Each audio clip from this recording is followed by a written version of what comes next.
Once again, a part of the day where the fucking light behind the fucking screen finally works well. Lovely. I'm opening with a bit.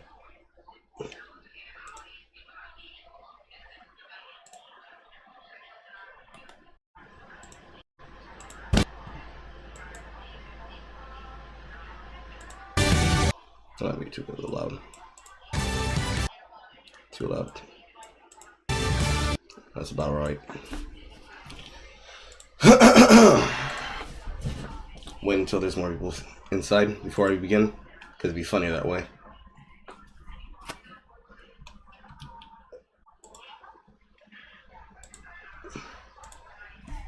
Some jokes only land when there's multiple people.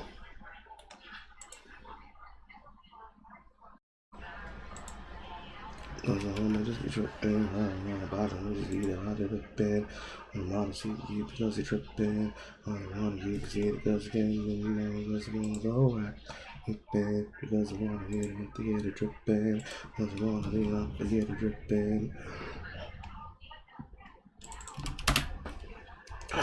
Just chilling.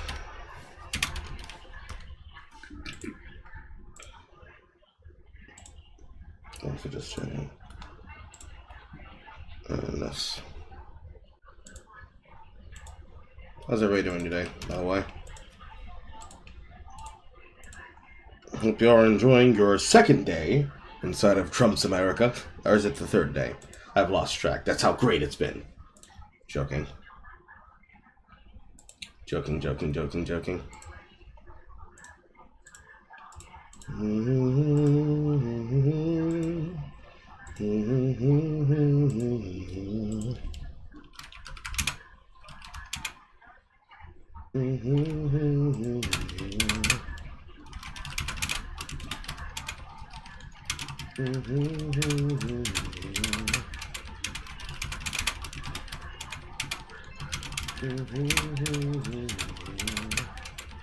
That's gonna get on my nerves eventually.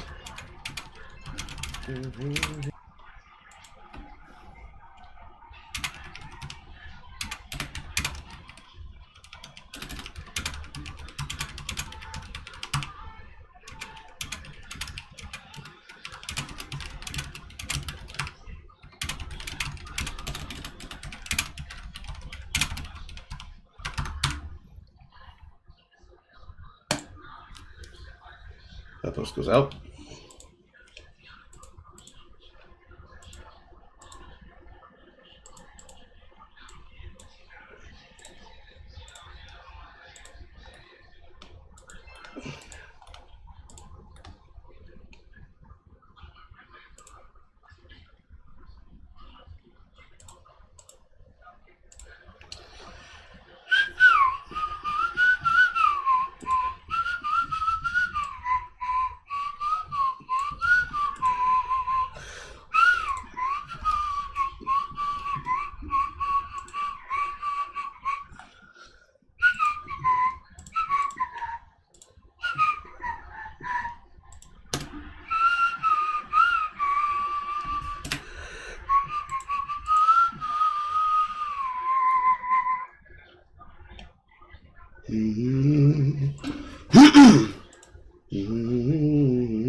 Okay. Sound off. Holler if you hear me. I want to see some lively ones in the chat room.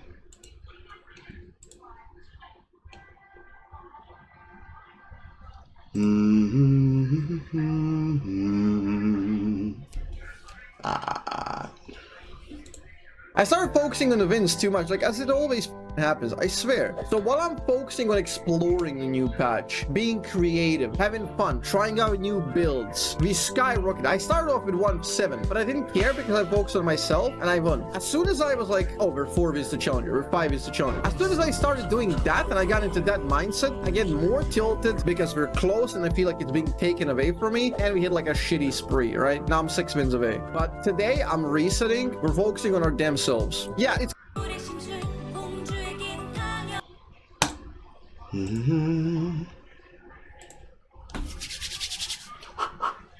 Okay. I'm gonna wait till more people get here. We're starting off with high energy, and I do not want to start with high energy to the audience of nothing.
Fucking Christ.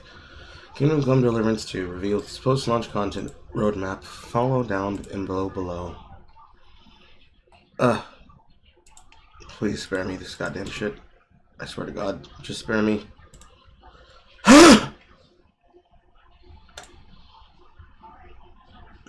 Henry has always meant to be queer. They didn't have the money for it back then.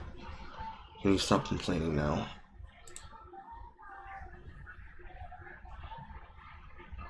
How much mandatory content is been? Oh God. Lord, make it funny. Lord, please make it funny.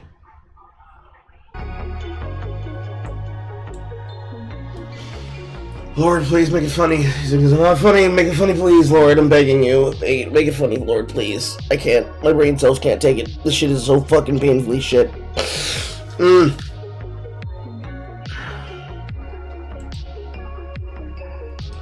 Many men, many men wish death upon me. Don't wanna sky no more. Look up to the sky no more. They have mercy on me. Digging out, my Lord. They got gats out here for sure. They got pussy out free.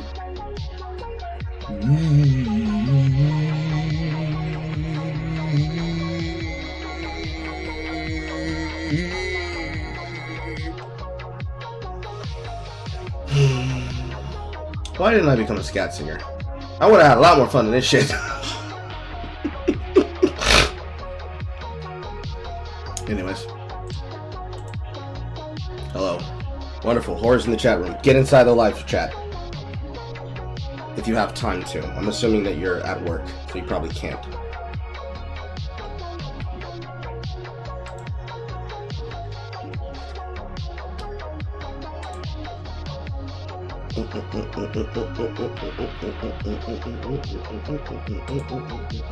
Okay, that's fine.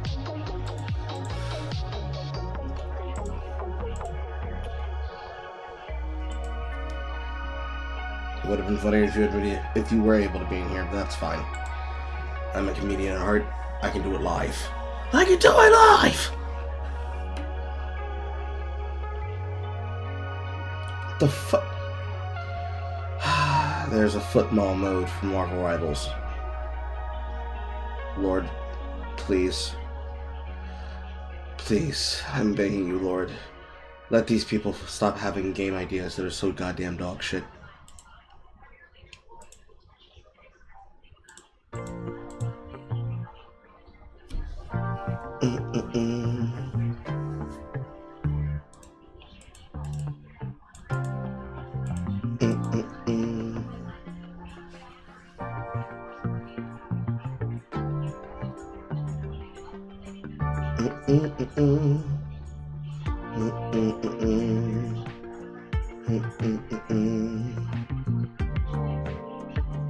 Piano C. Thompson smashes former separated the Malay Mac calling her annoying grifters and very Christ-like democracy near capital on rebellion, no defense whatsoever.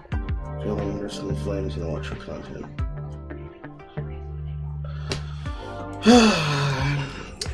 And thus it goes in the folder. I'm going to have to start an entirely separate printing press log just for the Christo-Fascism Squad.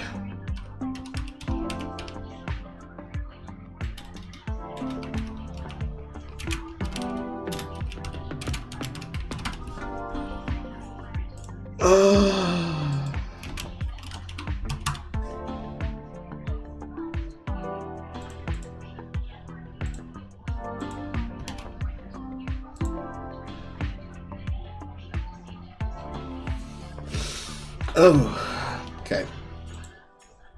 Do we have multiple people for this gag to work? Yes, I do. Wonderful.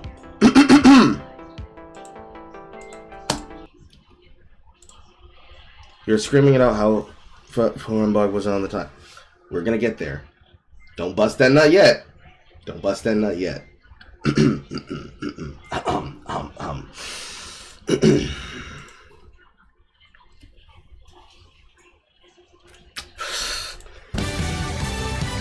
Hello and good morning to another day here inside of the Carl Negro News Network. We'll be doing round-the-clock coverage of all that bullshit that you've come to know and love. News, views, rants, and reviews. Brought to you by our sponsors, BBC Migraine Powder. For when you have yourself an aching and you had your knees a-quaking, get BBC Migraine. The ethnic infringement playground known as Jim and Toby's, where if you want to be able to have fun and racist humor that can only be accepted in the South, choose Jim and Toby's. Lastly, the Popeyes ads of Uncle Tony's Rice Seasoning, now doing a special with Papa Legba's chicken, fries, and chitterlings and more. When you need to be able to buy on it like a baller on a budget, go to Jim and Toby's and Uncle Tony's new special on Papa Legba's chitterlings, $5.69. And now, your host, Carl the Negro, on the news.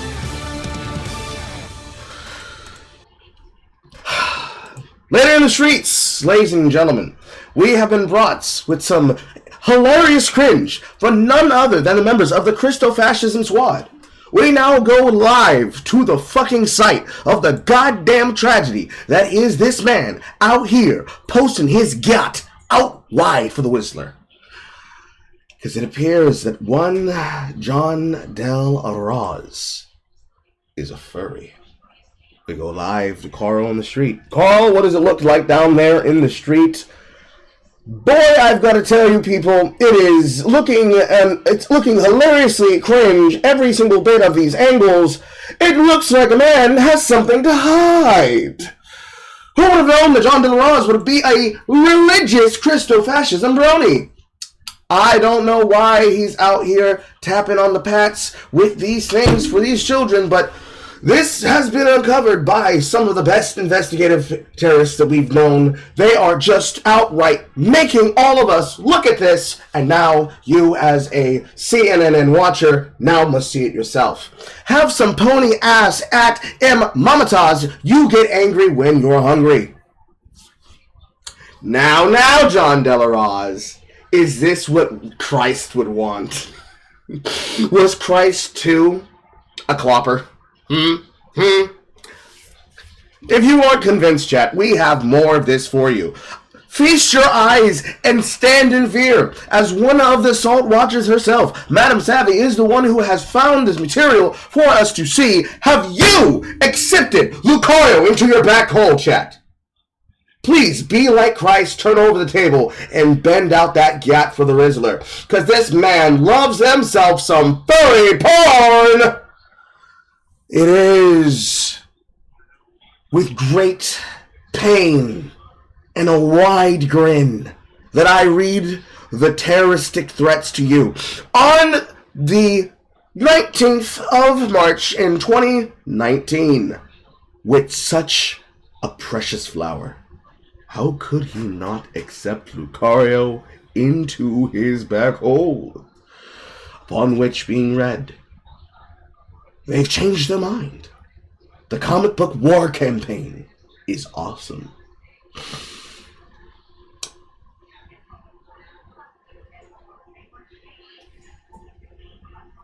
Ah!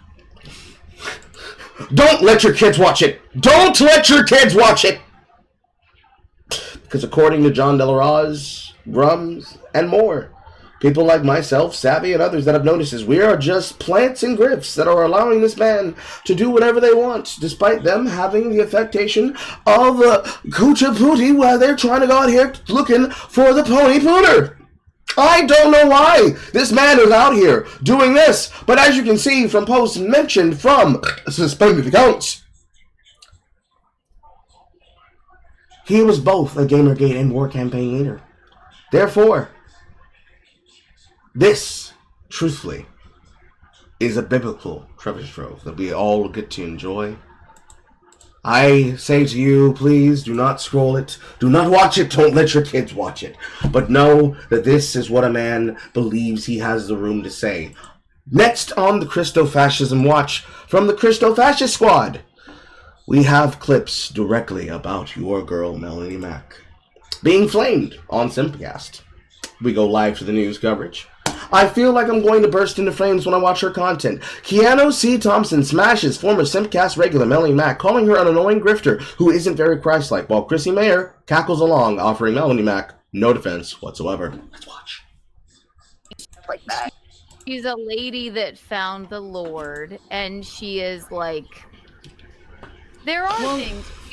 She calls herself... There are a lot of Christians that aren't biblically Christian or what have you, and I will say is, and I'm going to call it a grift, it is being shockingly, like, it's the word perversion, you know, it's the F-slur videos, it's not just like, you know, paging Dr. Haggett, it's you know, that's hilarious, right? It's more you know what I'm tired of, or, you know, should stay in the closet, or nobody wants to get daddies, right? Which isn't very Christ-like, okay? That's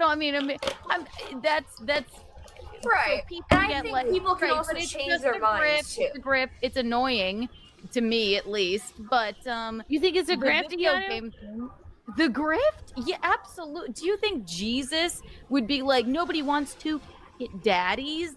Like, I that's a grift. He probably wouldn't say that. No, but no, he did. You remember that? No, I mean, I'm answering you. I'm like, I don't think Jesus would say that. No, right. And also, I'm sorry, there's nothing gayer than Jesus. He hung out with 12 dudes and washed their feet all the time. So I don't know.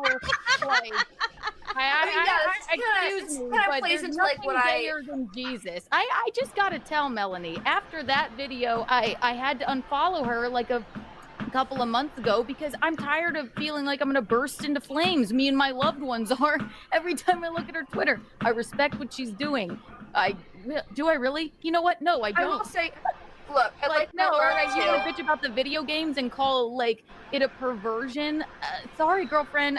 Jesus was probably gay. He washed men's feet. He wasn't gay. I don't think he could have been. Who do you know that he cares about his 12 best friends? And you want to see your 12 best male friends before you try and watch their You want to do this as a bit on stage? It's really funny. It should be a bit. I'm telling you, I've been thinking about this a lot, and she's probably the only person I've ever unfollowed on Twitter. I feel like I'm going to burst into flames when I watch her content. Hun, that's conviction. Actually follow Jesus and he will save you. It's really that easy, but if you don't, he won't. It's not fun to upset people, but I'd rather upset people with the truth than validate them to hell. I remind you, ladies and gentlemen, this is what they validate. This is what they validate. Is this truly what Jesus would want? Would Jesus want you to clop your children? Is that what you're validating? Is that what you want to save people with, Melanie?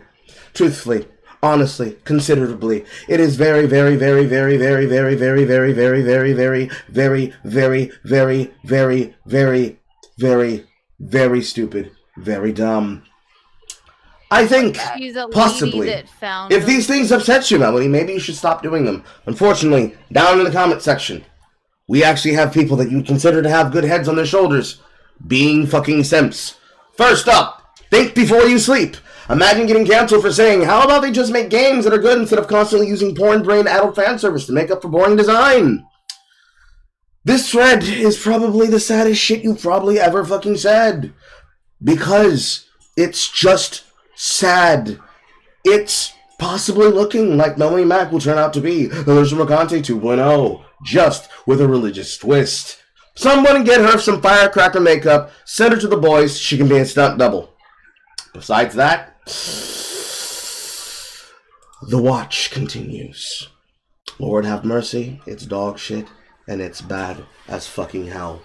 Moving forward, we have new updates on the Daliban DGGX going down in stock, falling 500 fucking prices as much as possible. Now we have direct contact from the words of Nicholas Diorio after the releases and leaks that were shown last night from President Sunday. We go straight to the fucking source. I read thusly. Ahem, ahem, ahem, ahem, ahem.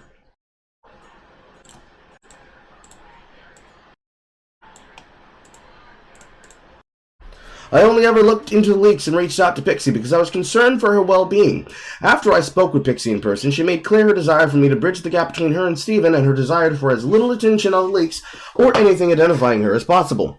In both my involvement and silence were at Pixie's request, with my greatest concern the whole time being for her well-being. Here are the logs. For a second, any stops in the logs to prevent other creators' names from being leaks. I have never been interested in shutting down conversation about the topic, only mentions that now the question of who could have been leaked, again at Pixie's request. In the FQ message, I explicitly tell her to leave up comment just to remove that part about mutual friends, because this further increased the likelihood of people knowing it was Pixie or going through the trouble to verify the mutual friend in question. If I wanted to just remove the comment, I would have done so. I would not have reached out to FQ. Upon learning the leaks and Pixie's potential involvement, I investigated privately, contacting Aaron. I then spoke to Pixie and Steven in person, separately. I never defended, supported, or minimized Steven's sharing of Pixie's infant images. Most of my conversations with Steven about this topic were in person and confrontational. I fought with him and advocated for reconnecting with Pixie. My mediation for Pixie ended when she opted to reach out to Steven directly because I felt unable to navigate her monetary requests. There are few DMs of our disagreements, but found to be substantiated of the timing of my voicing disagreement and pushing him. I viewed him as genuinely remorseful and acting to fix the harms he had done, which is why I remained in business partnership with him. I am very disappointed and angry with him that he has not opted to reconnect with Pixie. I learned of the allegations against Cherry yesterday. I support her and Pixie's decisions and the lawsuit and charges. I've paused Bridges' releases, canceled guests, and reevaluate business relationships as I learn more. I asked Steven for information, but he's uncomfortable sharing due to legal involvement. As this is clearly the involvement of Not So Erudite, we then have to immediately go to the coverage of Nicholas Diorio, hot off Nick on the street, with tweets included. From Peter. Reading. I meant it's always nice to be home. Pixie, actually. I meant it's always nice to be home. Are you just studying still? I'm trying to, but it all feels so pointless. I'm trying hard to focus and not spiral and hold on to the hope, but then I feel guilty for having hope because nothing ever goes right and everything bad that can happen will happen. Yeah, it sounds like there is that seed of terror about the outcome for sure. Do you want me to call? Didn't you end up talking to Steven? Emoji. Not yet. Coleman canceled, so I ended up not coming in, but I will be there Saturday. Are you hinging on a lot of my conversation with him? Other than what I mentioned, is there anything you were hoping to be brought up?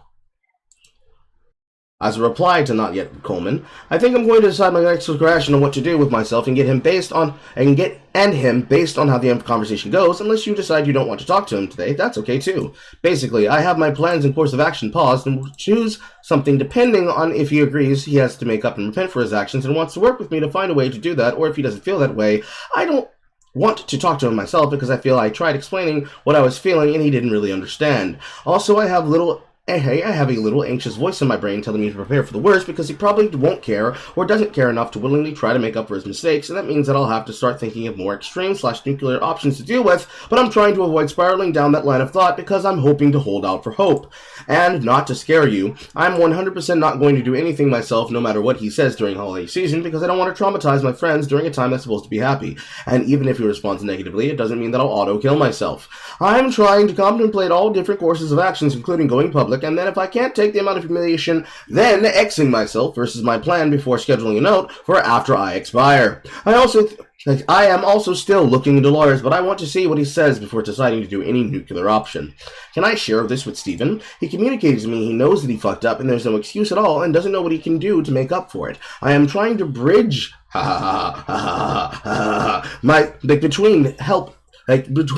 help him understand what it would make you feel that he understood he was wrong and what he should never do this again. Or better, what can I share with him?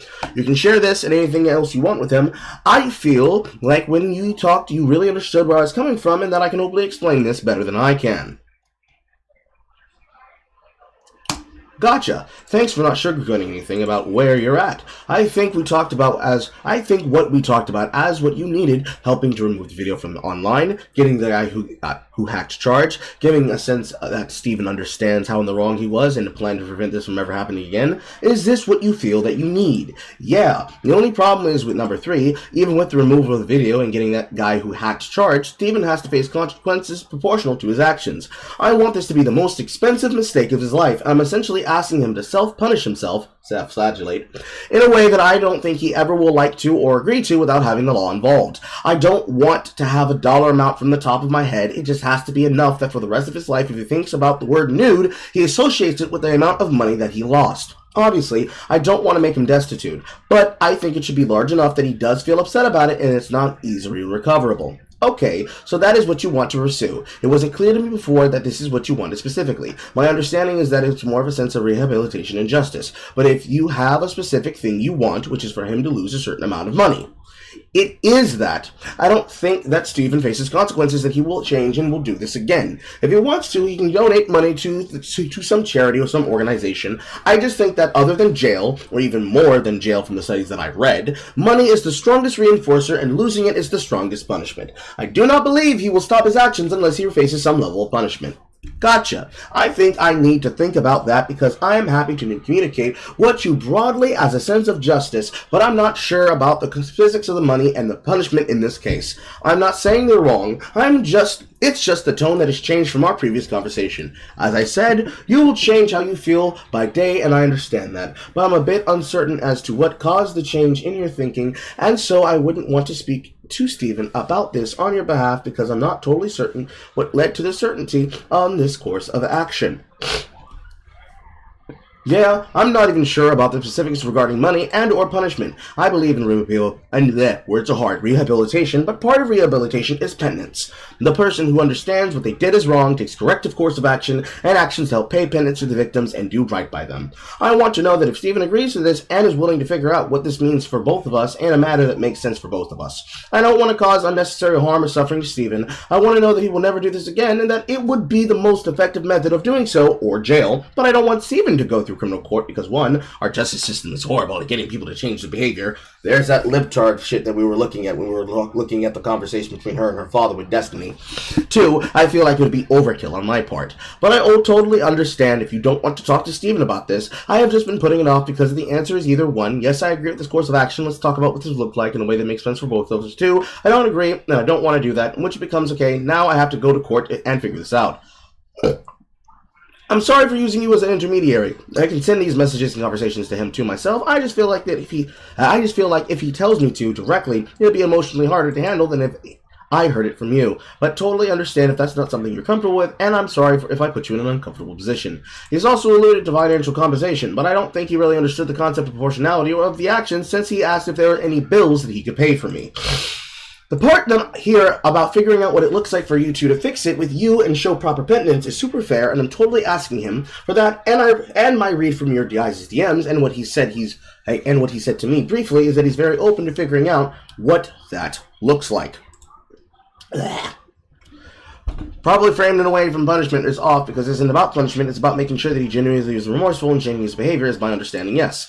Yes, I use the word punishment in exchange for penitence because I assume that it's something that he won't be happy about doing, but might assume the worst, and that those words might be different in enough terms and connotation that I shouldn't use them interchangeably. And don't apologize at all. Heart emoji. I will apologize. I don't want to put people in bad positions and feel like I'm making everyone talk that I talk to about this kind of sad when I talk about this stuff. I'm asking because I want to be clear about where you're at, and I want to be clear about what I'm comfortable doing because I don't want to make you feel like I make you think that I can do something that I can't or won't. Smiley face with emoji. So I'm being pedantic, but it's to make sure that I'm respecting you and myself. Face emoji. You're not making me sad. Other than I'm obviously sad that my friend is hurting, and I was hurt by our other friend. Yeah, honestly, I feel comfortable sending him these messages and asking him what does it look like that he thinks this would look like. If you're telling me that he is... Jesus fucking Christ, you're really not pedantic.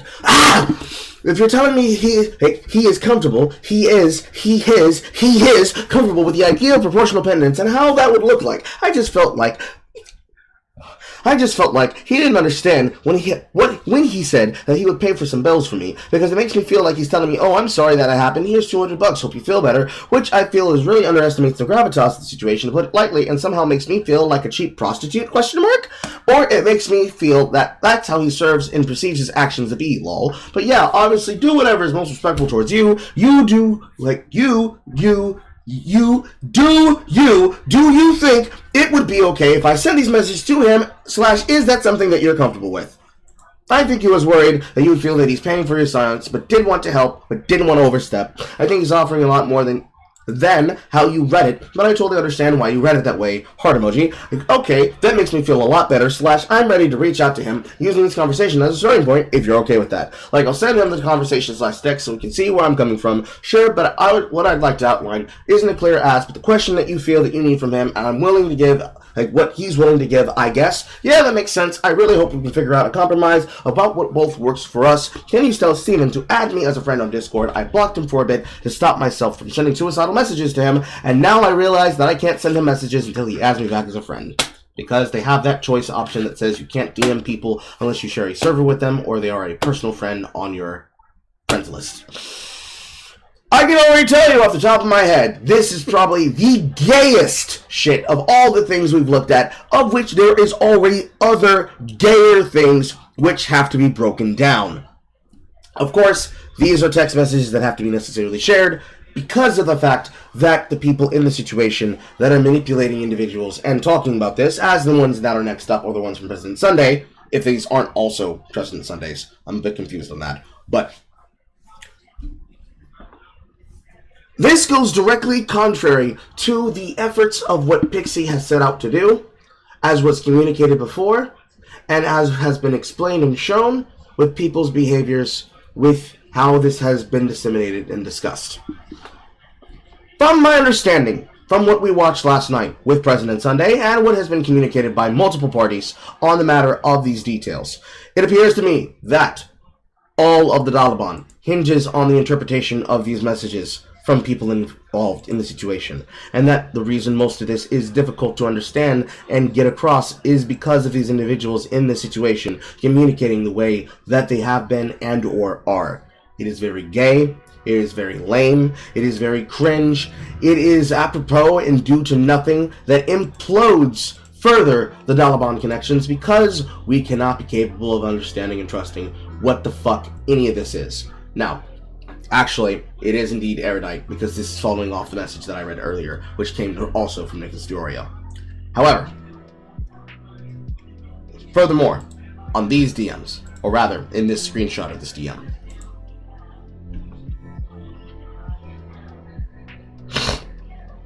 Pixie agrees that on the messages that were being given, President Sunday attempted to paint her in an unfair light and manipulated the situation to his intention, never giving a fuck about anything other than attempting to destroy Destiny, which is why he wrote off Pixie as a suicide baiter.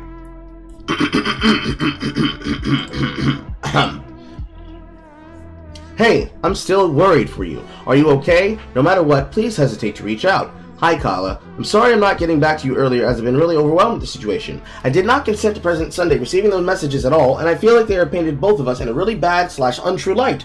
I really appreciate the fact that you care so much about me and have been checking on me Like, so often, just asking if I'm okay. I don't think you'd go that far if you didn't care. I feel really guilty/bad because I didn't expect for these things to get leaked like this at all.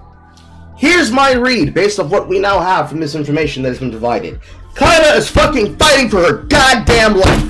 Her career, her clinic, her hopes, her dreams, her backshots, everything relies on her doing everything for the DGG. The stock is down, boys. The stocks go down. They do not have the money. They do not have the clock to recover from this. This is a full 100 send. So we will salute to them, 07, because boy, you motherfuckers are caught! Caught! You're caught! There's no world you recover from this. Not only is this further announcements of the shit that you've been involved in. Not only is this further shit that you have had to cover. Not only is this further shit that you are trying to cover up and also explain to people. You cannot control how this information goes out anymore. This is fully out of y'all motherfuckers' hands. It is in the zeitgeist now. It's in the zeitgeist now. It doesn't belong to you anymore. You can't control the information sources. People are breaking out. People are breaking out. Horrible, sad, couldn't happen to a better amount of interrelated butt buddies. Truthfully, they are down sickened. Truthfully downed sickened. Also, in recent news, Elon Musk has had to confirm that he in fact did lie about his shit. That he did indeed fake his garbage. You go live to the source. If the source would fucking open.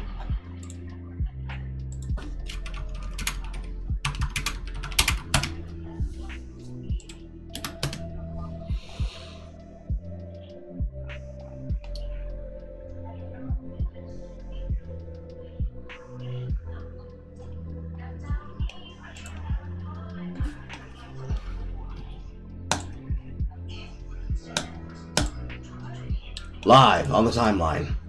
It was captured that while attending the inauguration, somehow Trump was there, that Elon Musk was both there and somehow simultaneously playing PoE 2. We logged into the game. Wait, explain. Explain, Elon. Let's check. Let's confirm he's still logged in.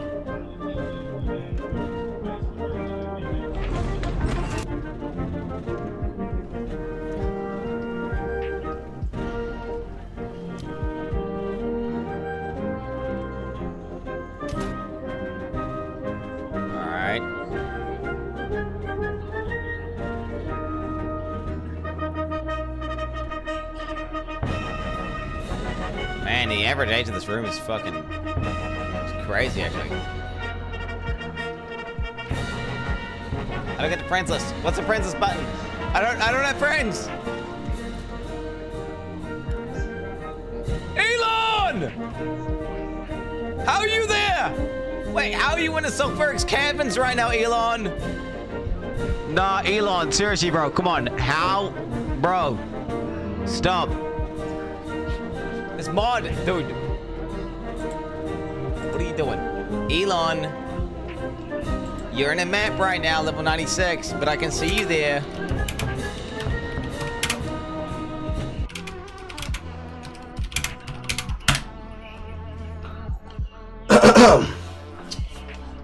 Somehow, this news has gotten all the way into a Forbes article. Let us read. Elon Musk finally admits to Path of Exile 2 boosting in DMs. From Paul Tassi, senior contributor to Forbes magazine. The saga of Elon Musk seemingly account boosting Diablo 4 and or Path of Exile 2 characters may be over, as he admitted outright for doing so, along with possibly using real money trading for gear. In a new video going over DMs with Elon Musk directly, YouTuber Nico Rex said he was given permission to share what he said about his gaming prowess or lack thereof. The video, heavily downvoted for its observance regarding Elon's tactics, goes over the following.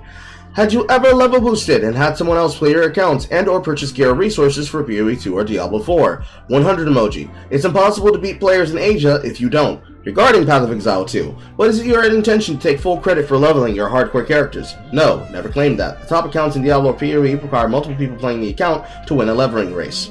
Musk goes on to say that on his streams that he is at least the one playing, though he admits that with a, say, monk as strong as his was, high-level gameplay is like a cookie clicker. With a similar monk, I can attest to that. I also asked if he would apologize to the Path of Exile community, to which he answers, what would I be apologizing for? So I mean, this essentially confirms what we already knew, that it was close to impossible to get his characters in rank that high without someone boosting him or purchasing top gear. He says that everyone does it and that he wasn't trying to take credit, but he's clearly positioned himself as projecting he's one of the top gamers in the world with these characters. It has been strange that one of the most powerful people in the world cares enough like acting like the top ranked gamer to pay for boosting and gear, showing off these characters in millions on stream. When asked if he'd do a stream with an actual top Path of Exile 2 creator, he said he'd be busy preparing for the presidential transition, emphasizing on how bizarre all this is. Will I stop covering Elon Musk's gaming habits from here? At least until something absurd happens, as yes, I do think it's relevant to the industry that one of the most powerful people in the world is a gamer and apparently lies or misleads people about his prowess. My guess is more weird situations like this will follow, no matter if he's supposed to be busy with co-governing the US with Trump or not. No, I will not buy an exclusive invitation to a Forbes membership. What's going on, guys? We go directly to the tweet and to the video from Nico Rex himself with Elon Musk. Let's have a listen, boys.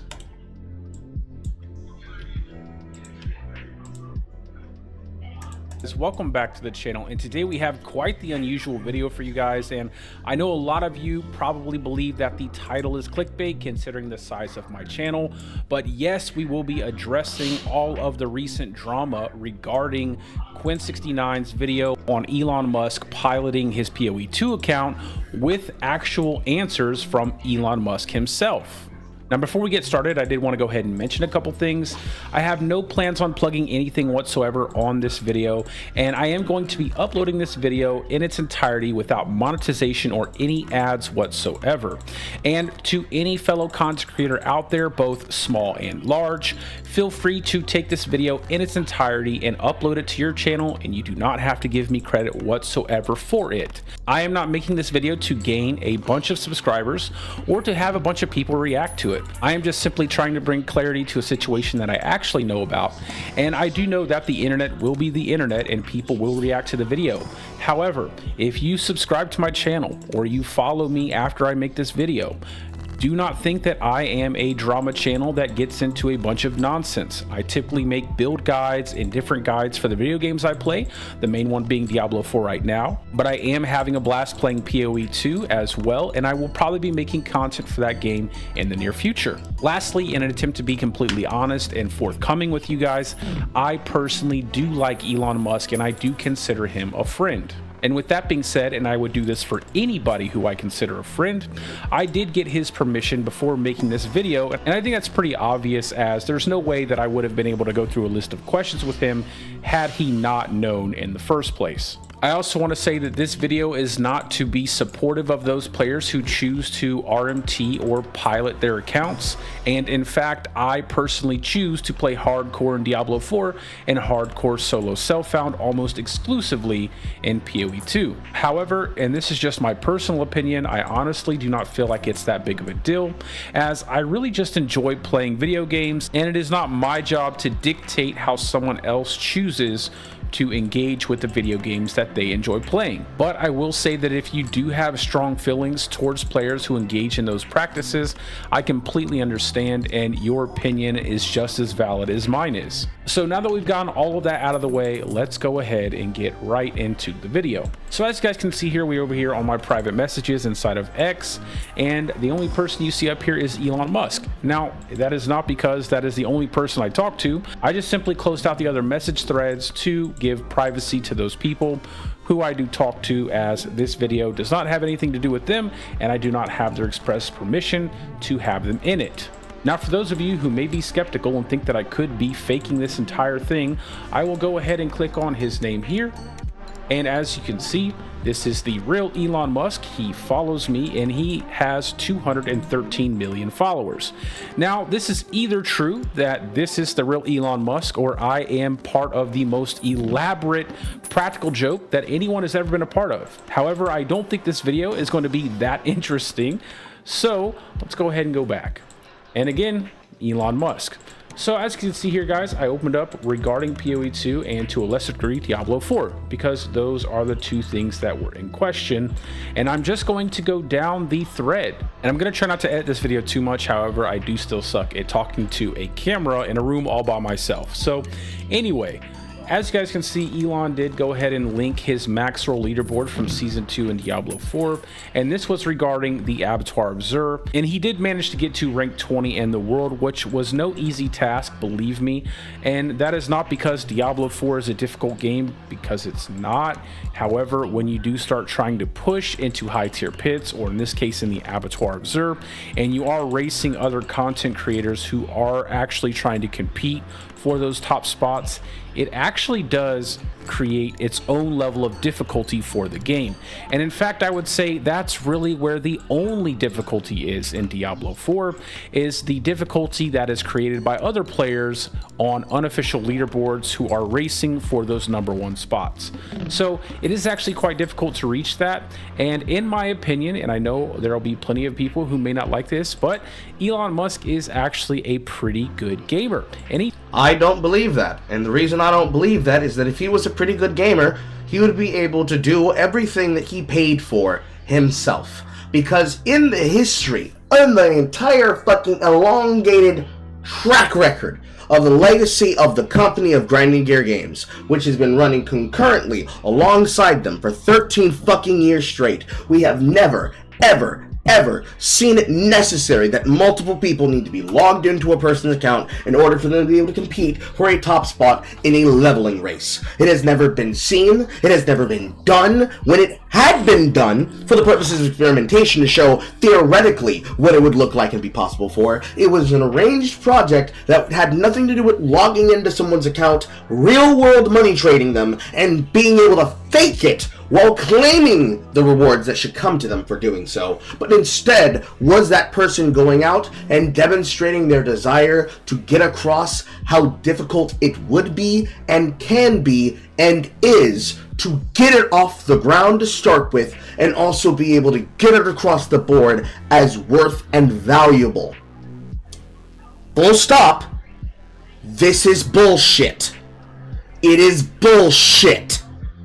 It is why he dodged accountability when asked why he wouldn't want to be on camera with other top content creators. It is a repeat of the same shit that happened with Sacred Symbols Plus, Colin Moriarty, and Mark Kern. He doesn't want to do it because he doesn't care. If he cared, he wouldn't have done it. To think that someone who owns the platform that most of us use in order to make our shit viral needs to be able to fake his gameplay in such a way that he needs to go out and make this bullshit cap to start with shows an unwillingness to be honest and a desire to do everything in his power to avoid the accountability that it comes with. Not only is it repugnant, not only is it dog shit, it is emblematic of an inability to be accountable and should be treated as such. he does play quite a lot more than what you probably think. However, that is not what this video is about. So moving on to my first question, I asked him quite directly, have you level boosted, had someone else play your accounts, and or purchased gear / resources for PoE 2 and Diablo 4? To which then he answered 100, which means of course yes.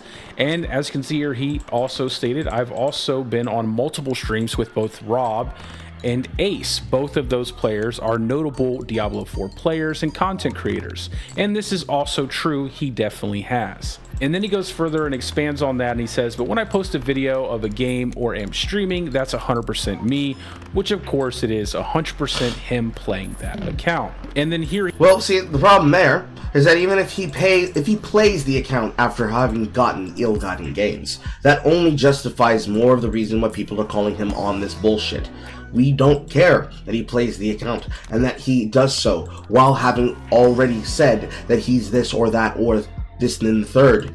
It has more to do with his dishonesty. We care more about the dishonesty than him claiming, well, guys, I do play the game. Like, why are you against me like this? He has to stop. It had to stop. It's got to stop. Because anything other than accountability is cope. And should be seen and treated as such. he actually provides some insight as to why he chooses to RMT and have people pilot his account sometimes. And that is because it is impossible to beat the players in Asia if you don't, as they do. Now, this is absolutely true for Diablo 4, and I could be wrong, but it is probably the case to some degree in Path of Exile 2 and even Path of Exile 1, that there are plenty of players, and in fact some of those players might be at the top of those ladders every season, who do in fact RMT as well as have people pilot their accounts when they are doing something else. Now, the thing is that just like a person could do that in something like fucking RuneScape, which is to say OSRS, even if they could be able to do so and get away with doing that, the fact of the matter is that these are not those games, and that does not make it okay. These are not those games. You can't do that shit here. We don't do that shit here. The game is designed so that you don't do that shit here. You are encouraged to play of your own volition. To not play of your own volition demonstrates an inability to be honest, and thus demonstrates why this caused such a kerfuffle. Because ultimately, how can the person who's so goddamn rich that he has all the time in the world to play find himself incapable of just fucking playing? It's bizarre. Just play the game. That's all everyone do. Just play the fucking game. now, this could be something that both I and Elon are mistaken on with regards to PoE 2, and there may not be as much rampant RMT and piloting going on in Path of Exile as there is in Diablo 4, because trust me, there is a ton of it happening in Diablo 4. Almost every single season there are multiple bugs and multiple issues with duplication of items, and that stuff hits the market and players either buy it for real money or they use their resources they earn in the game and they trade for it. Either way, there are tons of items that have been duplicated, and there is a ton of people who are RMTing in Diablo 4 every single season. And I also want to say that this is in no way excusing the behavior. However, like I said at the beginning of the video, it is not something that I personally find impactful as to how I enjoy a game, so it doesn't really bother me to any significant degree. So to answer the burning question, does Elon Musk RMT? Does he have someone pilot his account? Absolutely he does, and he openly admits to it.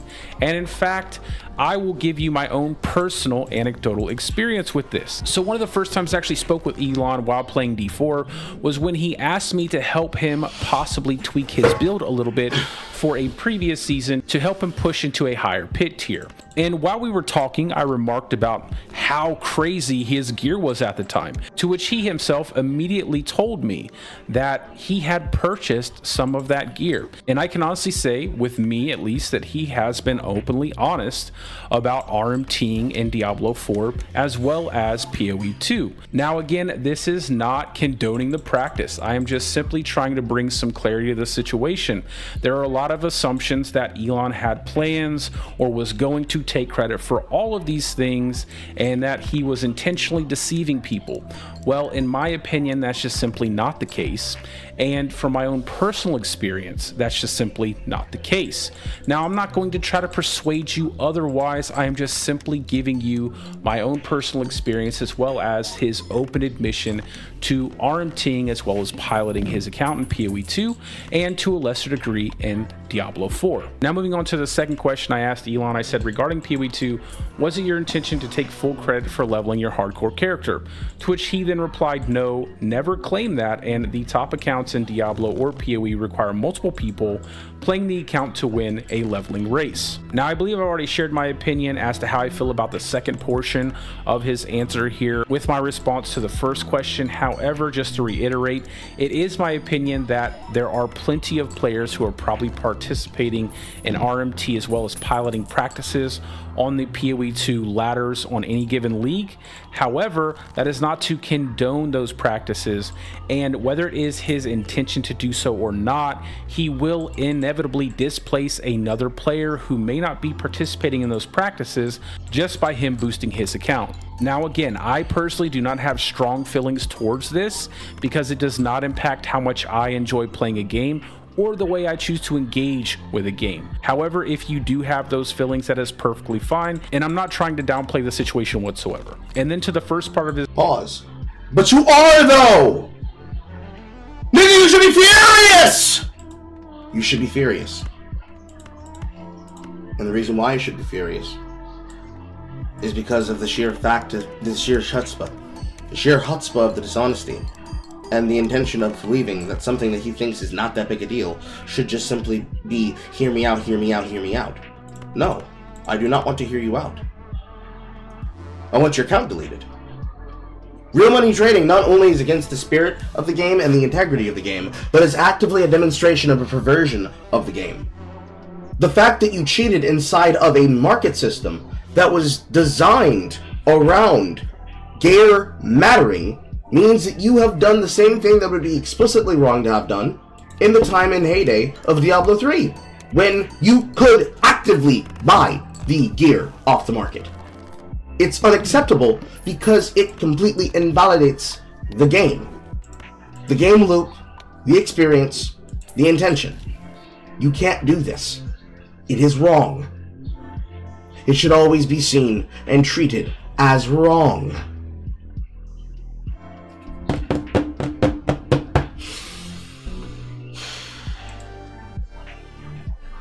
his response, again, my own anecdotal experience, he's never really lied whatsoever about what he does in the video games he chooses to enjoy, and I don't believe he would ever lie if directly asked about it, as evidenced by being directly asked about it, and he openly admits to RMTing as well as piloting. Pause. He's only admitting to it because he doesn't give a shit about what happens for having admitted to it. And I do not believe in any of his streams that he ever claimed that he leveled his characters entirely by himself. However, it's not really a topic you would naturally fall into when you're streaming. It's not like you're going to start up a stream and be like, hey guys, I RMT and I piloted this account to get here, but now that we've gotten out of the way, let's go ahead and get on with the stream. Just really wouldn't do that. So it's kind of understandable that topic would never come up in the first place. Now moving on to the third question I asked Elon, I said regarding the Asmon drama, was it just a misunderstanding of what an editor is in relation to content creation? And the reason why I asked this question is simply because they come from two different generations. And when Elon probably thinks editor, he understands it as someone who may edit a magazine or edit a newspaper, and they have full control as to what goes into that subject matter. But in Asmon's case, an editor is just someone who edits out his content and uploads it to his channel, and they both benefit from that. And because Asmongold is such a massive content creator, he really saves a lot of time in not having to edit out his content, which means he can upload more content and also provide jobs to people who may need them. So it's beneficial for everybody around. And his response to that was Asmon seemed to require permission from others to stream on X, suggesting he doesn't control his own destiny. Whether those are the editors or others, I don't know. And I think this is just simply a misunderstanding, as Elon is not familiar with content creation, because why would he be? He does a million other things. But I have actually explained this to him in previous messages back and forth when this first happened, that Asmon just has an editor, as in someone who just edits his content, and that he maintains full control over the creative side of his channels. And ultimately, I feel like this was a pretty unfortunate interaction. I actually asked Elon back in November of last year if he had ever reached out to Asmongold to see if he wanted to stream on X, because Asmongold is a big free speech advocate. I am a big free speech advocate, and Elon is a big free speech advocate. And I Pause. No, he is not. He does not care about the free speech people that go against him. Yes, it's partially the Elon thing again. No, he does not care about the people who go against him, as he's clearly willing to deplatform individuals that do not talk about topics that he wants, and actively platforms people that will kiss his fucking ass. I think that Elon Musk has a great platform for streaming, albeit not the best platform for streaming, but it is getting better. And I think having someone like Asmongold streaming on X would be a massive benefit to the platform. So I really hope that fences get mended. And you'll see here in my next question, which these started to become much more lighthearted questions, I said, would you be willing to allow Asmon to do a live stream of a rocket launch at SpaceX? Now, I just so happened to catch the clip of Asmon stating that he would love to have a live stream where he could live stream a rocket launch. So I asked him about it. And then I said down here, this would potentially be one of the biggest live streams ever. And he asked, is he asking for this? It's not like our live streams get low views as it is, which is true. All of his rocket launch live streams have tons of viewers.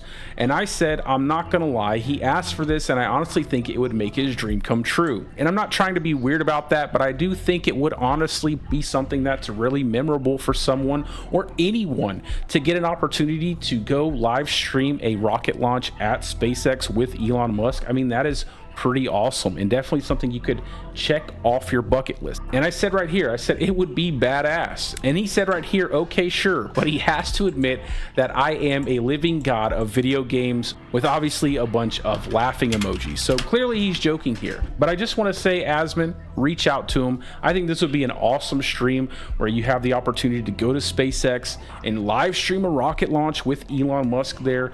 And I hope you guys mend those fences. And I do feel a little bit responsible for putting them onto your channel, even if it is just a coincidence that I brought it up back in November, and that's about the time that you guys were talking about streaming on X.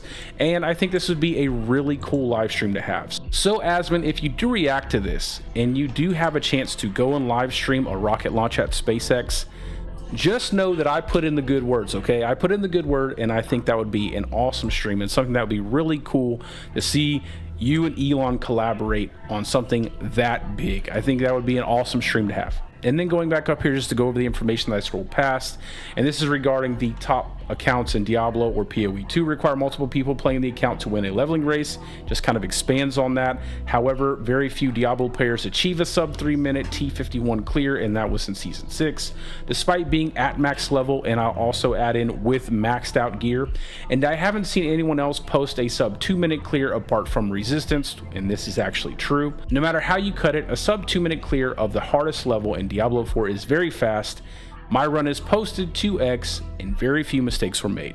So again, Diablo 4 by itself, not a difficult game. However, when you add the competitiveness between fellow players, that's where the difficulty comes through. It's much in the same way when you're playing something like a first-person shooter, where if you were to play the first-person shooter with bots, super easy. But it's when you add the human element and the competitiveness between fellow players, and that's where the difficulty starts to grow. So Pause. And I disagree entirely.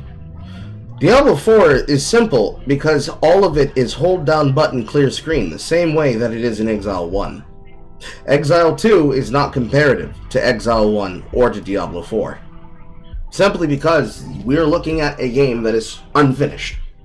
And even in this unfinished, buggy, and sometimes unfair fucking mess, the soul of the game is supposed to be based around build diversity.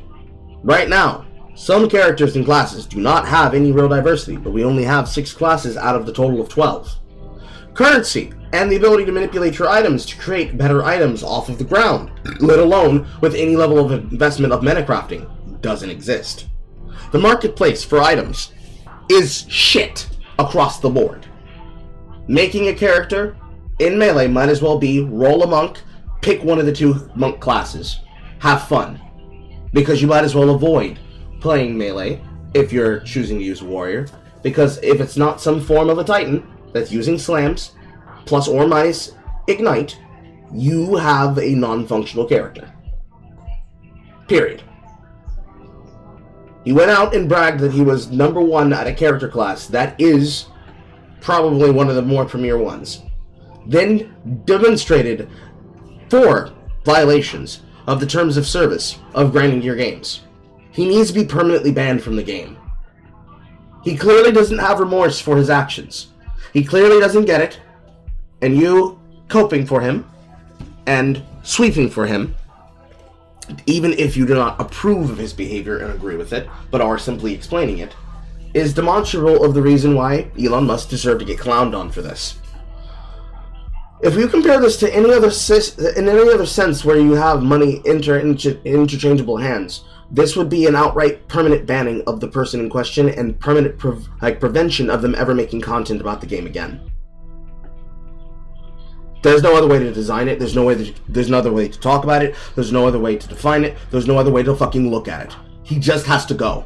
He has to fucking go, dude. He has to fucking go. So I just want to say that it is actually quite difficult to achieve a sub 2-minute run. However, overall, Diablo 4, super easy game. You will not hear me argue otherwise. And then he goes on to talk about his Quake experience here, and it has been confirmed that he was actually quite the good Quake player back in the day. And in my But that's not today, is it, dickhead? opinion, he's still a really good video game player. Maybe not today, dickhead. He's still buying shit. Sharp as he used to be, but still pretty good. Definitely above average. And then on to my last question, I asked him, would you be willing to do a hardcore duo live stream playing PoE 2 with Quinn? And then we get off on a bit of a tangent here. He continues to talk about his Quake experience. Then we get on to his hardcore character dying, which also my hardcore character died today as well, which was pretty unfortunate, to a mixture of lag as well as bird vomit, which is never a good combination. And then finally back down here, I ask, so would you be willing to do a live stream with Quinn in hardcore trade league, new characters, fresh gear? And pause. Would you be willing to do content with the person who's responsible for exposing you, making you look like a fucking idiot, that you don't know what you're doing, and exposing that you had to do this in the first place? Would you be willing to give money to the guy who's basically mogging you live on camera all the time? Would you be willing to just bend over and let us milk you for all you're fucking worth? And he says that will boost his stream viewership to crazy levels, to which I say, but it would be fun, and he's a cool guy. And he asked, why should I reward those who trash me? Da-dum! Despite feeling that he needs to be banned permanently from the game, be fucking for real, dude. I'm supposed to platform the people that hate me? Is he wrong? Is he wrong? Which from Elon's perspective, I can definitely understand why he would feel that way, but from Quinn's perspective, he's very protective over PoE as well as PoE 2. And pause. It's not about Quinn. Stop glazing Quinn. It's about the game itself. Everyone's protective because we want people to try and enjoy this shit the right way. He didn't enjoy this shit the right way. The people who want to get involved in the things that we like enjoy things incorrectly. That is a sin. We don't want them to do that. We want them to have fun. They can't have fun if they're trying to cheat the system. And I'm sure he was much more disappointed to find out that Elon was RMTing as well as piloting, because those activities are looked down upon and frowned upon in the PoE community, and to a lesser degree Diablo 4. And I can completely understand his perspective on the matter, but then I say, and this goes for Quinn as well, because sometimes it's all a misunderstanding and forgiveness is freedom. What would Jesus do? And obviously, Jesus will whoop some feet. Fuck you mean? If Jesus was a Path of Exile player, he would be a detonate dead character, and he'd be looking at him saying, my son, go back to Zone 1. You have not earned the providence of the Kingdom of Heaven. Jesus would forgive. So I really hope, Quinn, if you do watch this video and you do react to it, that you guys can build a bridge and get over it, because I think it would be a really cool stream to see you and Elon playing together, blasting through hardcore, and maybe you could even educate him on some PoE 2 stuff and show him the ropes, because honestly, I think it would be a good time for both of you, and it would be one heck of a stream to watch. And I know I myself would be tuning in. And then going down here, I asked a silly question, which was completely pointless, and then he responds with a very good answer, to which I respond with a bit of a joke. And then he goes on to say that he's preparing for the presidential transition, so let's play for him in the next few days. So there you have it, guys. Does Elon pilot his account in RMT and PoE 2? Yes, he does. And when asked about it, he admitted it openly. And in my experience with him, personally, he's always admitted to these things. It is his way of engaging and enjoying video games because he wants to be competitive with those players who do partake in those things as well. Now, that is not me condoning it, although I will say it is not a significant deal to me, as it does not impact the way I enjoy video games. However, if it is an important issue for you, I completely understand, and your opinion is just as valid as mine. But at the end of the day, guys, it's just a video game, and in the grand scheme of things, it's really not that important. But I hope that everyone out there gets some clarity from this video. Again, I am not trying to persuade you one way or the other, and I openly admit that I consider Elon a friend, and I enjoy playing PoE 2 as well as Diablo 4 with him, and I will continue to do so in the future. And I'm going to say again, I'm not going to monetize this video, and if any content creator out there wants to take this video in its entirety and upload it to their channel, you have my full permission to do so. But that's going to be it for the video, guys. I have a ton of work to get to for Diablo 4 for Season 7, but as always, guys, I hope you're having a great day or a great night, depending on wherever you're from, and peace out. I will see you in the next one. Yay. Stupid. Gay stupid. So probably some of the most non-glazing that I've seen on the fucking topic whatsoever. I personally would like the topic to end, and that it just be solved with a fucking banning. It is stupid that this continues to keep going forward, but hey, we live in a time period where people are really super concerned with what Elon Musk is doing and whether or not his inability to play a video game is directly contributed to whether or not he can also stop acting like a fucking lolcow in public at events. At least, if we could be so divine to do so, someone should definitely go to Baron and ask him how he feels about this.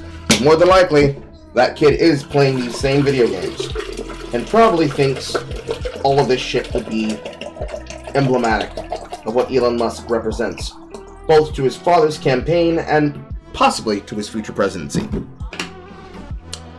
Namely, a man who cares more about being liked than he does about getting things done, wants to desperately be in the limelight and in the center of the camera, but not if he's not the one massively benefiting. Making everybody roll their fucking eyes as they look at him go through his fucking teenage antics yet again. As we move on to the next news story, I remind you are watching the Carl Negro News Network. Brought to you by PointDexter.com. When you feel that you can't be able to play video games like anyone else, go to the experts that can be able to hit that fucking octave with the sniveling PointDexter.com. Your geeks to the games. Following up after this, there was an event by the name of the 14th Annual New York Game Awards.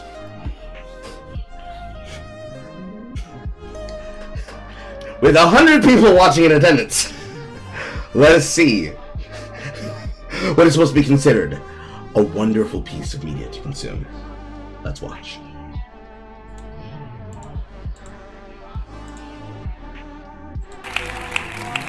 Featuring none other than Caroline Petite, and formerly of Kotaku, now listed as a freelancer, Alyssa Mercante.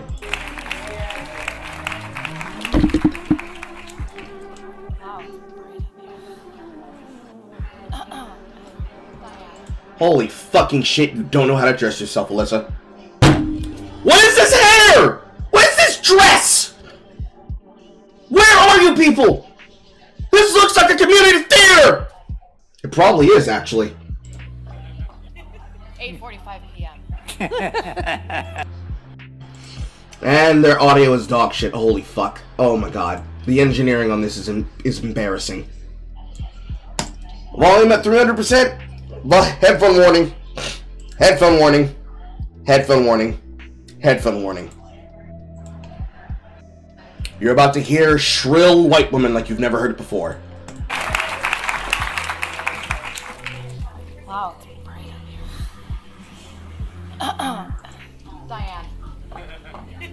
8:45 p.m. Standing on stage at the New York Game Awards. 816 miles south of the Canadian border, 15 miles west of the state line.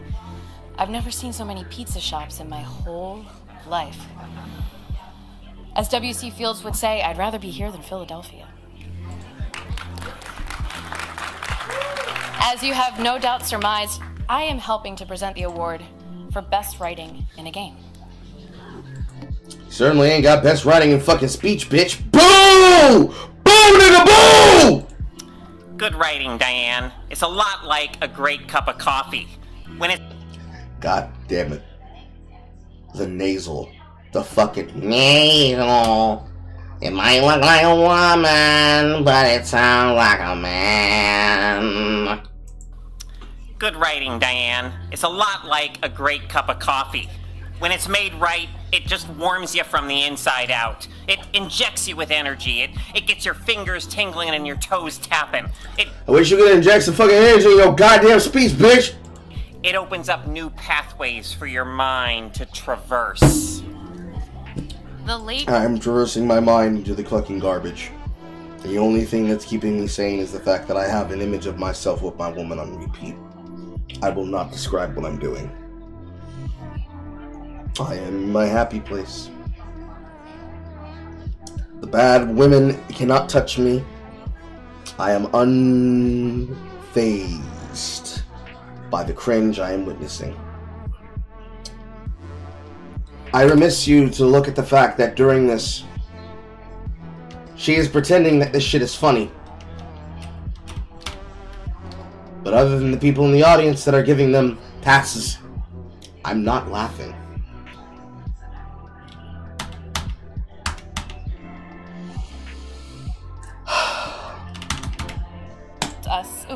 Open for David Lynch offered us new ways of looking at the world and helped us, opened our hearts to mystery and helped us think more about the power of love and compassion. You know, you're supposed to be able to memorize these things or, you know, be better at reading your cue cards. Freelancing writer? She can't even read! And like the video game writers we're here to honor today, he did so not just through words on a page, but by fusing these words to images and music and the vast, impressive, surreal worlds he and the teams he worked with created for both film and television. This award honors the craft and artistry of those who engage in this collaborative, multifaceted creative process. This year's nominees are all a remarkable testament to what good games writing can do. It can take us on swashbuckling adventures, it can pull us into profound mysteries that demand investigation, or it can encourage us to change the way we think about the world we actually live in. The nominees for the Herman Melville Award for Best Writing are... What the fuck was that transition? Are...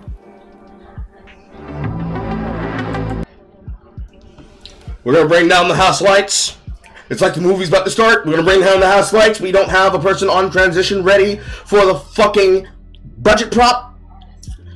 Nobody knows how to do any kind of video packaging. I must remind you that this is CNN. With energy best delivered by a vaporwave track on a 24-hour video stream. 13 years of this shit, guys! 13 years of the Game Awards in New York! And you still haven't mastered this! Harold Halibut.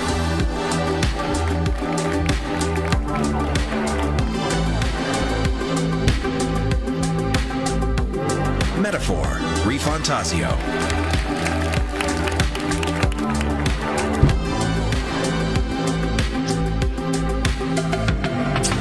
Times resist.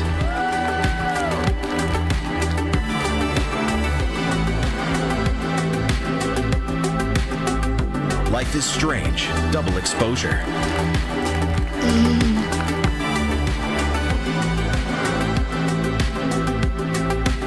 Phoenix Springs. Man, listen to that energy, electric in the audience.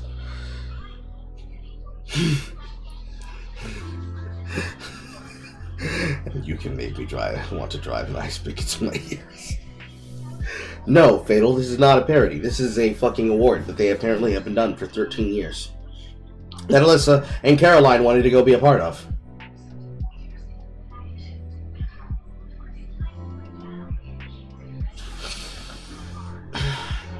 The clip is almost over. It's only got 5 minutes and 8 seconds on it. It's almost over, guys.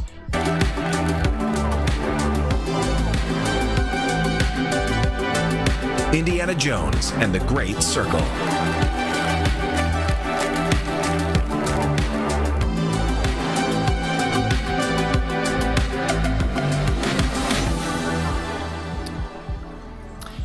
And the winner of the Herman Melville Award for Best Writing in a Game is... Metaphor Refantasio!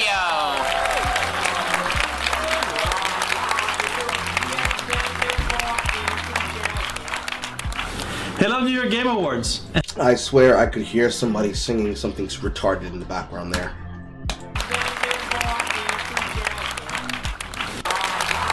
Can anybody else hear it? Because I swear it's there.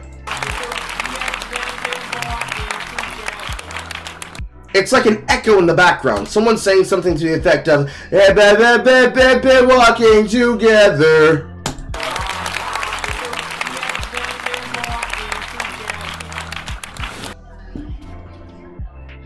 Professionalism. Professionalism.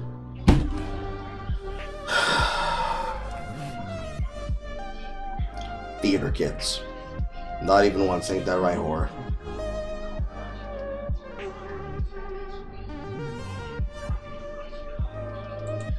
Hello, New York Game Awards, and thank you so much for the Herman Melville Best Writing Award. We're so sorry that the team couldn't make it there today to receive in person this tremendous honor. This tremendous honor of one of the many pedigree padding experiences that people ask, literally who? When they ask what they want an award for. But we're truly appreciative to all the players that joined us in this fantasy adventure that Studio Zero built for us. Now, one of the development goals from the beginning was for players to take something away from their experience within the United Kingdom of Uchronia and implement it in their everyday life. So we really hope that we achieve that.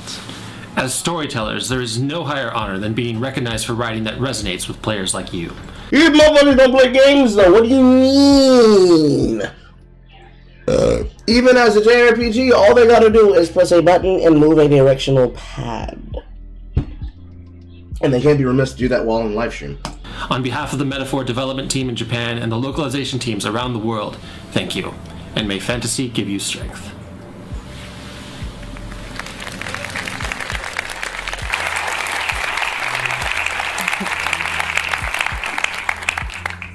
Congrats!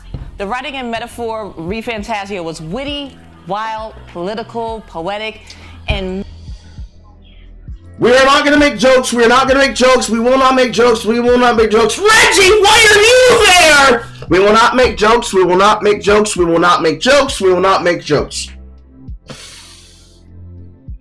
Her dress is very nice. It's very sparkly.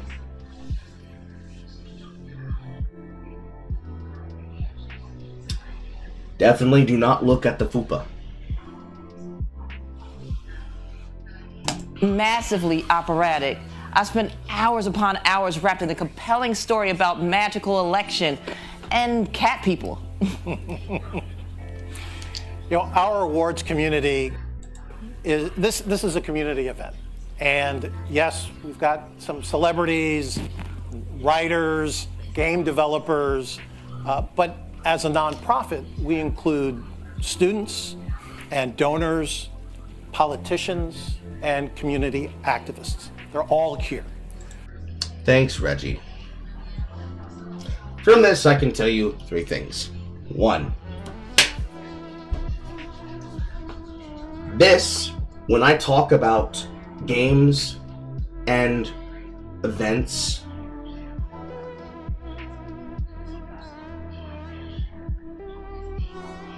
when I talk about games and events and awards being for pedigree farming, this is what this looks like. 2,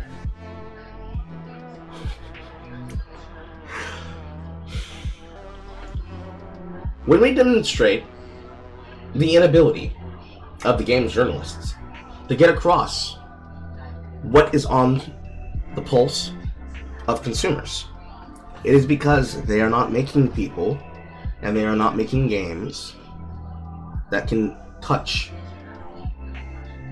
with that base. They are doing it for that kind of a crowd. The kind of crowd that exists in New York City that laughs at its own jokes, that are extremely bad, have little to no effort thought out through it, and even when you could try to give them the best effort and their best doubt, everyone involved looks like a trashy Z-list celebrity, slumming it to try and get some form of relevance and clout.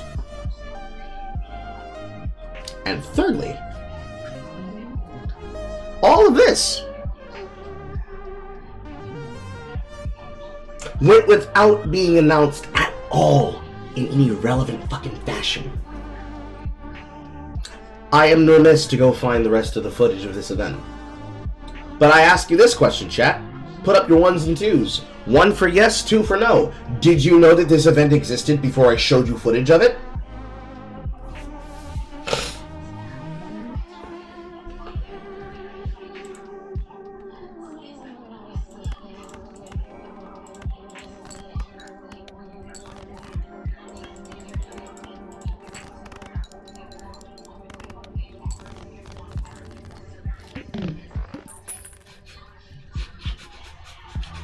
I love the fatal added in. Hell no!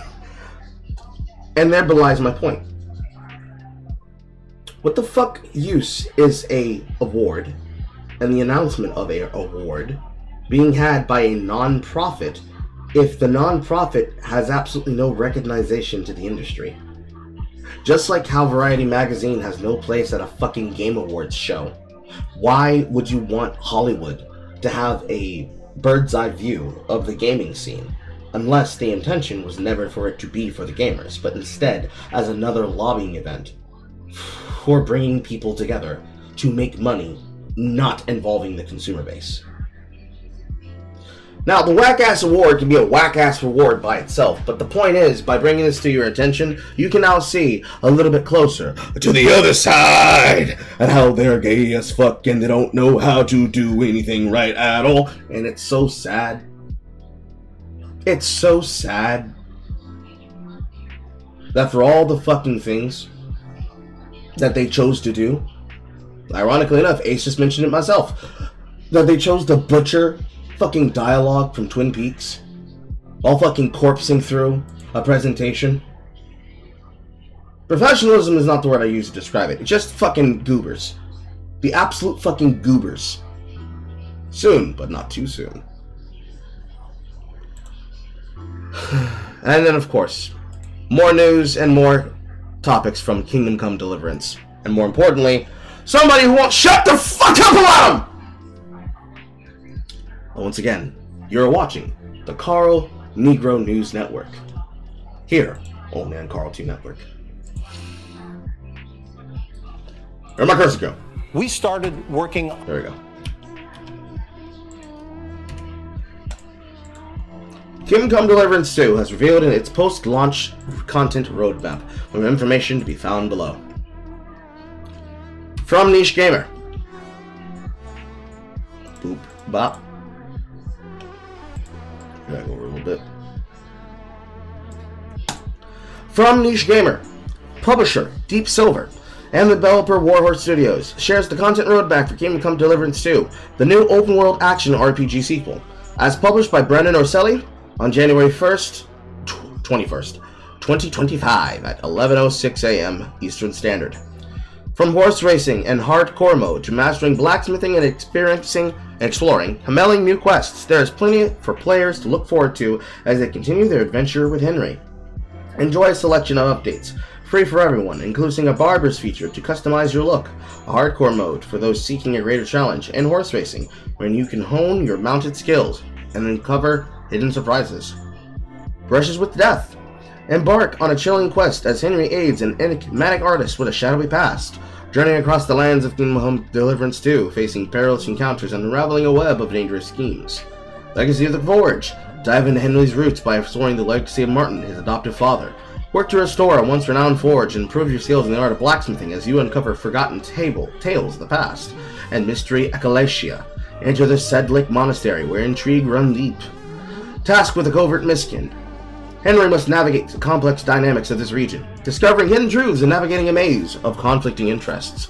Released in spring, summer, autumn, and winter. Alongside these expansions will be a number of free quality of life updates to further enhance the gameplay. Let us watch.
Now, the controversies as they continue are as follows.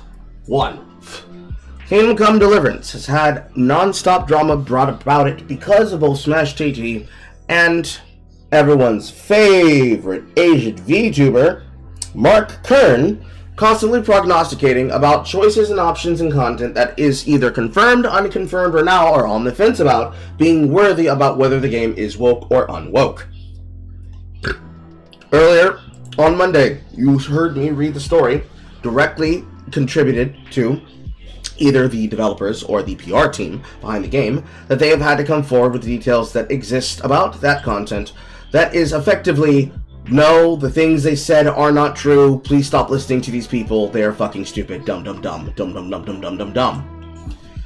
Instead now, we are out to the point where, after this report has been made, and it has been pushed and explained, they are still going on about this today!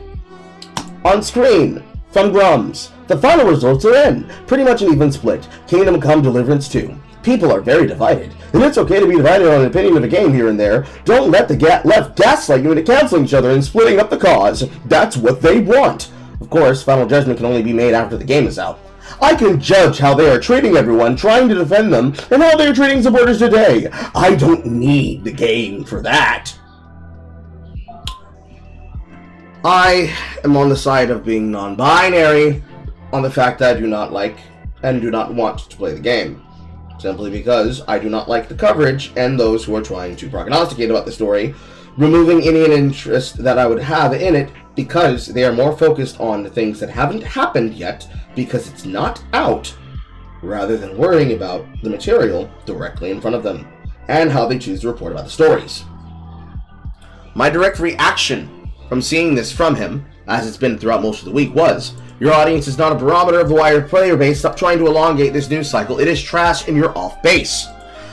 A cursory scroll down the timeline of Grums can demonstrate the point that I want to make, which is this. 1. From Dr. Fusslepussy, a developer, when it explained that why is Henry forced to be heterosexual and Kingdom Come Deliverance 1?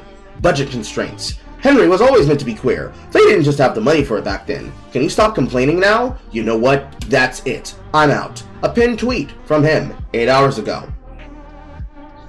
I'm sorry. How does making a fictional character cost more money to make them gay than straight? That is retarded beyond belief. It's a joke, mocking everyone for the retcon that was revealed. In Kingdom Come Deliverance, he was different. See my post here. People sent me this on Kingdom Come 2, and I asked them to trace it back so I can confirm the source. It's from a Warhorse stream, and this is the comment section. It is, or rather was, the official marketing and design position of the first game.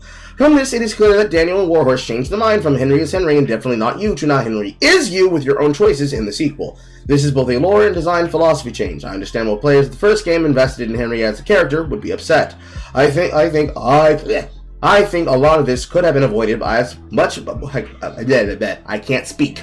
I think a lot of this could have been avoided by being much more upfront with their customer base and their responses, which have been consistently terrible. Ultimately, the market will decide.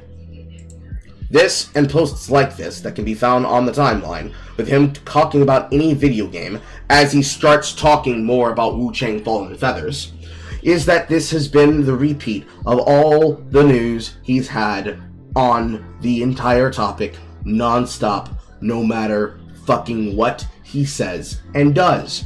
It is and has and continues to only be him constantly talking as much as possible on anything he wants to include himself in. Because while talking about DEI shit and trying to jump onto following and pushing people to follow individuals like Kirsch Vestal, trying desperately to, quote, keep people together and not split the news topics over things he wishes to follow. The problem is, he's all over the fucking place, trying to get people to basically, on top of other topics with people like Hypnotic, glaze topics that he will not fucking let go and wants to antagonize about. As you can see here, with clips from Trudeau, 2 clips from Andy No being on Podcast of the Lotus Eaters, 2 constantly retweeting like his name is Ian Miles Chungus. Ultimately, up to 23 hours ago, Grums continues with the flip-flopping that has existed, namely from this post from a banned user that had received a review copy of Kingdom Come Deliverance, spoiling the game, and him choosing to talk about this with unnamed sources that have yet to be fucking confirmed.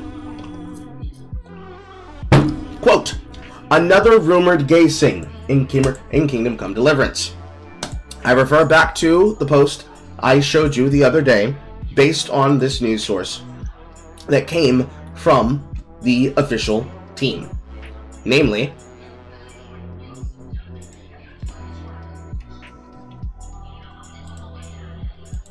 quote, number 1, quote, number 6 out of 10,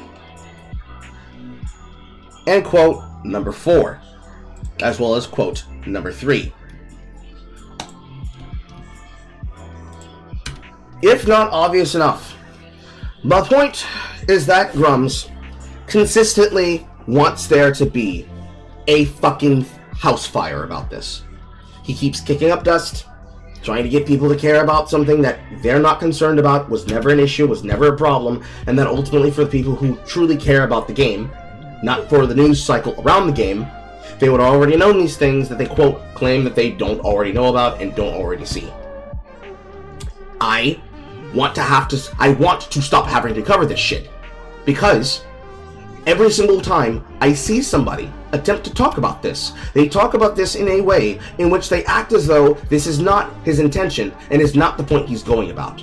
Because he keeps trying to say things to the quote of, quote, the way PR has been handled on this is terrible and could have all been handled much better. I'm not happy with how Warhorse and Daniel were saying things like don't believe the internet when it did turn out the big part of the rumors were true, except for the ban, possibly, and skippable part, but that wasn't the main issue.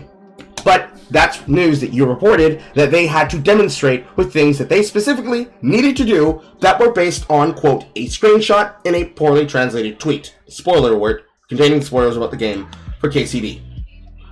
These things came from you, Grums. All of these things came from you. Stop talking about news that you have no context for and that you don't understand. Stay your fucking ass out of business that doesn't involve you. Stop talking about news stories that you're not willing to do the due diligence of to confirm. We don't want to hear it anymore. We're tired of the shit. Move the fuck on to a greener pasture that isn't video games. And where's the game at? Where's Ember? You got all this time to talk about all this shit, but you still ain't working on your goddamn video game, huh? What's going on? You seem to be distracted. Got all this time to cover all this other bullshit. Let's put it on a low scroll. If there's porn in this timeline, it's not my fault. You got all this time to talk about this shit, but where the fuck is Ember? Where's Ember? Where's the demo? It's 2.5 years! 2.5 years! Get it done today! Today, dickhead! Today! We need to see a demo in the next 6 months! If you ain't putting one out there, I'm gonna go to Set Alpha, I'm gonna ask him if he's willing to go on the broadcast about it, and we gonna get on the ass! Because you're still grifting! I could give less of a fuck! Not only are you wrong, you're still stealing people's money! And you're hiding behind fucking Hypnotic while you do it! Get it done! Do your job! The job that you're actually capable of doing, because you can't do news journalism! You can't do it, Dunn! You can't do it! Apologies to all of our headphones users. You are watching Carl News Network, where the host will be a certifiable crash out over his hobbies. He'll get in that ass. Guaranteed. Moving on. Unfortunately, for all of you, TikTok has returned. Nothing ever changes. Nothing ever happens. Fortunately, for the most part, all of us should be happy that certain kind of material is contained. For, I tell you, chat, you should be happy that the particular material that I'm about to expose you to Let's talk about has been contained to that platform. I hope you're not currently eating something. If you're currently eating something, please put it down. It's time for us to hear about orc anatomy. Again, I ask you to be aware and to appreciate that you do not have this now proliferating the entirety of TikTok. From where they are to here on Twitter or greater YouTube Shorts. Let's watch. Let's talk about orc vaginas. And this information is coming from a mating manual that I'm trying to get funded by my Ruby Gold and Diamond Tier subscriber. And this lore comes from the world of my mangas, The Knight of Sloth and Devil's Deal. So let's talk about orc pregnancy. So when a tatted up, tall lady orc wants to get down with a jacked up bandit orc, he's got to go through natural processes if he wants to get her preggers. So for obvious reasons, a lot of the genitals are blurred so we can look at the medical anatomy side of things. Where the vaginal opening is, you would expect to see a clitoris. However, female orcs do not have clits. But unlike the Brimborn with their pubitoria and vaginal sleeve that kind of act as elongated grippers, the orc vagina is very similar to humans until you get to the cervical gate. But unlike with humans where the cervix will be the end of the line for this train, you actually end up pushing past the cervical gate into something called the cervical flow. And the cervical flow is specifically for the head of the orc member to deposit all of its juices, and you'll see why there's so much a little bit later. And then at the very bottom of the cervical flow is something called the dome gate. And the really cool thing is the dome gate is actually a sphincter. Because of how much genetic material an orc thing produces, it actually forces the sphincter open to start depositing all of this genetic material into the sperm dome. And it's within the sperm dome just let it happen, Nace. Don't ask questions, just let it happen. The little spermies to actually start just let it happen. And we'll see let in it happen. Anatomy how they actually fight it out. But basically, only the top tier guys end up surviving and going into the flow vine. And the flow vine is kind of like grapes, where there's a ton of dead ends here, and only the strongest and luckiest, honestly, will make it to the eggs here. And yes, you see multiple eggs. A single orc can end up getting pregnant with 6 children at a time. But even once they get into the eggs, the sperm have to still fight it out until there's only one left in each egg. And remember how I said that there's no clitoris for the orc you know what? Well, a really cool thing is you see how everything's kind of stacked on top of each other like this? The sperm dome actually is extremely sensitive and pleasurable. And if you're familiar with the male prostate, it actually acts very similar to that as it sits really close to the rectum. And so while, yes, going in through the front door can push on the inside of the sperm dome a little bit, which is pleasurable for them, you actually end up having a lot more contact whenever you go through the rectum. A lot more pressure is applied to the sperm dome, which means women get a lot more pleasure out of it. So if an orc is just doing it for fun, they will actually go through the back door rather than through the front. So yeah, if you want to try to have a baby, you go through the front door. If you're just here to have some fun, you go through the back door. And so if you want to get with a female orc, that's what you can expect. Next time, we're going to talk about the male orc and their appendages. But if you like this kind of stuff, go fund the mating manual. We have 10 more Ruby Gold subs that we need to go and fund this thing for. So, pray to your lucky stars that TikTok did indeed return, because shit like this would have been on the platform, and you'd be seeing it and hearing it, and not from me, not even necessarily from me, but from fucking Poe. Remember, I could be much worse. I choose not to be. I could be so much worse.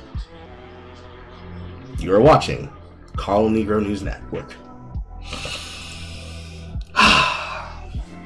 So, what you missed, Ace, is that I was explaining that TikTok, having returned, is now back to being a entertainment site, where the worst of the worst content does not have to be here anymore. That is an example of the shit that has immediately returned upon hour 1 of the website going back up. That's the kind of shit that's going on there now. If I were so evil, I could be able to use content like this to purge people off my fucking page, but I don't. Because who the fuck wants to see that all the goddamn time? I'm sorry that you had to see that, but you need to know the extent of what the fuck I'm talking about when I say you should be lucky and cursing and blessing your lucky stars.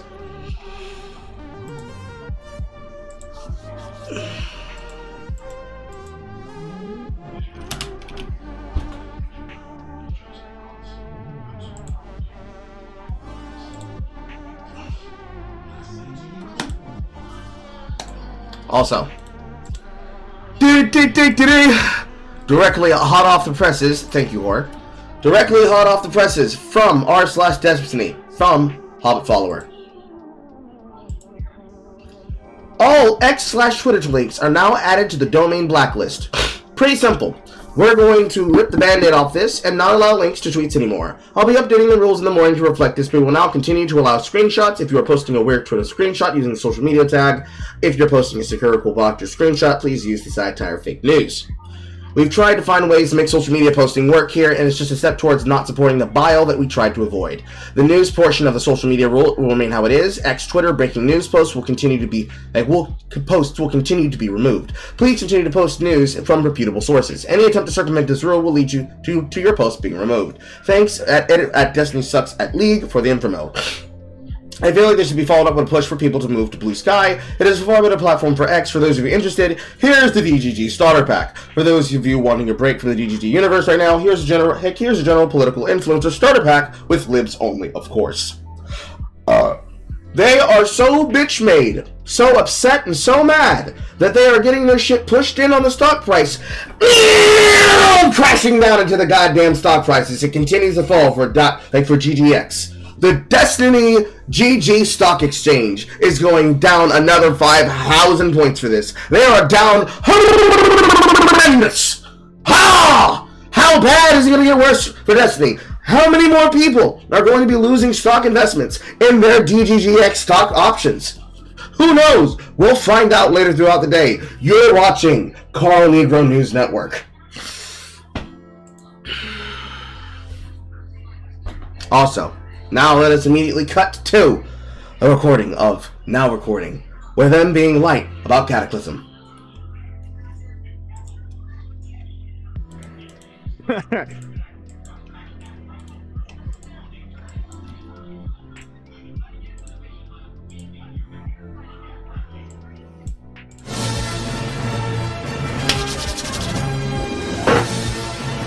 Now recording. I thought we'd do the Cataclysm stuff. Oh. Don't you want to take your victory lap or something? Okay, we can do that. But we had that DM conversation. We were like, "Fuck you, beavers! If we had done this, this would have been." And I'm like, "Yeah, or we would have blown up, or we would have got doxed and swatted. That's the risk you have to take, Matthew." I was talking about like how close, like, because she responded to us. Katie Clism responded to us back in the day, like a year later, right? And I was wondering just like how close did we get for her to like be like, fuck these guys, I'm making a video. Like I imagine like her being talked down by her YouTube friends, like, no, don't make a video on them. They're like a podcast that gets like 100 viewers. What are you doing? You know, I could totally have seen that happen. Yeah, she made a thing and then she fucking said our name, and I got upset at her for not saying our name in her fucking show. And then we moved on. 8 channels. I was like, fine, whatever. I don't care anymore. But I should have pursued it because that woman is a snake. Oh yeah, she is. What they did to that Django Jakey guy, and he was legit. Like it was like YouTube like snaky behavior. Just like, hey, I want to talk to you, and now I'm gonna turn everything that you said to me into a video. Thank you. Her apology was so dog shit, by the way. It is. Oh my god, it's bad. Absolute trash. Yeah. It's like somebody gave her. It's like literally what I think happened is she got into. Oh, before we even get into the apology, a great thing was. So who's that other guy? That's the one that got most of the shit. Unfortunately, whoa, Lewis some random person. I can't spell her name. It's with a Z. Yeah, it's Lewis McClung. Where the fuck? The Lewis guy, right? So the great thing about him is. So Lewis does a stream. The guy's never done he's never done a live stream on his channel to that big of an audience, right?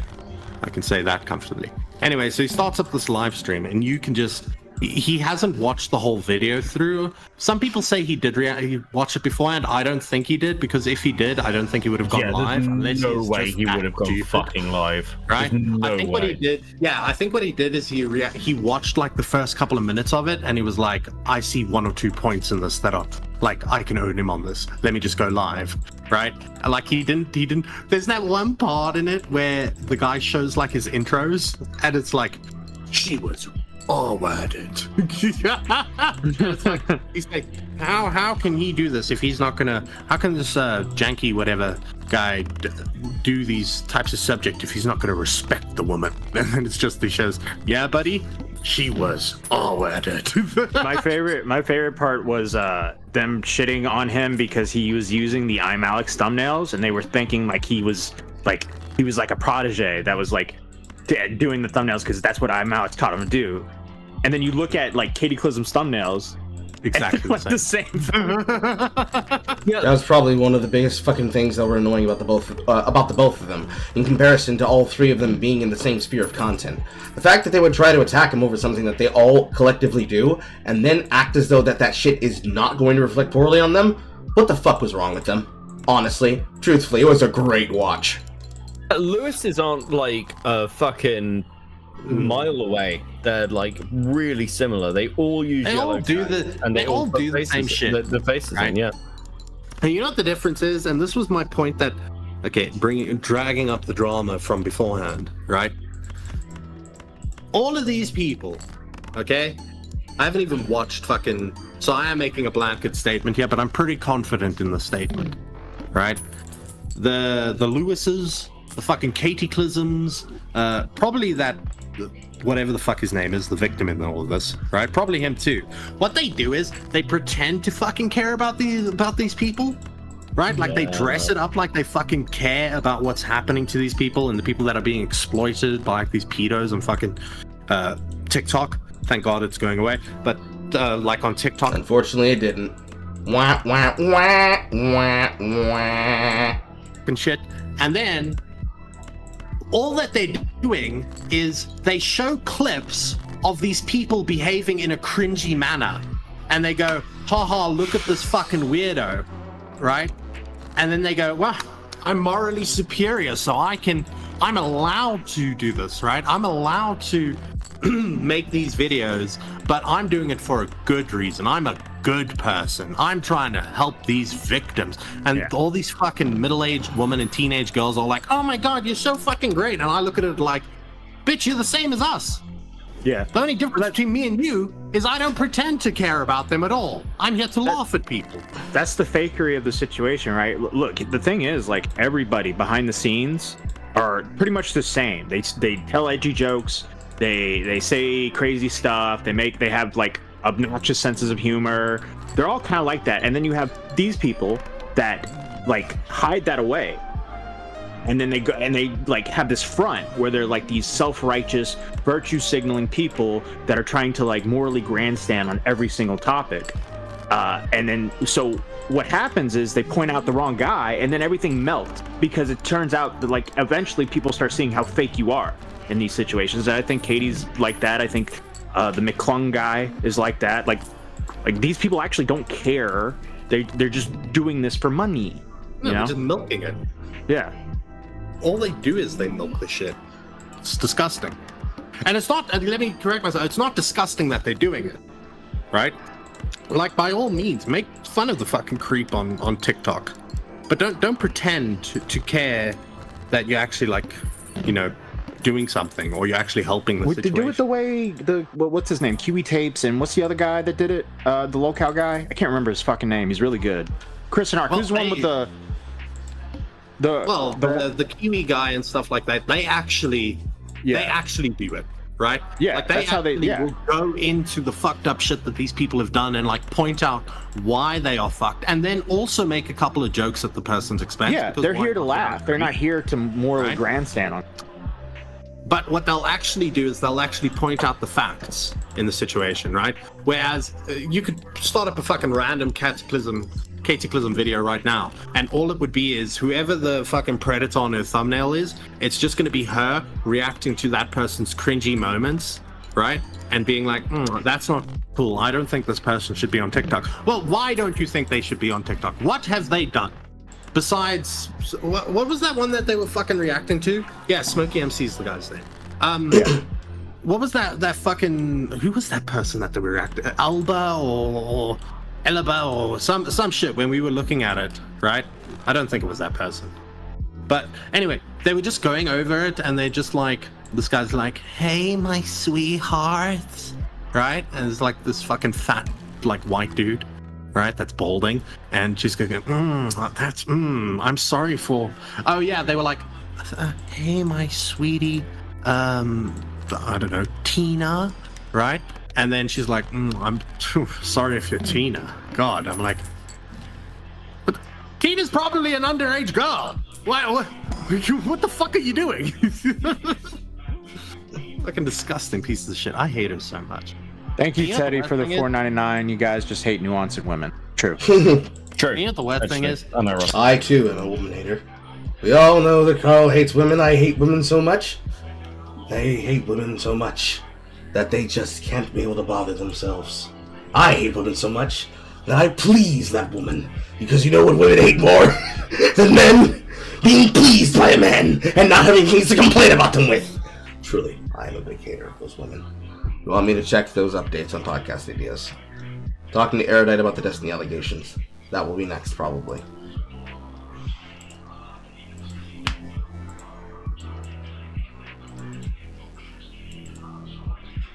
Now, you could have hopped inside the vocal room to tell me about this. She's gonna be a fucking successful YouTuber like there's no tomorrow, and I fucking hate it. I hate it so much, it boils my blood. I mean, she's already pretty successful. I know, and didn't I say that when we fucking covered her like a year ago? I was like, bitch, is gonna be successful. I can tell. Well, click on our community tab. I think she has your apology right there. Ooh, and can we address one more thing before we get into the apology, right? Katie Plizzle has a weird obsession with porn. I don't know what the fuck happened to this girl, right? Her ex-boyfriend's reporting will forever. Well, she was thrown off the balcony. Did she? Maybe she deleted it. Oh well. You're about to say maybe she deserved it. I was like, no, I'm not wait, Matt. No, I'm not that retarded. But so she has this weird obsession with pornography, right? But she's like, pornography is rot, and it is. Don't get me wrong, pornography is rot for your brain, right? They've done studies. Bad for you. Don't watch porn, kids. But she fucking comes out and she says in her video that fucking, what was it? Meat curtains? Was that the term that he used? Yeah, meat curtains. Yeah, beef curtains or some shit like that. Beef curtains or whatever. And then she's like, and everybody knows that's a term from the pornography industry. Everybody. Where have you heard them use the term beef curtains in pornography? Do you really think that a man wants to be sitting there and he's going, there's a fucking male actor's like, oh, show me your beef curtains. Or the fucking title of the video is like, look at these juicy beef curtains. What? You fucking pulled that out of your ass. And also then she's like, and everybody knows that fucking, it's a racial thing as well. Bitch, beef comes in all different shades. The apology video's right there. It goes from fucking like, I just want to start the video by saying, rare or blue even. I still don't know she's trans, by the way. Still my going theory. She got very upset at that comment, by the way, that I made like a year ago when I called her a tranny. Yeah, she's like massively like turf coded. We watch this. Yeah, what is it? Press fucking play. An apology to Danky Jabbo. The live stream that I did before was pointless, and it was ultimately based off of no real evidence that I had. And if I was going to come and talk about our conversation, I should have had receipts. I should have been able to show things so that what I was talking about actually had substance. I want to apologize for that live stream being so all over the place, and I want to apologize for making you feel as if you had no other choice but to make a video, because ultimately, whatever was said on our call was not anybody else's business other than our own, and I should have been more mature just to sit down with you and have these conversations and hash it out in private rather than take it public. I do. Pause. You didn't want to do that, woman. You wanted to antagonize him. You made so and clear so when you posted that you were going to be copying his messages and then showing them. You thought that you were doing something fucking clever, and then you ended up getting yourself fucking embarrassed on a wide panel in front of a wide studio audience. You have no one to blame for the shit that happened to you other than your fucking self. You could have fucking acted like a proper goddamn content creator, but you chose to do the shit for attention, and then you got what happens with the attention that you got. Fuck out of here. You ain't got nothing to cry about and complain about. You knew what you were doing. You didn't give a fuck. Keep that give a fuck attitude. Keep that not give a fuck attitude as you get fucked in the ass for not giving a fuck. I want to make it so inherently clear to everybody watching this and anybody who is upset by the situation that I know no matter what I say, it doesn't matter. Whatever reasoning I give does not matter. The outcome has meant that a person has had to come online and defend themselves based off of ultimately was a private phone call that I was not happy with the result of. I do, however, want to make it clear that in the call I had with Jesse, it was not me. That should just be the end of it. I started up a live stream to trash talk you and make false accusations against you, right? And insinuate that you may be a PDF file, okay? Because to be fair, Lewis did that. Goes away. What do you mean? She insinuated that he might be an abuser. No, she insinuated that he might be a pedophile. No, Lewis did that. She didn't. No, there was a chatter who ended up Cataclysm stream where she like read it out loud. Wait, she read it out, and then I missed this? What the fuck? She read it out, and then she was like, true. They were talking about like the beef curtains, and the guy's like, well, you know, it's only minors to have the pink beef curtains, and then she's like, yeah, it's a little bit weird that he's into this, or some shit like that. But I think she plays with it. If not, we can find it. Made clear that he was not friends with Alex. I explained exactly the cataclysm I've been explaining to you this video like I did for Alex. I was waiting for you to get me, and we're never friends, and I haven't spoken to him in months. Now, I also acknowledge that that is none of my business. It is not my business whether Danky Jabbo is friends with Alex or not. Obviously, I had the right to be privately upset about that, but I didn't have the right to come online. I just want to make... Right? Yep. Yes. Yeah. Like, that's another thing. Hilarious. Yeah. The fakery of this all is like you're gonna pretend that this annoying orange joke is like the most offensive thing ever, when it's just him just like obviously doing like having a little laugh. Well, because he probably thinks it's ridiculous that you're trying to police who he can be friends with. Yeah. And he doesn't owe an explanation. No. Be friends with Jeffrey Dahmer if you wanted to. Make it so abundantly clear, mine and Jesse's conversation did not end with a conclusion about his relationship with Alex. What I said on my live stream where I stated that he said to me, I would rather not talk about, and then went on to sing Alex's phrases, is true. Can I prove that though? No. Should I have come online with no proof? No, I should. Characterizing it in her little BPD brain, like that's what she heard. Like who the fuck cares? If you have a conversation with somebody and you're like, are you friends with Matt Pitt? And they go, I work for him, and da-da-da, and then the conversation. I guarantee you. Why would you be upset about it? I guarantee you this is like it happened this way. I guarantee it. He like his ass and he goes, yeah, no, I'm Alex did some horrible things, but you know, it's this weird thing. It was really good to me during that time. You know, he probably said something like that, and then she took it and twisted it as like him praising I'm Alex and like defending him. Because in her little BPD brain, everything is binary. Right? Things can't exist at the same time. Somebody can't be a piece of shit and also have helped you out. Yeah, it's like they don't understand. They can't understand that, but they do understand it. But they want to use it as an attack. That's the thing. Since I brought up like a serial killer, right? You know that John Wayne Gacy did wonderful things for the youth in his community. Okay, that's true, but he also did horrible things. Well, someone else did really good things for their country too, and at the same time, really, really horrible things. Ah, Hitler. Yes. you were talking about immediately. Yeah, we were so close to this topic being normal. Like just something we thought about. Like we're so close. It's actually wild. Was Jeffrey Dahmer homophobic? Technically he was gay and he was fucking gay people. But just kill you now. Have fun. Enjoy. He's still fading gay. He's like it was like Boblax, but like with killing people. And then someone leaked it. He was like blowbacks for killing people. Jesus fucking Christ, dude. Oh, why would anyone leak this? Oh no! I'm in so much shit now, guys. I think I'm cancelled. I've killed 15 gay men. I think I'm cancelled, guys. I think it's. I can come back from this. I just need to write the perfect speech. My responsibility has got to be on point. Hey guys, I need an alcohol check. I've killed like 5 people. What do you think I should? Need killing more. If only I killed straight white men like Ned Kelly, I could have gone down as a hero. The Americans are laughing. They have no idea who that is. No clue. Yeah. If only I killed in health insurance investment. That would work. Yeah. No, I shouldn't have. It was ridiculous. And what did I expect from making that video? I wanted him to take accountability. But ultimately, the one in the wrong here. Fuck you. I've had enough of your shit, person. We were the greatest empire in the world, and then we just did nothing and let it go. No, we went defeated, we just let it go. You know, we sent all our criminals to your country, and it really fucking shows. Yeah, we made a better country. I can freely shit himself and walk around the supermarket, and his mother will just defend him. She didn't defend me, actually. She fucking was the one that threw me under the bus. Were you at a supermarket? Oh my god, we went to the supermarket, but it was closed for Christmas. Didn't know that part. And then we went home. It could have been worse. Other people shit on glass. And then we went on hill 6. Did you read the donuts from Teddy? Yeah, I think so. Well, Teddy just put $9.99. I want one day for someone to make a video like this, but just completely double down. Yeah, I did it, bitch. And I'll do it again if you have an issue with it. I'll do you next. Lick my badge. That would have been a great response. I would have been just all for it. Yeah, I would respect her for that. Wrong here was me. I shouldn't have gone online to do a live stream because I was upset. I should have hashed out in DMs with him and had my problem with him. I understand, and I completely am genuinely so apologetic because I understand that what I said and what I did in that live stream has meant that. Have you noticed that, like, since we covered her back in 2023, like, there's been more increase of piercings on her face? Yes. It's like she's slowly involving more and more BPD brain, you know? Just want to address Eva in the chat, okay? Said, if you got it on the car seat, you'd be in even more trouble. Not true! It was my car, okay? I can do what I want in my car. I like how Mitch never knows what's going on, and then, like, he just starts talking about him pooing himself every time. Like, that's all he has. not. Okay. I'll stop talking. I'm sorry. I'm sorry about you. Please don't hate me. A hate mob was sent to him. I want to apologise for the fact that my videos resulted in so many people being disgustingly racist to him in his comment section, being nasty about his appearance, and coming to stuff that was ultimately not relevant. I also should have not come to stuff that wasn't relevant. I shouldn't have made jokes about him potentially being a that was out of pocket, and I am really sorry that resulted in him feeling like he had to talk about his sexuality. I never even considered that, and that proved how short-minded I was in this situation. And I'm really sorry that was something that happened, and nothing I will say will make up for that. I am just truly genuinely apologetic. I do want to address the accusations that are coming to me. My audience went over to try and cancel you, and now it's backfired. Oh, that was what I wanted. In the fucking video where that ginger twink, right, was going over the shit on his live stream. There's this point right at the end where she's like, she was in DMs with him, right, earlier in the stream, because he has a conversation with her, and she's like sends him something at the beginning of that stream. Okay, so they're clearly in DMs with each other during that stream as it's happening, right? And then right at the end of the stream, the chat's like, she just deleted a fucking video. And he's like, you can literally see him repel, and he doesn't know what the fuck to do, right? He's like, oh well, I think I've just been scapegoated, guys. I genuinely think that was the best. I genuinely think that was the best crash out stream I've ever seen in my entire life. Because it was like usually you get like a crash out stream where it's like a lolcow and it's like their audience already hates them. But that was somebody who was so sure that they were about to take like the biggest W. Yes. Like they were going, I'm going to turn this. And the way Oggy turns that chat over time is masterful. It's just an actual masterpiece. Were there like actual fans of his, like actual fans of Lewis that like immediately started to turn on him? Yeah. His actual audience started to turn. Oh, you should fucking seen like even Katie, and she's. I mean, if you go look at the comments of this, I'm sure they're the same, right? It is just people shitting on her. Wait, Katie like left Lewis out to dry. Like then Katie was like, yeah, I'm wrong. Yeah. While he was at the beginning of the stream, she was providing him information, right, to help him with his live stream. At the beginning, she like sent him DMs of some shit, right? And then at the end of the stream, chat is the ones that tell him she's just deleted her live stream and her video. She literally hung that guy out to dry. She was like, nope, that's not how that's fucking going. All right, just fucking nerd. Cheers, you fucking nerd. Why don't you take off that waistcoat, pal? Maybe because I feel like I don't address these things. No, I wasn't laughing at you. I was laughing at something else. All right, well, I'm gonna kill myself. I think, well, you did the man. But again, it's a difficult situation because I understand also me combating these allegations may come across as me saying that I'm not sorry. I am very sorry for the live stream I made. I'm sorry for bringing mine in his private phone call drama, which ultimately that's all it boiled down to. Online was a petty and very silly thing to do. And at my size and me as a creator, by now I should have realised I shouldn't have done that. People seem to believe that I accuse him of being a PvP. Is it hypocritical talking about? Oh gosh, she's got a fucking tattoo on her. Oh wow, she's really gone for PvP. Yeah, she had that before, by the way. Is that the Skyrim logo? What is that? Is that a bug? It looks satanic. It looks like an upside down cross. Stare at it longer, Matt. Why don't you? I don't even know. Like, it's like an insect, but it's also like. She posts pictures in a community tab. We can take a look at it. I'm sure she's got a photo. Wait, right now? Why do you know that? Yeah, I looked at her community. That's a good question. Why do you know that? Why do you know that intimately? Why? How long have you been stalking this girl? I hate this woman. Yeah, you hate it so much you got looking at pictures of her. Get the fuck. Okay, beavers. Would or would not beavers? Would not. What? I think you changed that opinion. No, I have not. I've not changed it at all. I told you in that fucking episode, and she got upset at this. I think she's trans. I've held this opinion from the beginning. It's not come out one day. No. Yeah, beavers, you were totally wrong. No. Oh, there you go. That's the clearest one. She needs about 10 more cheeseburgers in one sitting. I don't know what that is. Listening to that part, she's just so confused. He's saying I need to be fatter? Are they calling me fat? I need to be fat? Like, what's going on? How are they shaming me? Like, what? She is like chubbier than I expected. Oh, this is where she's addressing the I didn't call him a pedo thing. Go back a bit. Seem to believe that I accuse him of being a... Is it hypocritical talking about Smart School 19 is a choice when for most women it's only pink pre-puberty, most certainly a choice? Exactly. Not only did I never even say anything about anything being pink, but Katie is now just insinuating that I was somehow referencing anything to do with paedophilia or underage girls, which is incredibly insulting, obviously incorrect, and seriously damaging. I can't explain how uncomfortable that makes me feel that is something that people have taken from that live stream. I never said Jesse was a... I was talking about the fact that he used the term beef curtains in a derogatory term, and me and my chat got into a conversation about where beef curtains comes from, the implications of that.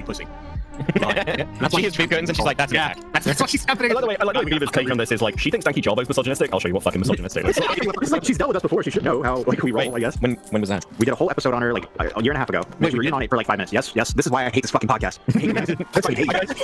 I don't take my work home with me. Everybody's right. Aiden's right. Queen's right. This fucking podcast sucks. I hate it.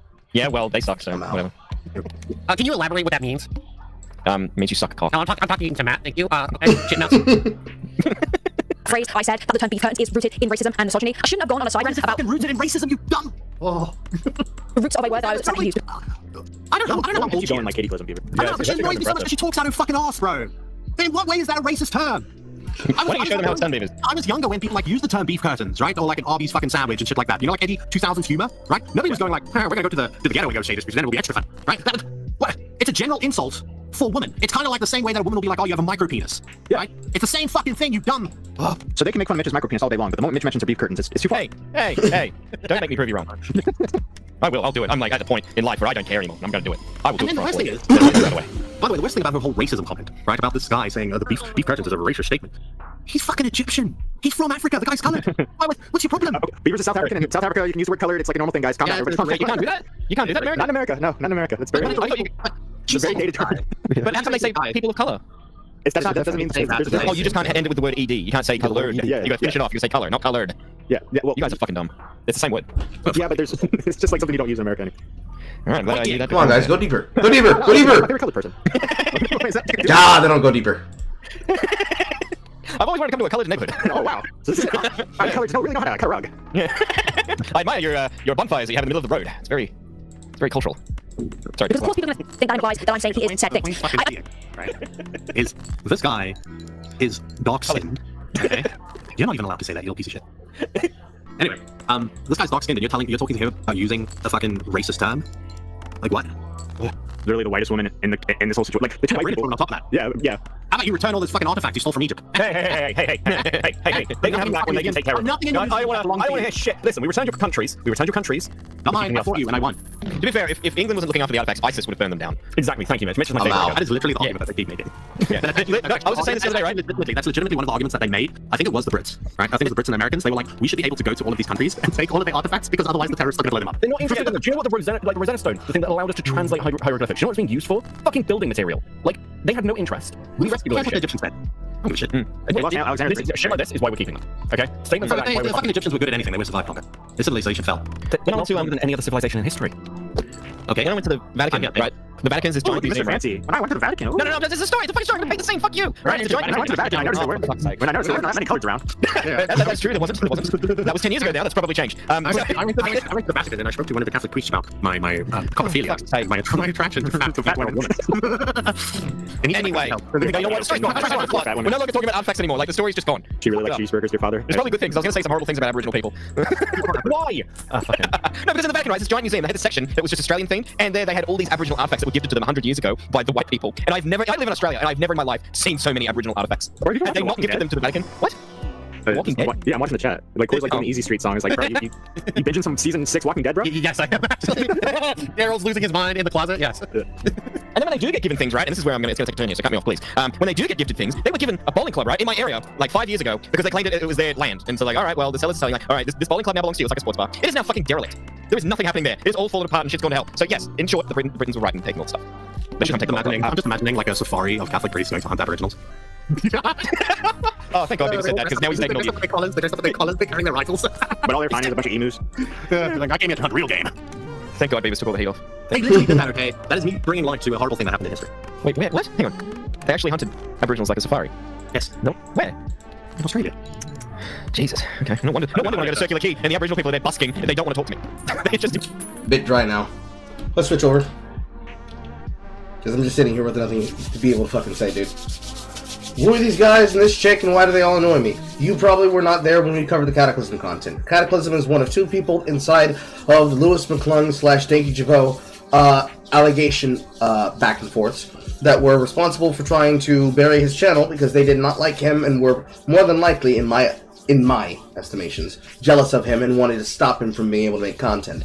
They saw an opportunity to try and jump on top of him, and because he was a Egyptian Muslim who had connections to I'm Alex, because they all live in the UK assumptively, they wanted to attack him. He defended himself with his own stream as Get Back, and the Cataclysm was the one that threw Lewis McClung under the fucking bus, as we covered that live on air. Anyways, moving forward. Tom Dark Live, talking to Erudite about the Destiny allegations. This is the Carl News Network. We go live to the DGG disaster.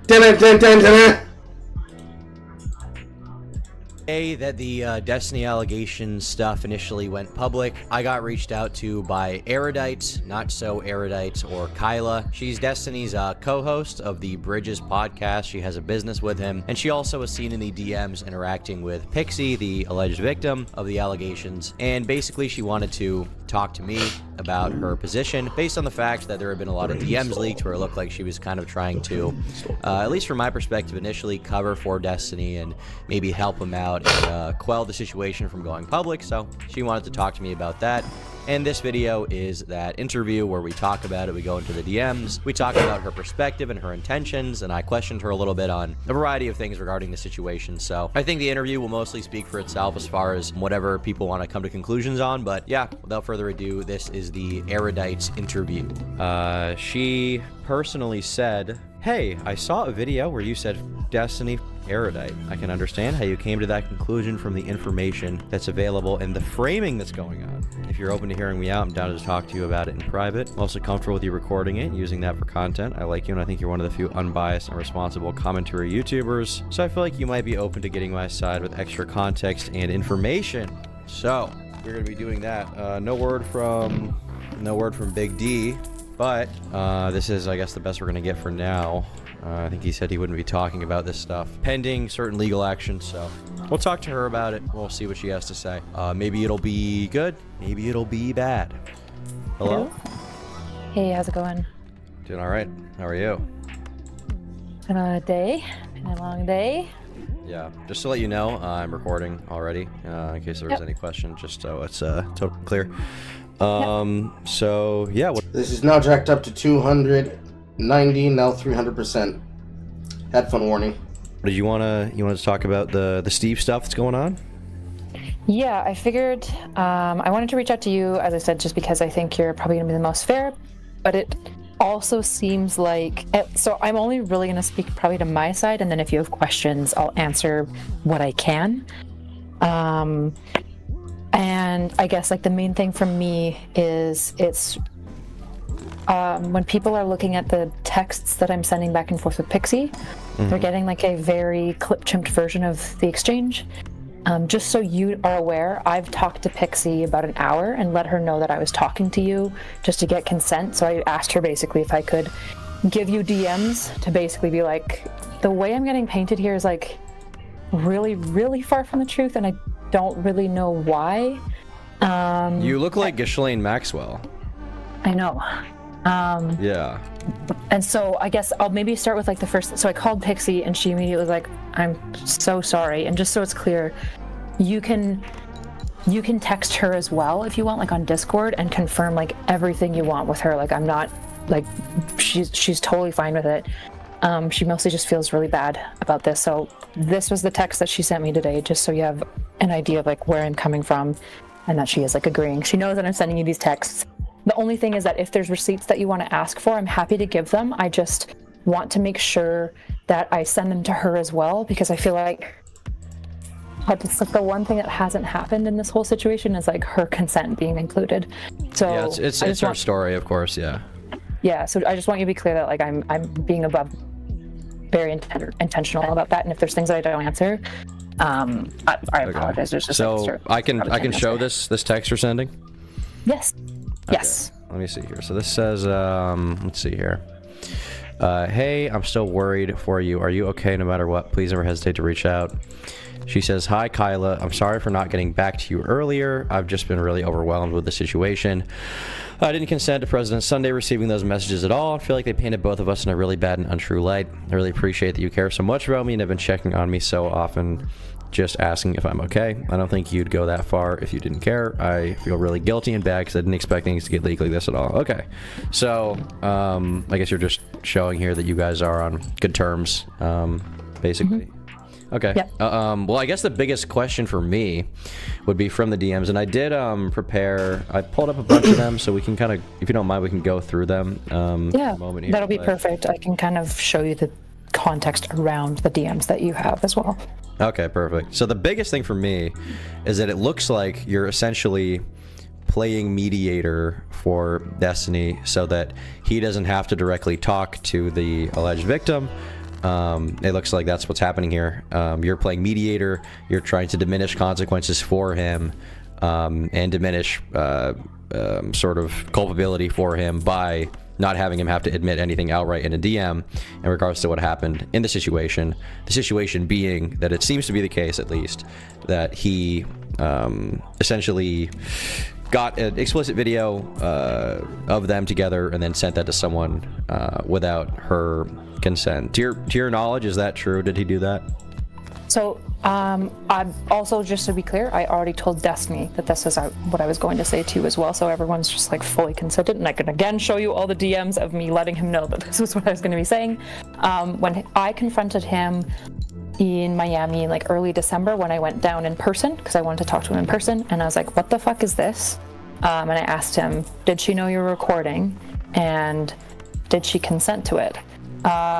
He said that she did know about the recording, like she's aware, she did consented to the actual filming of it, but he said specifically, probably not. Like it was 3 years ago, I don't remember specifically, and like things were open like this, but yeah, probably not. I didn't get like explicit consent. And I said, Steven, that's really fucked up. Like that's not okay.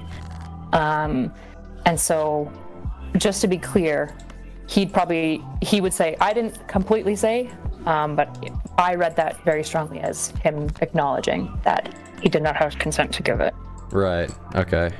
I guess the biggest question from there would be, once you had that conversation with him, and that was, you said December of Early year? December. Yeah. 2024? Yeah. Okay, so you guys had that conversation. How did things develop from there?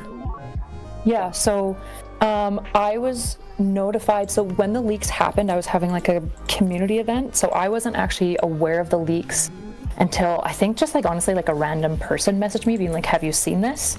And I was like, no. I still actually haven't looked at the leaks. I have like personally just a policy about never looking at like leaked nudes and stuff. But that's back, so this is back before I talked to Destiny or Pixie. That's when I reached out to Straight Raid because I was hearing that it might be Pixie, and I figured if it was her, I was also hearing that she's saying it wasn't her, and so I was like, if it was or wasn't her, I don't really want to put her on the hot seat with like me talking to her and making her feel confronted. So I'm just gonna like check and see, because to me, if he didn't even have consent to record the video, then this is a whole different ballgame. Like it's a whole different plan of action of like how I am gonna process what's going on. Right. But to your knowledge, he did have consent to record, just not to share it. Yeah, or at least consent to have it. I don't know if he recorded it or she recorded it and sent it to him. I'm not actually familiar with like how the video was made. But yeah, it sounds like he had consent to have the nude in the sex tape, but not to send it out. That's what Aaron said to me. And I was like, okay, well, thank fuck he didn't record somebody without Aaron them even is knowing. Straight Raid? Yes, Aaron is Straight Raid, sorry. Okay. Yeah. Okay, gotcha. All right. So you found that out. Sorry, I texted Pixie. Yeah, so after that I texted Pixie. So for context, Pixie and I have been friends for like well over a year. Like we're not just two orbiters, but we worked in PB together. When I'm in Miami, I hang out with her all the time, independent of Steven. Like we have our own friendship. We've been good friends for at least a year. So as soon as Aaron confirmed to me what was going on, I was like, okay, now I feel comfortable like checking in with her and seeing how she's doing. Texted her and she basically like immediately told me like everything that was going on. And I was like, okay, holy shit. I believe let me just check because I don't want to give you wrong information. I believe we've called a bunch because I checked in on her a bunch as well. It was all over text. Yeah, it was not on Discord, it was all over text. Okay. So December 12th, I texted her and I was like, hey. She was like, hi. And I said, do you want to chat or just have a friend? I'm really worried about you. She responds, once you found out about the stuff that was going on with the videos I found of her out. being public. Exactly, yeah. Okay. So I reach out. I don't know, you don't probably need me to read everything, but basically she tells me that she's feeling a little bit suicidal, but she's not planning to kill herself immediately. And she's like trying to figure out like what to do about this situation. I respond, that tells me everything. I'm really sorry. I won't begin to tell you. I understand because I don't, but I do care. And I do want to see you safe and find peace. Do you mind if I ask to spend some time with you? She said yes. We make a plan to meet up. And then we meet up December 13th. We're talking about the time. I send her a restaurant. We'd go against that one. Malua. Okay, Friday, December 13th. There we go. Friday, You guys December met 13th. up in real life and had a conversation about how to proceed? Yeah, and how she's doing. Because at this point, Had you talked to Destiny, Steven, about this stuff? I had heard about it at this point, and he had basically like the only thing he had said is being like, "Hey, I'm worried about Pixie. Like, I think she's suicidal. Like, you should, like, if you want, you should probably check on her." He told you that he was worried about her being suicidal. Yes. Okay, so Yes, you but I then didn't- go check up on her. You meet up in real life, and what? Yeah, but I texted her beforehand, just to be clear. I'd already texted her about wanting to meet up and talk anyways, and Yeah. he just gave me the extra information. She's suicidal. Okay. How did that conversation with her go?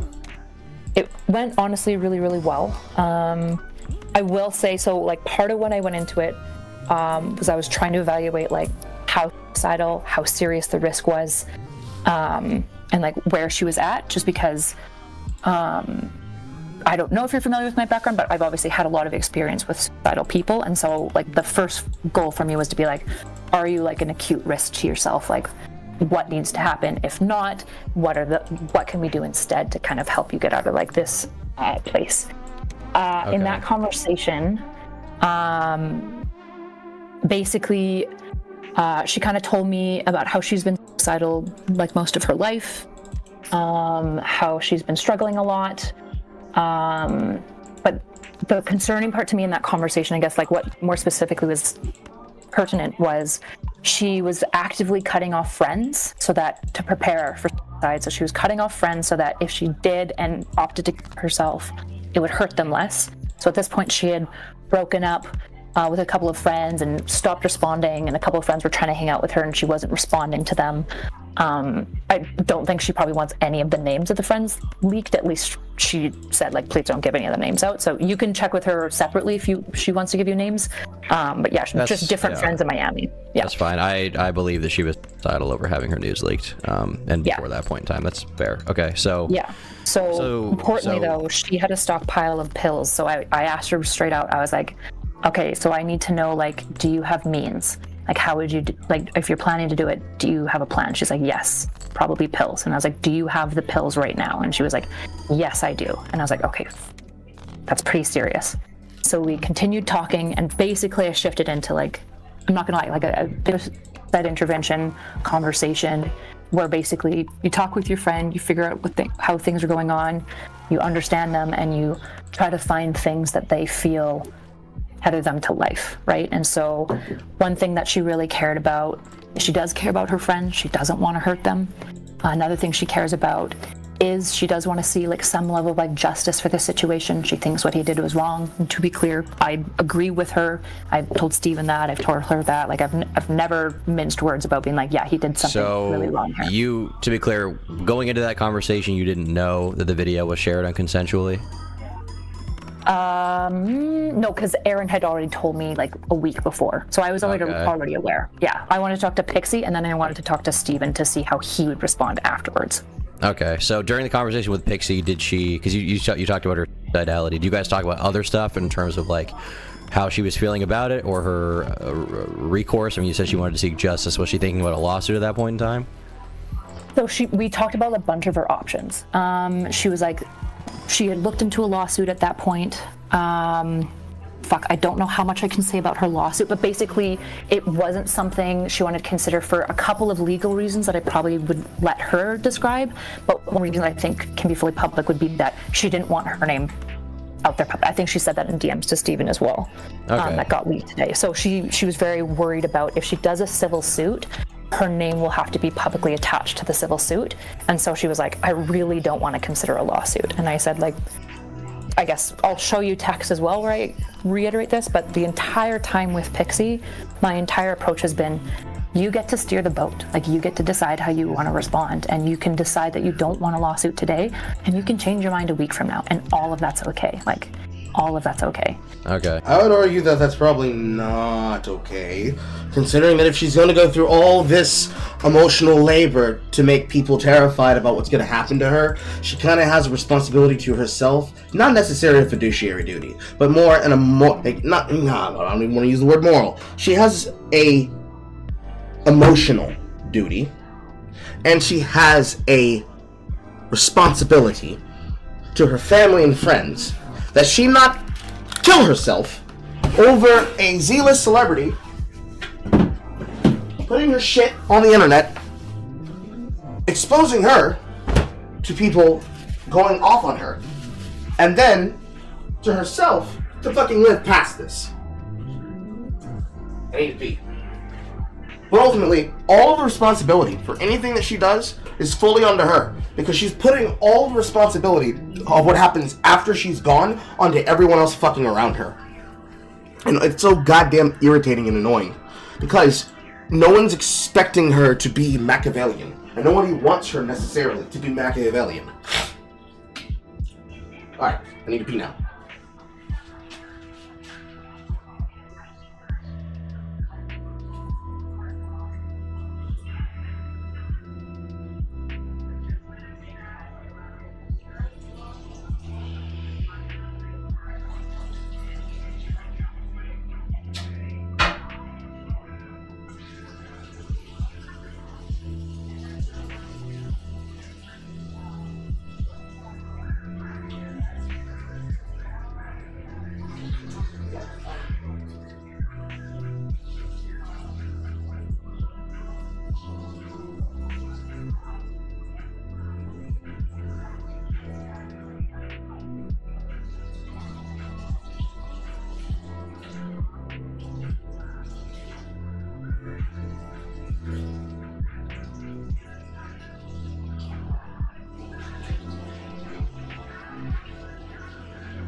Hey, shit!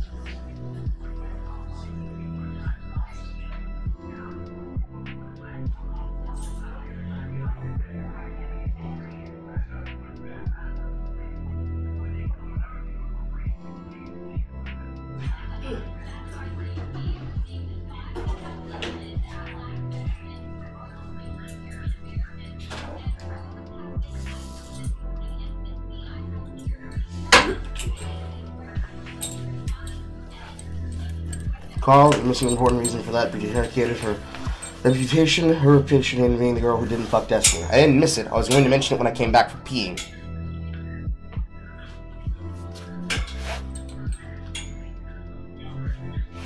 It was the main reason why I went over it last night and made sure to show that she brought her family directly to Destiny and had them interact in a way similar to how fucking Grace Thorpe and Ben Thorpe tried to interact with them when they were trying to become more popular through using Destiny as a liaison for their shit. You should trust me in my reporting. The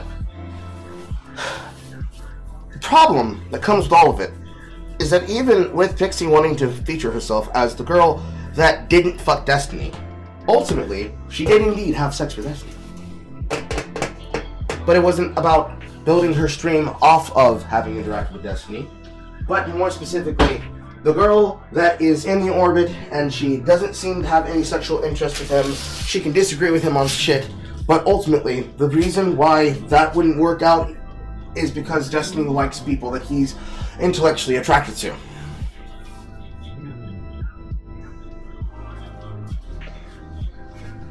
You said that you didn't see why she would go to that extreme. Go to the extreme of wanting to kill herself? Or go to the extreme of wanting to have him pay restitution? Because I probably forgot to say at the time, which would be on me. But going to this extreme, wanting to hurt herself, and put her family at risk for this, with the level of intelligence she has, is a sense of emotional torpor that she is more than intelligent enough to know it would not solve. Because ultimately she's doing a lot of damage herself. Well, that would be unfault of me looking at it from the outside perspective of hindsight. I would expect her to be intelligent enough to know that offing herself does not solve the problem. Because ultimately, you just leave everybody in grief and despair. Sure, it'll make things worse for Destiny, because look, Destiny got a girl killed. Now his career will definitely be dead. But for herself, she shouldn't be doing that, period. Anywho, she's smart enough that she should have known to simply not trust Destiny when it came to his shit, knowing about how much he bragged about his sexual dalliances with others, and that it might be used against her in the future. Especially if she wanted to give the impression to her dad that this was a good person for her to be involved in. And he clearly thought that it was, because he was able to have a riveting conversation about centrism and policies in schools in the US on his live stream while talking with his daughter. I still missed the trash can. So ultimately, in the decision in which she talks with her about it, Pixie's outcome swapped from I want to hurt myself to hurt Destiny to I want Destiny to pay restitutions to I want Destiny to atone for his actions. I would not need to be the first person to say that Destiny was not going to do any of that shit. Destiny is not going to do anything other than try to pay whatever he believes is the price and the cost to it, which is in the conclusion that she came to herself. Because if he thinks that he can be able to pay it off by paying any substantial amount of money that does not directly harm him in a way that goes with a severe punishment of physical and visible action, reaction, restitution, that it's not enough. Effectively, she is indeed saying to turn Destiny's TV off. It's not enough! It's not enough to have him pay $1 million. Or even to put a price tag on it. Although that would probably mean more the womanism of not wanting to say an explicit price. But whatever her mentality was in her chats with Erudite, it was clear that the goal was for Erudite to figure out a way to keep her talking, rather than a way to, you know, beeline to her state and stop her from killing herself.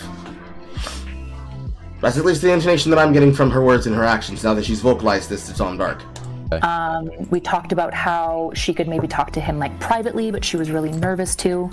So this is where she basically was like, I can't remember if she brought it up first or I, but basically her being like maybe you can see what he'd be willing to do like for me. She was like, I feel like you really, really understand emotionally where I'm coming from. I did a lot of like paraphrasing of like, it seems like your biggest concern right now is like justice, because you feel like you've been wronged and there's no direction for you to correct the situation, and you've been betrayed by your friend in like a pretty major way, and there's nothing for you to do that doesn't kind of publicly implicate you, and so you want to work with him privately to find a better resolution that you feel at peace with. She's like, yes, that's exactly what I want. I want to know that he's not going to do this again, right? That was her orientation in the conversation. So we talked about a couple of strategies about how she could do that. I was like, you could message him, you could go through like other people to message him, you could go through a civil lawsuit, you can take 5 days and just like think about it. Like, you don't have to decide right now, but just like let me know what you'd like. And that's when she was like, yeah, I think I'd really appreciate if you just like told him where I'm at, communicate like emotionally. She's like, I feel like when I communicate with him, like he's not understanding it. I don't feel really understood.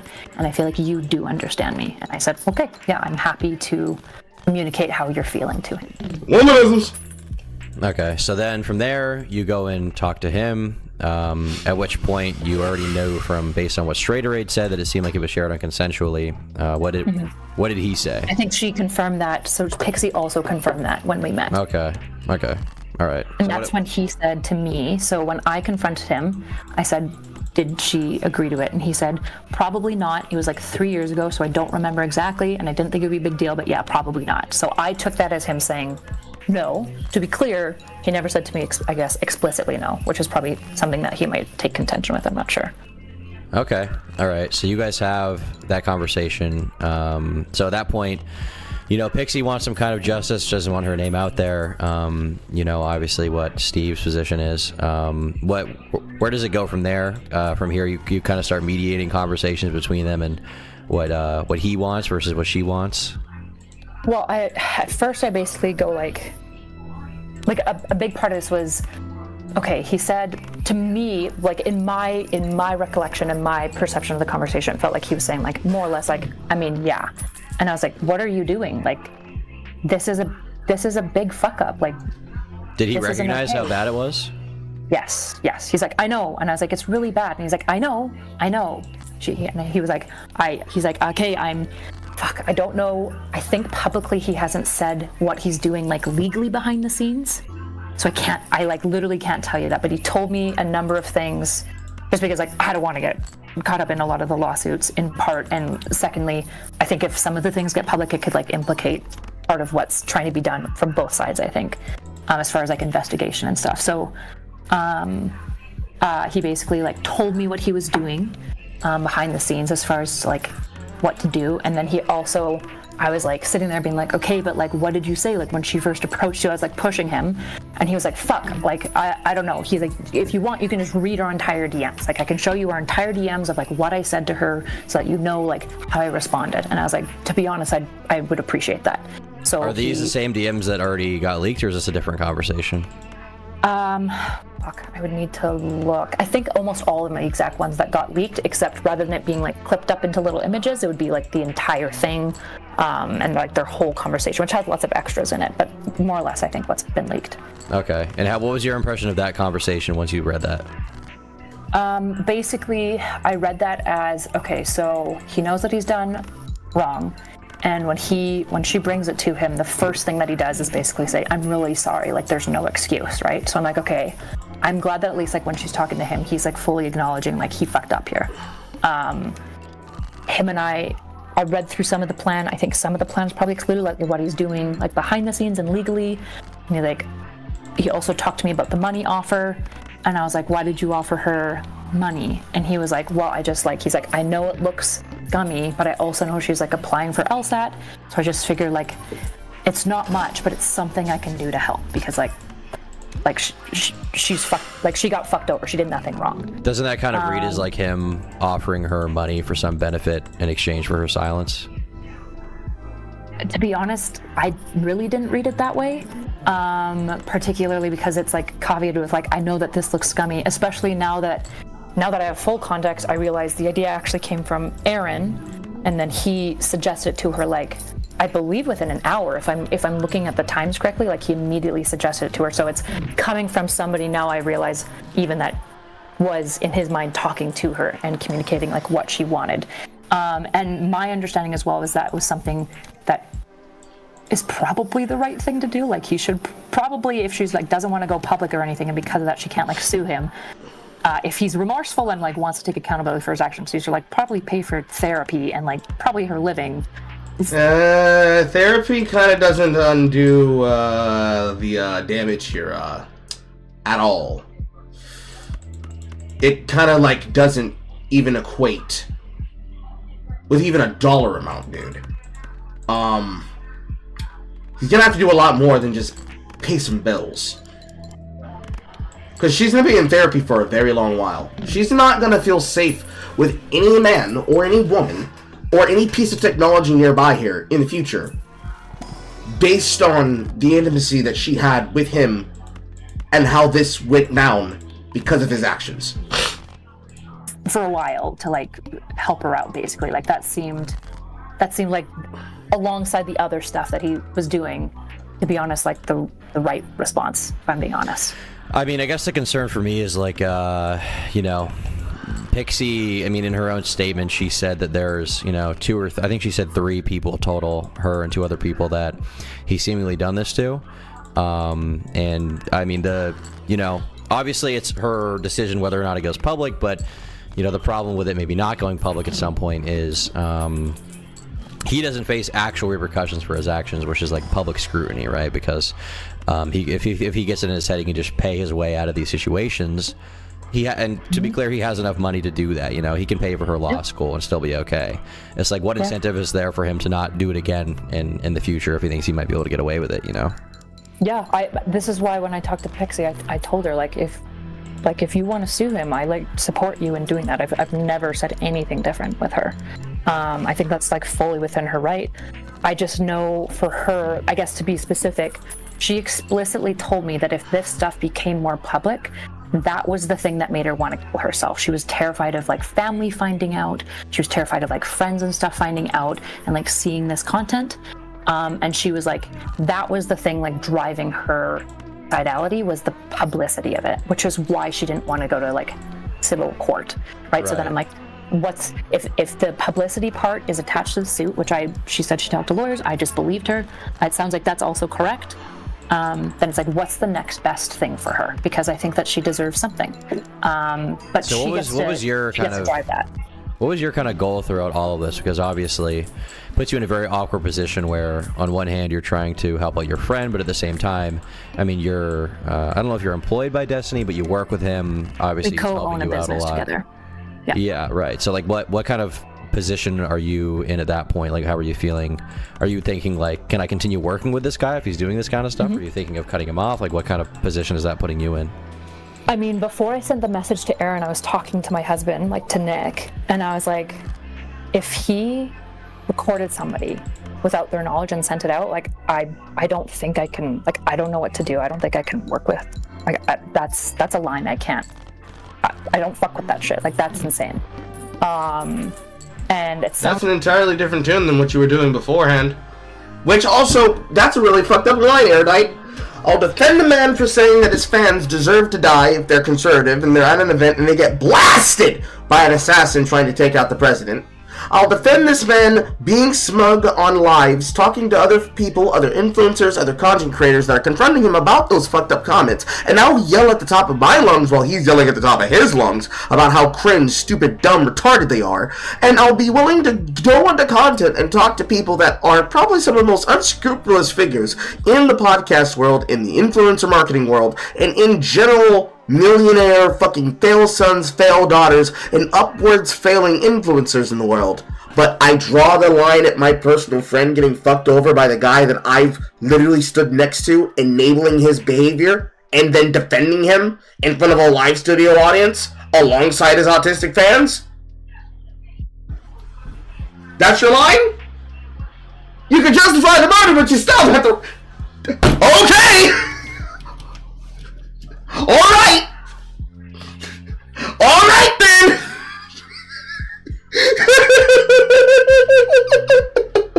The line was when it became your personal friend that was victimized. On one hand, damn, you know what? That's true. I probably feel that way too. That's really hardening. I'm sorry that you saw that happen. On the other hand, all this other shit that could have been your line. All these other things that you, another intellectual female that he clearly likes well enough to work with frequently, already under scrutiny because people are concerned that you are only able to keep what you have because you clearly must be blanking him, when the same situation that envelops you happens to your friend, this is when the line was crossed. Not when people were insinuating the reason you have what you have is because you must have had sex with Destiny, to the point that you drag your husband out and make him have to go through content that is possible to be responsible for a future divorce that you might have with him. Content that we also covered on the channel. This is Carl Negro News Network. These things happened, but this was the line. Now it was the line. Now you're upset. Now it disheartens you. Sounds like, I know recently, like, Cherry has made some statements. Just to be clear, I don't know anything about those leaks, and so, like, I don't know. I need to think. What's really bizarre is why the fuck does Cherry have leaks? All she has to do is edit the fucking videos. I need to figure out what's going on with those additional leaks, because, like, a pretty hard line for me is, like, if somebody does agree to somebody else, that's a pretty hard line for me. Right. Well, even outside of the recording, I mean, the question of whether or not the recording was consented to, the spreading around certainly wasn't, from your perspective. Is that enough to draw a line, or no? It's not for me. The issue is that what was a line for me before, I was like, okay, if she did consent to the recording but not to the spreading around, which I'm assuming that she hadn't, then I said, what matters to me is, like, how he responds. Is he trying to fix it? Is he being remorseful? Is he, like, reaching out to her to, like, find some level of solution? If that's, like, his initial response, that to me is a lot more meaningful. Because it's like, I guess my question would be, like, why do you draw a line there? Like, it's not like he slipped on a banana peel, like he was in one of his goon sessions and he decided to send a video to some random Discord e-girl of Pixie engaging with him. Like, why would... I mean, obviously he had to have known that, whether or not he was the one to leak it to the public, he had to have known that he's running the risk of that video being publicized when he's sending a video of, him and another person sexually interacting to someone random that he met on Discord, or even someone he may have trusted, right? Like, if Pixie didn't consent, he had to have known he ran the risk of that being publicized in some way, considering how, how much public scrutiny there is around Destiny, and frankly, how many people would love to have a video of him engaging in that, as we've seen from the Twitter stuff, right? Like, would that not be is that not something he should have been pretty, I don't know, forward thinking about? Yeah, I agree that, like, the issue is, like, it's not that I'm not saying it wasn't a fuck up. Like, I agree that it was a fuck up, and I think it was a massive betrayal of trust. Just to me, like... So why are you still there? Massive betrayal of trust. I can't believe this shit happened. Why are you defending him by trying to cover for him now? By talking to Turkey, Tom. Is this your Carlo moment, Erudite? Is this where you say, hey, this person that I know that they're not Alex Segal, so I'm going to do everything I can to show that this is not that. Oh, she's absolutely 100% a retard, but Smoke Rocco is clearly not a Jewish man that feels that he wants to fuck his mom, and then wash your hand of it and say, bro, I'm out. Because that's not what it seems like you're doing. You might have canceled shows for Bridges and a bunch of other fucking shit, but it looks like you're still there because they have something on you. Stale in the cookie, but fresh in the cream. Destiny probably has a video on her. Thank you for the $2. She's just a girl. Possibly. Who knows what he has? He got something. She is shugging and jiving harder than any person ever could. Recording somebody and then without their knowledge and leaking it is like a full-on, like it's a pretty like sexually invasive crime. Leaking somebody's nudes I think is also really bad. To be clear, I think it is really bad. But the issue is that I think it's fundamentally just a more common issue that people do. It's definitely, in my experience, not the first time that somebody has like leaked nudes. I think it's really bad. I think it's not okay. Like when you hear about like guys like showing other guys like tits that some girls shunter, like I think it's gross, and there's a reason I don't look at it. I mean that's I agree it's less severe, but this isn't a bunch of high schoolers, right? This is a 35-year-old guy who's doing this. Sure, but the law and morals are different, right? In the case of like recording somebody against their consent and then releasing it against their consent is a totally different action to me than like having it sent to them. And what a stupid opinion. Let's listen to that back again. I agree it's less severe, but this isn't a bunch of high schoolers, right? This is a 35-year-old guy who's doing this. Sure, but the law and morals are different, right? In the case of like recording somebody against their consent and then releasing it against their consent is a totally different action to me than like having it sent to them and then thinking it would stay private because they're sending it to somebody else and giving it to somebody else, which they shouldn't have done. Like these are just the intention and everything behind it is a lot different to me. So is your concern entirely the legality versus the morality? Like is the morality not really a big question for you? No, I think morality is a really big question. But I'm saying that basically, to some degree, I suppose I'm saying I agree with the law here. I agree with the law drawing a line here saying like this is a even more severe action. Both are really bad. The issue is that one of them is like criminologically bad and the other one is like, you're a fucking piece of shit. Okay, so you were okay with working with the piece of shit, to be clear. I was willing to work with somebody who fucked up and then also showed remorse and was like willing to try to help the person that he fucked over and correct it. Yes. Okay. All right. Exactly. Thank you. Yes. Well, I guess moving on from that interaction. So where did the kind of conversation go from there once you had gotten his side and gotten her side? You, at that point, a lot of the DMs seem to be you kind of mediating, talking to her about what she wants versus what Steven is willing to provide and do. What was your kind of perspective on those interactions? Before we get into the specific stuff, I guess just overarchingly, what was your goal there? Sorry, I think I'm not understanding your question. Could you just rephrase it? I guess, okay. What was your goal past that point once you found out what he had apparently done and you seemingly got confirmation? Once you found out how her feelings were on it, what was your goal past that point? Was it just to help Pixie out? Was it to protect Destiny from the allegations? No. So like this is the biggest frustration. I don't know if you've seen the Fairy Queen leaks or whatever. I don't know why people keep saying this. They keep saying that I asked her to delete the comment, but you can just read my message. I explicitly tell her I'm messaging her because I don't want her to remove the comment. I want her to remove the identifying piece where she talks about like friends, because I don't want anything that could narrow it to Pixie, because the main thing that Pixie has said to me over and over is the publicity piece. So the only thing that I have cared about, by and large, has been following what Pixie feels that she needs in that moment, right? Listening to like what she's asking for. There are certain things it's possible that she could ask me to do where I'd be like, I'm not comfortable facilitating this, right? But saying something like, please don't make my name public, please don't address it publicly, and please like try to keep it as quiet as possible, 110% I'm going to do that, like no question. So And you say if the you look at Fairy the Fairy Queen Queen leaks, you mean is this message, right? Let me just to confirm with you. Yes.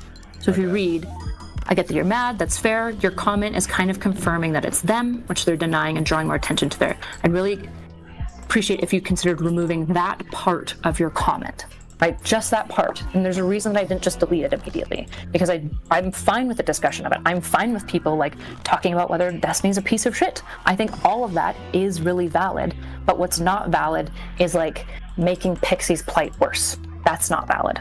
And like until she decides that she wants to go public, I'm not taking that from her.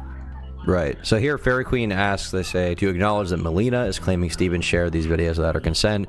Have you confronted Steven about this? Will you dissociate from him for sharing another woman's sex tapes without her consent? You said, gotcha, I'm not an extension of Steven, you're not a feminist, and you blocked her. What, were you blocking her because it seemed like she wasn't going to edit her comment, or because you didn't want to answer these questions publicly? Like, what was the concern here, I guess? It basically seems like, so Fairy Queen and I have a history, just to be clear. A really weird history, where she constantly is accusing me of things and then coming to me behind the scenes to like help with reality or certain things. And the reality is that if somebody's life is at risk and they need help, I'm just gonna give it. I'm always going to give it. And so Fairy Queen at this point and I had two separate interactions where she had come to me because somebody she knew or a friend of hers was suicidal and she was looking for like steps about how to handle it. And I helped her every single time. One of the times was also a mutual friend, like Xena. All that stuff is very, very public. Fucking Xena drama. Please take us back to when it was much simpler. I did a lot of the similar stuff with Xena. I met up with her. I think with Xena, I actually spent a night at her house just to like keep her safe when she was really distressed. Xena, I also did like. So you were willing to go to her for Xena, but you didn't go there for Pixie? You're admitting that you didn't take this as seriously as you could have in other situations, girl. Damn. Okay. Multiple safety calls for her, where like I reported like as she was attempting like to the police and stuff like that. So Fairy Queen has this weird dynamic where she keeps coming to me for help with stuff, which I'm always willing to, but then she'll also be like, but why are you such a piece of shit? Why are you friends with Destiny? He's a horrible person. And I'm just like, look, like if somebody needs help, I'm always willing to. There's lots of things I disagree with Steven about. But yes, I am still willing to work with him. So that's part of what's driving this. When she like sent all those questions, I was like, oh, so every time she said like one thing that she really cares about is women, I don't know if I believe her, because it seems like she's willing to hurt Pixie to like get at Steven, and I'm not interested. And at that point I blocked her and deleted the comment. Gotcha. Okay. All right. Well, with that out of the way, I think the thing I wanted to go over next would be all the text messages between you and Pixie that got leaked. Now, before we get into that, I guess my question would be from you. Do you know the way that these text messages, it looks like iMessage, do you know the way these texts got leaked? How did this end up getting out? Who was this sent to that ended up sending it to someone that ended up getting it publicly? What was the chain of events here? It sounds like Pixie sent it to Aaron, trying to like basically like, this is what Kyla's saying. Pixie and I have talked. She's also willing. Her and Aaron aren't talking anymore. But she is willing to, like, if need be, obviously she wants to be as publicly implicated as possible. So if you need it, you can probably reach out, but also I don't have it because I didn't ask for it. But basically she was constantly telling Aaron, like, what do you think about this? This is what Kyla's suggesting. And Aaron was saying, like, I think she's being sneaky. And Pixie was being like, I don't think she's being sneaky. So I think the only text she has is because those are the specific screenshots that Pixie sent to Aaron. I'm not 100% confident. From my understanding, Aaron directly leaked them to Sunday. I think Beckett of Crabs or whatever, he covers all the leaks on stream. It sounds like Sunday got them directly from her. I don't know how Beckett got them. I think some people are saying it. I think it might have been through Smugbug because Aaron's good friends with Smugbug. I don't know though. I have no idea how Beckett got the DMs, and I don't know if Nicholas got it from Beckett or from Sunday or like what the transaction is after that. I have no idea. Okay, and I haven't seen Pixie directly talk about Sunday or I guess maybe Bad Empanada is someone that people are talking about right now, but I saw her just let me find her tweet real quick. In her thread, she had said something to the effect of let me see here, I've got it. Okay, so she said, if you're a leftist who has talked about the situation without so much as contacting me, you owe me an apology. On top of being a victim of revenge, I now have to deal with people lying about my dating life and further dehumanization of me. I know I shouldn't elaborate more, but I think one of the worst parts of what's happened is learning how so many people I genuinely thought were my friends are so easily willing to betray me. I don't understand what I've done to them to make them want to treat me like this. So do you know who she's talking about here, or is she not willing to? I'm speculating it's Erin. I didn't ask her specifically. I would speculate Erin. I know she's feeling, she basically, I called her tonight and she was like, Kyla, I'm so sorry. And I was like, are you okay? And she was like, Erin backstabbed me. Like, Erin backstabbed me. So I'm assuming it's Erin. And Erin is a leftist, but I genuinely have no idea. I would assume though. Okay. Gotcha. Yeah. Okay. All right. Well, do you want to get into the text? Sure. I think it's probably worth saying, because I think people are like, the biggest question people have is like, why I'm sticking around Destiny. Yes. And so I just want to like answer that question, I think, a little bit more extensively, which is A, if something else comes out about the leaks, which is like more pernicious or criminal, I realize like I probably won't, but I don't engage with friendships in the way that it feels like people are kind of expecting me to, maybe in the public. I'm really staunch about like rehabilitation and like journeys and processes, which means that like if I have a friend who's done a bad thing, pause. I realize like I probably won't, but I don't engage with friendships in the way that it feels like people are kind of expecting me to, maybe in the public. I don't think people are expecting you to engage in, quote, friendships with people the way that you claim that they expect you to. I think people are looking at you defending the actions of an individual that you know well off with more certainty than others would. Is a person that has shown a pattern of behavior, as presented easily, even with malicious intent by him through President Sunday's video,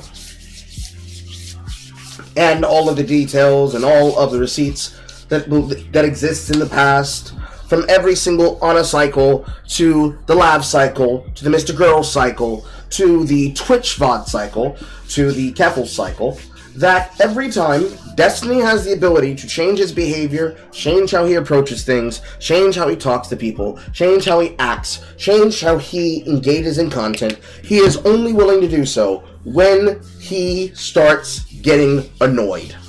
Because as we saw, when he gets tired of dealing with the shit that's in front of him, he will say, nope, no more Twitch, no more Kick, no more YouTube, no more Twitter. The moment that it's not something that he can directly control, and they claim that they want to pull away from as being a cesspit that they don't want to engage in, they will immediately cut it off. That's not to say that you're directly responsible for it, but considering that you're basically his public PR agent, you're his fucking PR agent to the Daliban, through you help all of his optics, because you're the one who's there to be the explainer. You're his translator. You're his autistic translator. And how many things, how many events, how many situations, how many internet happenings does it take to get you to be against Destiny? For his behavior? For the consequences of his behavior? For the fallout of his behavior? Or for his general demeanor and how it makes it harder to work with him, not easier to work with him? I think that's what people are asking you. Really, everybody's looking at you because you and Dan are the only ones that can tell us. Now, we know Dan. We understand Dan. We know exactly what Dan's job is. Certified crash out. What's your job? Because it looks like it looks like it's Maxwell. It looks like you're his Ghislaine. Whether or not he promoted your career and helped you get to where you are because he was sticking it in you, it seems like you're willing to stick it in everybody else for him. And the next words you said was, I believe in rehabilitation. Girl, he can't be rehabilitated. You can't fix him. You can't fix that. He's been the same as he's been ever since StarCraft 2. The only thing that has necessarily changed about his behavior is that he's gotten smarter about keeping it under wraps. Because Lord knows, people come out to protect the Daliban. But everything you've said here, the stock market is down 2,000, girl. The stock market keeps dropping every time you utter another fucking consonant. You gotta explain to everybody else and to us what helps you sleep at night. What is on Erudite's mind when she thinks about reconciliation and about rehabilitation for Steven? Really staunch about like rehabilitation and like journeys and processes, which means that like if I have a friend who's done a bad thing, they're not like dead to me. I'm not just gonna drop them immediately. I'm gonna confront them, usually in a way that I think is most productive, particularly if they've done something that I think not just violates like my values, but their own values. This isn't the first time I've confronted Steven on different things. It's just the biggest thing that I've confronted him on. But there's Pause. What are those things? Can you give us some examples? If you can't give us some examples, that's really hard to trust you on. There's been multiple times, like even in this like cutie Cinderella drama where we started like making fun of her. I was like, why are you doing this? Like this isn't your values. Like this is something you don't believe in. He's like, yeah, you're right. Right? So I think if everyone just disowns people immediately for wrongdoing, like nothing works. I have like my entire dream is to like work with high risk, like my entire career previous to this was working with like drug addicts and juvenile delinquents, like people who've done really, really fucking bad shit. And so I don't know. I understand why people may be confused because maybe they don't feel similar, and I don't put this on anybody else. Like nobody else has to orient themselves towards Steven or anyone else who's done something wrong like I do. But basically the moment that I saw like remorsefulness, accountability, and like a step-by-step plan of like how he was going to correct the issue, that's when I was like, okay, I can still work with this person because it's like the try and the accountability that matters to me, not just like the actions alone. So to me,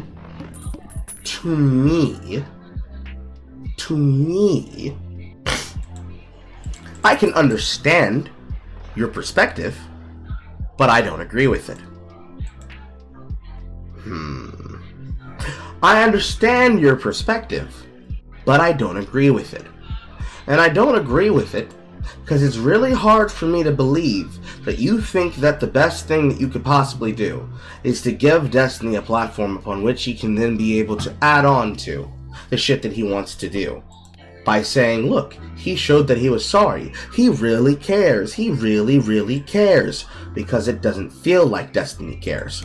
It feels like Destiny doesn't give a fuck. And he wants to continue his path of not giving a fuck. Because as long as he continues to not give a fuck, he doesn't have to deal with the ultimate consequences of his actions directly affecting him in a way that will actually haunt him.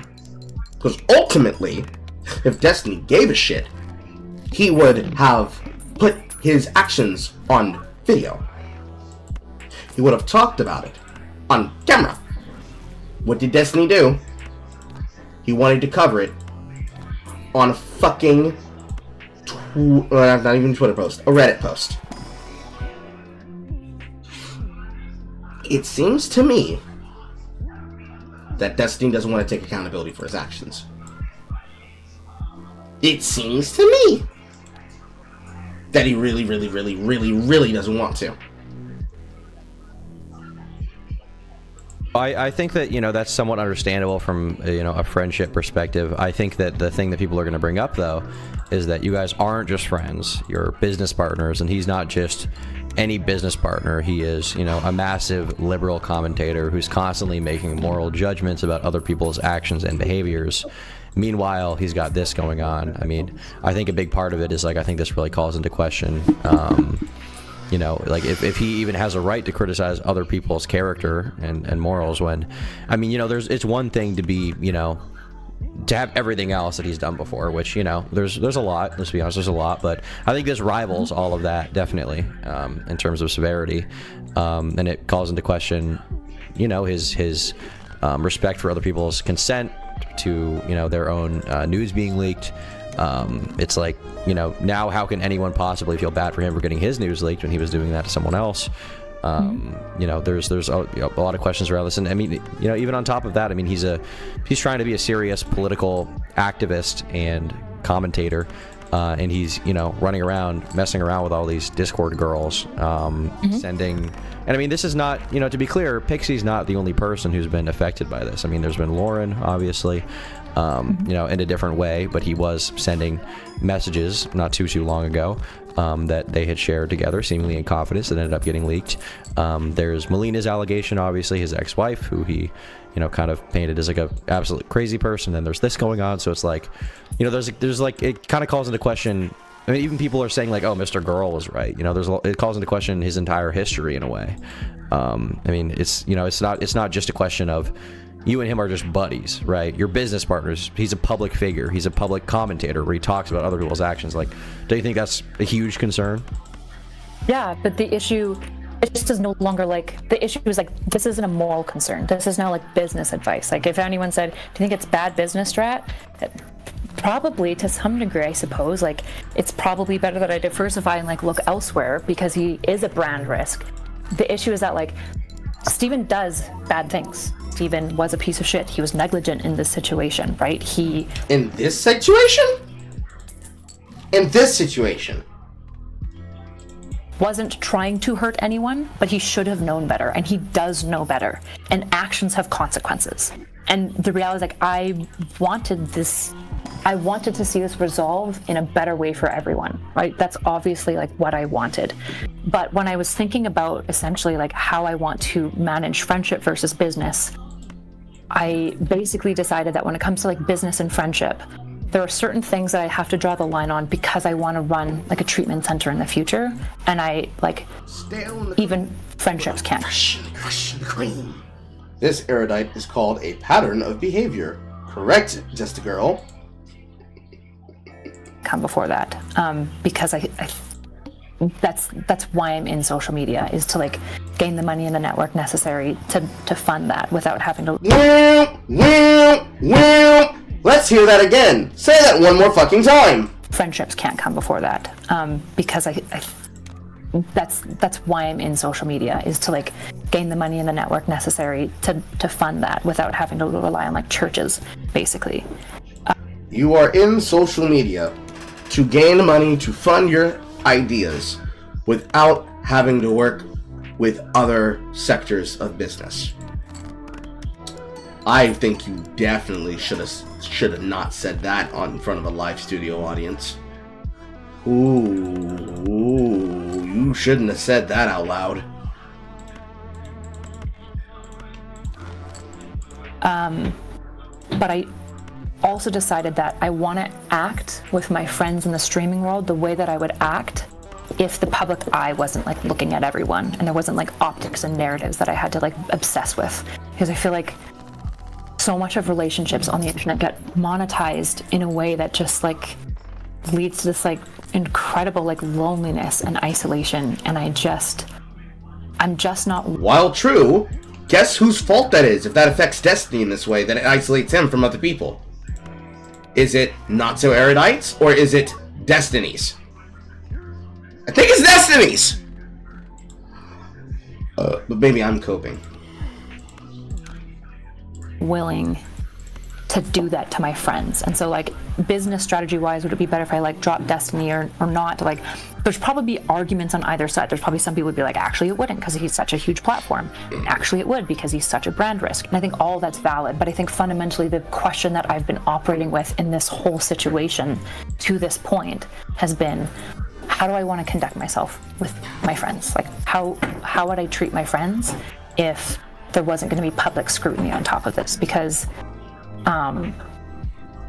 I don't know, I guess that's the only way I can sleep myself and like in my mind like have some level of like consistency in how I treat people, because my friendship is going to be determined fundamentally by like who's in trouble now, right? And I just I don't know if you ever like watched the Amber Heard Johnny Depp stuff, but it's like, who's in trouble now shouldn't be the way, if I was close to Amber Heard or to Johnny Depp, shouldn't be the way that I engage with them as like a friend. I should try to figure out like what happened, what went wrong, what do you feel accountable for, and like trying to get as much information as possible, and speaking out when your friends do something wrong.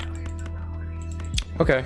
All right. Well, with that being said, I think it'd be good to get into the text. Is it about time, you think? Yeah, we can do that.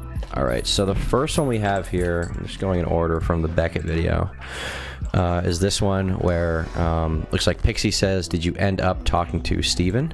And you say, not yet, Coleman canceled, so I ended up not coming in, but we'll be there Saturday. You're hinging a lot of my conversation with him.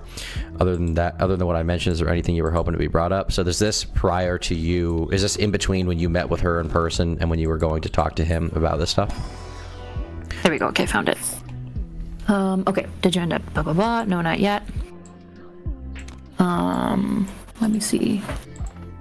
Other than what is mentioned, is there anything you were hoping to be brought up? Does it continue on? I'm not sure what's leaked. Yeah, let me see here. So I don't know. It looks like a lot of it's not totally in order. The next one I have is a very long one, where it's her saying, I think I'm going to decide my next course of action of what to do with myself and him based on how that conversation goes, unless if you decide you don't want to talk to him, that's okay too. That looks like the next one that I have. I'll check the Beckett video one more time to see if there's one in between these two, but I think that these are, at least from the video, these are the ones that I have in order. I'm just sending to you this order just because there's no like names mentioned in here. Yeah, so the first one I have is, did you end up talking to Steven? Okay, so... These are all public anyways, I think, right? Yeah. Okay, so let's see here. So this is your perspective. She says, I'm thinking to decide my next course of action of what to do with myself and him based on how that conversation goes. Unless if you decide you want to talk to him, that's okay too. Basically, I have my plans and course of action paused, and we'll choose something depending on if he agrees he has to make up and repent for the actions and wants to work with me to find a way to do that, or if he doesn't feel that way. I don't want to talk to him myself because I feel like I tried explaining what I was feeling and he didn't really understand. I also have a little anxious voice in my brain telling me to prepare for the worst because he probably won't care or doesn't care enough to willingly try to make up for his mistakes, and that means I'll have to start thinking of more extreme and nuclear options to deal with. But I'm trying to avoid spiraling down that line of thought because I'm trying to hold out hope. And then she says, and is this directly the next message, this one that you show? Where she says, just to not scare you? Yes, that's directly next. Okay. Just to not scare you, I'm 100% not going to do anything to myself no matter what he says during holiday season, because I don't want to traumatize my friends during a time that's supposed to be happy. And even if he responds negatively, it doesn't mean I'll auto-kill myself. I'm trying to contemplate all different courses of action, including going public, and then if I can't take the amount of public humiliation, then myself versus my plan before of scheduling a note for after I die. I'm also still looking into lawyers, but I just want to see what he says before deciding to do any nuclear option. And you say, can I share this with Steve? He communicated to me he knows he fucked up. There's no excuse at all. And he doesn't know what he can do to make it up. I'm trying to bridge between to help him understand what would make you feel that he understood he was wrong and should never do this again. So, I mean, this is essentially just you guys talking about how to take the next step, or talking about her suicidality, and how this is making her feel. Yeah, I don't know if there's any confusion. The reason I'm asking if I can share this with Steven is explicitly because the biggest issue in all this is her consent has been violated. So when I'm saying, can I share this with Steven, I'm getting her consent to like screen cap it and send it to Steven. Okay, gotcha. Yeah. Let's see here. So the next one I have here is, it looks like it is you saying, gotcha, thanks for not sugarcoating anything about where you're at. I think what we talked about as what you needed is help removing the video from online, getting the guy who hacked charged, and a sense that Steven understands how in the wrong he was, and a plan to prevent this from ever happening again. Is that what you feel you need? So in between that, what's missing, I'm not sure if you don't have it, so after I say, can I share this with Steven, he communicated to me he knows he fucked up, blah, blah, blah, blah, the thing you read. Or better, what can I share with him? So I re-clarify. She says, you can share this and anything you want with him. I feel like when we talked, you really understood where I was coming from and can hopefully explain this better than I can. That is in between. So after she says that she feels like I understand her and I can communicate better, that she appreciates it, I say, gotcha. Thanks for not sugarcoating anything and where you're at. Do you mind if I see that one that you described? Yep. I tried to send it, but... I'll send it again. Okay, so this is all of them in order, and then I sent the one that I just read. So the last one is going to be, I think it's like, yeah, it's like the second or third one. So this context sounds like it's missing. So this is the in-between one, okay. Okay, so this is Pixie says, you can share this and anything you want with him. I felt like when we talked, you really understood where I was coming from. They can hopefully explain this better than I can. Okay, so, and just to be clear here, again, you think that Destiny should face some punishment for this? You don't think that this is, you weren't trying to mitigate any kind of consequence for him? No. Do you think you were trying to mitigate any kind of consequence for yourself by maybe steering her in a direction where it wouldn't be made public? I don't know. I don't know what consequence there would be for myself. Well, obviously it would negatively reflect on you if the guy you're working with is exposed for doing this kind of shit. It kind of, you know, guilt by association type thing makes you look shitty. Yeah, I suppose. Yeah. You suppose?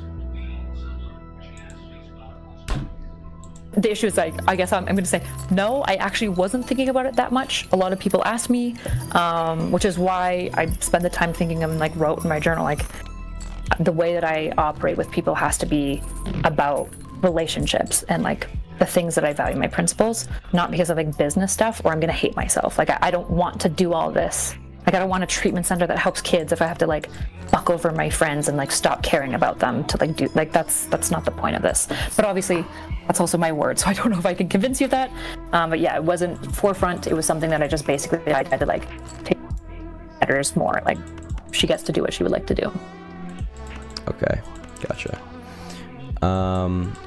All right. Do you? I guess, what do you think is a proportional response? I've seen some conversation around how the idea of her getting $1 million is too much, or maybe, I don't know, a few $100,000 is too little. What do you think is, like, adequate restitution for this kind of thing? Just kind of your personal opinion, I guess. What I told Steven so this isn't, just to be clear, this is what I did Steven just between him and I, was specifically, I was like, you should pay for her therapy.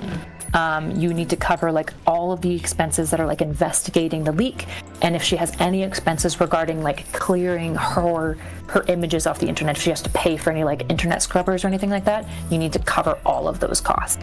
And if she comes to you with other costs that are going to be related to this, you need to cover them as well. Okay. Yeah. Gotcha. The only other thing that I could think of would be, like, obviously some level of public, like, yes, I fucked up, but obviously that's completely off the table because she doesn't want any public acknowledgement. Right. Well, it was at that point in time, but now, I mean, it's been publicly acknowledged, right? Yeah. Yeah. So now, do you think it would be good for him to make a public acknowledgement of wrongdoing at some point?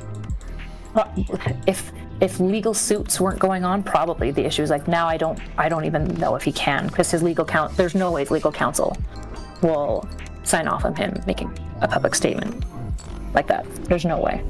Right. Which really sucks. Yeah. Right. Which sucks for her specifically. Yeah. Pause. You guys could just go to fucking civil court. Small claim. Well, actually, no, you can't. Wouldn't be small claims if she wants to go with the tune of $1 million. Hello. It wouldn't be small if you want to go with the tune of $1 million, which is the peak of the number that you all threw out as part of his restitution. But you go to third-party arbitration. All of you involved go to therapy and to a work seminar about digital safety, and all of you collectively work out how you're going to move forward in the future, and if there is, quote, a future to work with. And then you go to therapy with your husband, and the two of you apologize about how you're going to deal with your problems, and then everybody who's a part of DGG stops covering for Destiny's shit and starts taking a Carl position. Where if Destiny says something extremely retarded, they're more than happy to blast them on their live streams and say, that's retarded. I'm not defending that. Because your loyalty's got you fucked up. Your loyalty's got you fucked up. Right. Okay. Let me see here. I think there was a specific DM that I wanted to bring up. Let me just go through these real quick.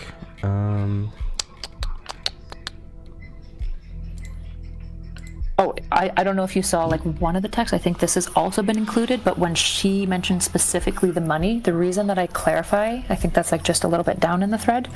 So after I say, gotcha, thanks for not sugarcoating, I list the 3 things that she wants to make sure that I'm understanding what she wants communicated. She outlines the problem with number 3 is because of the removal of the video and the guy getting hacked, Steven has to face consequences proportional to his actions. And so I say, okay, so what you want to... okay, so that is what you want. It wasn't clear to me before. This is what you wanted specifically. My understanding was more rehabilitation, but the specific thing you want now, which is for him to lose a certain amount of money. This wasn't like in a judgmental way. This is specifically because when her and I sat at the cafe, she was like talking about the money, but she's like, fuck, I don't even care about the money. She's like, I just want some sort of consequence so that if he like ever thinks about doing this again, he won't, right? I just like want some essentially like level of punishment. And when I was like, do you want money specific, like what specifically are you asking for? If I'm like talking to him like on your behalf, like what are you looking for? At the time she didn't say specifically money. It was just one thing she thought of, but she wasn't bent on it. This is me clarifying because we had that conversation that specifically what she's wanting now is for him to lose money because that's different than what I had understood before. Yeah, we got this DM, let's see here. Need to think about it then because I'm happy to communicate what you need broadly is a sense of justice. I'm not sure what I think about the specifics of money and punishment in this case. Not saying you're wrong. It's just the tone has changed from our previous conversation.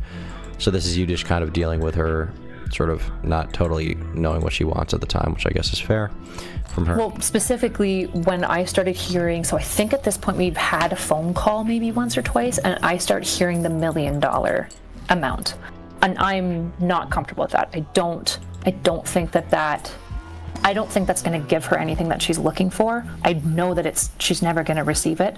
I don't think that that's like a good direction for her to go, if I'm being honest.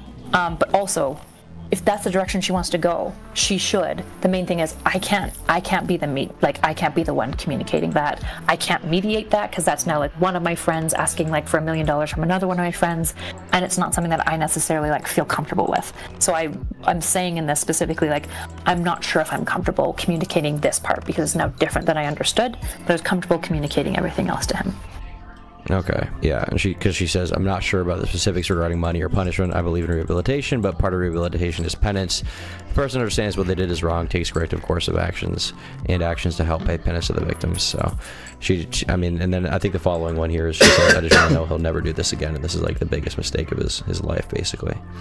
Yeah, I'm sorry for using you as an intermediary. I can send these messages and conversation to him myself too. I just feel like if he tells me too directly, it would be emotionally harder to handle than if I heard it from you, but I totally understand if that's not something you're comfortable with, and I'm sorry to put you in an uncomfortable position. He's also alluded to financial compensation, but I don't think he really understood the concept of proportionality of the action since he asked if there were any bills that he could pay. Let's see here. So we've got this message you sent. Let's see here. It looks like her talking about the idea of maybe taking a criminal, but that she didn't want to do that because the justice system is horrible. She says, starts with willing to figure out what this means to both of us / in a manner that makes sense to both of us. I don't want to cause unnecessary harm or suffering to Steven. I want to know he'll never do this again. I think it would be the most effective method of doing so, or jail, but I don't want him to go through criminal court because one, our justice system is horrible, getting people to change their behavior. And I feel like it would be overkill, but I totally understand if you don't want to talk to Steven about this. I'm just putting it off because the answer is either 1, yes, I agree with this course of action. Let's talk about what this would look like in a way that makes sense for both of us, or 2, no, I don't agree. I don't want to do that, which then it becomes an okay, now I have to go to court and figure this out. So we got that. Yeah, I think that's the majority of the stuff from you specifically to go over. So the reason why I said fuck Erudite and fuck Destiny is essentially, I guess in my mind, this is a little too far for me to want to be, I don't know, buddies with someone. Seeing that they sent a chick's nudes around, I mean, you know, maybe if he was like 16 years old and he was in high school, I would be like, okay, well, I don't know. If he was 16 years old and he was in high school, he'd be tried as a criminal and probably would get expelled. That's a bigger consequence than what Destiny's currently getting. What Destiny's currently getting is he's getting a platform upon which he can now spin it into whatever drama he wants because people will be looking at him and it will possibly trigger the infinite money Twitch glitch. He gets some level of admonishment. People remember him for the shit that happened to him, not necessarily for the thing that happened. Pixie gets left behind in the dust and people forget about her because that drama's so long ago. All the other people that he's had this with and all the other girls that have had this with and even the guys that have had this with get forgotten because it was so long ago. And every single person involved with it takes absolutely all the hits. Destiny takes none of the hits. The DGG then defend him permanently by saying, oh my god, guys, it wasn't really that big of a deal. It was just nudes. What about Destiny? He got his penis leaked on the internet. He is the biggest victim ever. Blah, blah, blah, blah, blah, blah, blah, blah, blah. And then, it, much like all the other dramas he's been involved with his inability to stay out of personal drama with girls that he is attracted to for either their BPPD status or for their intelligence, consistently continues to benefit from things that he shouldn't be able to benefit from because other people don't take his crimes seriously. That is what we're dealing with. Unless we are able to prevent the infinite money glitch, nebulous. If we as a society are not able to make this stick to his career, despite the amount of times in which he's had other shit that was supposed to stick to his career and kill his career, then there is no justice in the way that Pixie wants it. Which, in my opinion, is probably an outcome that says that Destiny never gets the ability to be on mainstream television or have mainstream coverage or association to political aspirations in the future ever again, permanently. He becomes persona non grata to the Democratic Party. He becomes persona non grata to the Republican Party. He becomes persona non grata to any political movement at the federal, gubernatorial, or even local level. When people hear, what? What's that? Destiny's coming to city? What? There's a Destiny tournament? Oh, you mean Stephen Monell II? People get up with pitchforks in their hands and physically say to their city mayor or their city planner that is responsible for making the events that come through at their venues, no, we will not platform this person. We will not platform this content creator. We will not platform this audience. We will actively deny that any person who has ever considered to be a member of the Daliban, that has ever cooperated with the Daliban, and has ever worked for or currently works for the Daliban, will not be accepted at our businesses. That's the outcome you really want. By your words. Pixie wants that. She wants Destiny to be permanently fucked like a villain in a fucking Happy Madison film. Unfortunately, Destiny's Adam Sandler. By that I mean, he will get away with it because of the ability to use that Reddit tier charisma that he's used the entire time to get away from it. Because he would definitely deserve it. He's going to use the charisma that's come with being an internet autist that makes content for internet autists to first sweep it under the rug and move past it and persona non grata it off his streams. And then everybody alongside him is going to do everything in their power, whether it be just to see what would happen because it'd be funny, to, well, it's going to happen and I'm going to see how the coins fall, to prognosticate whether or not this outcome actually comes to pass. Because you need to have governors, you need to have senators, you need to have representatives all be willing to sit down and actually talk about it. A Destiny law. Enshrine into your Bill of Internet Rights the Destiny law. If a internet content creator leaks your nudes on the internet, you have a one-time guaranteed chance in your life to kill their career.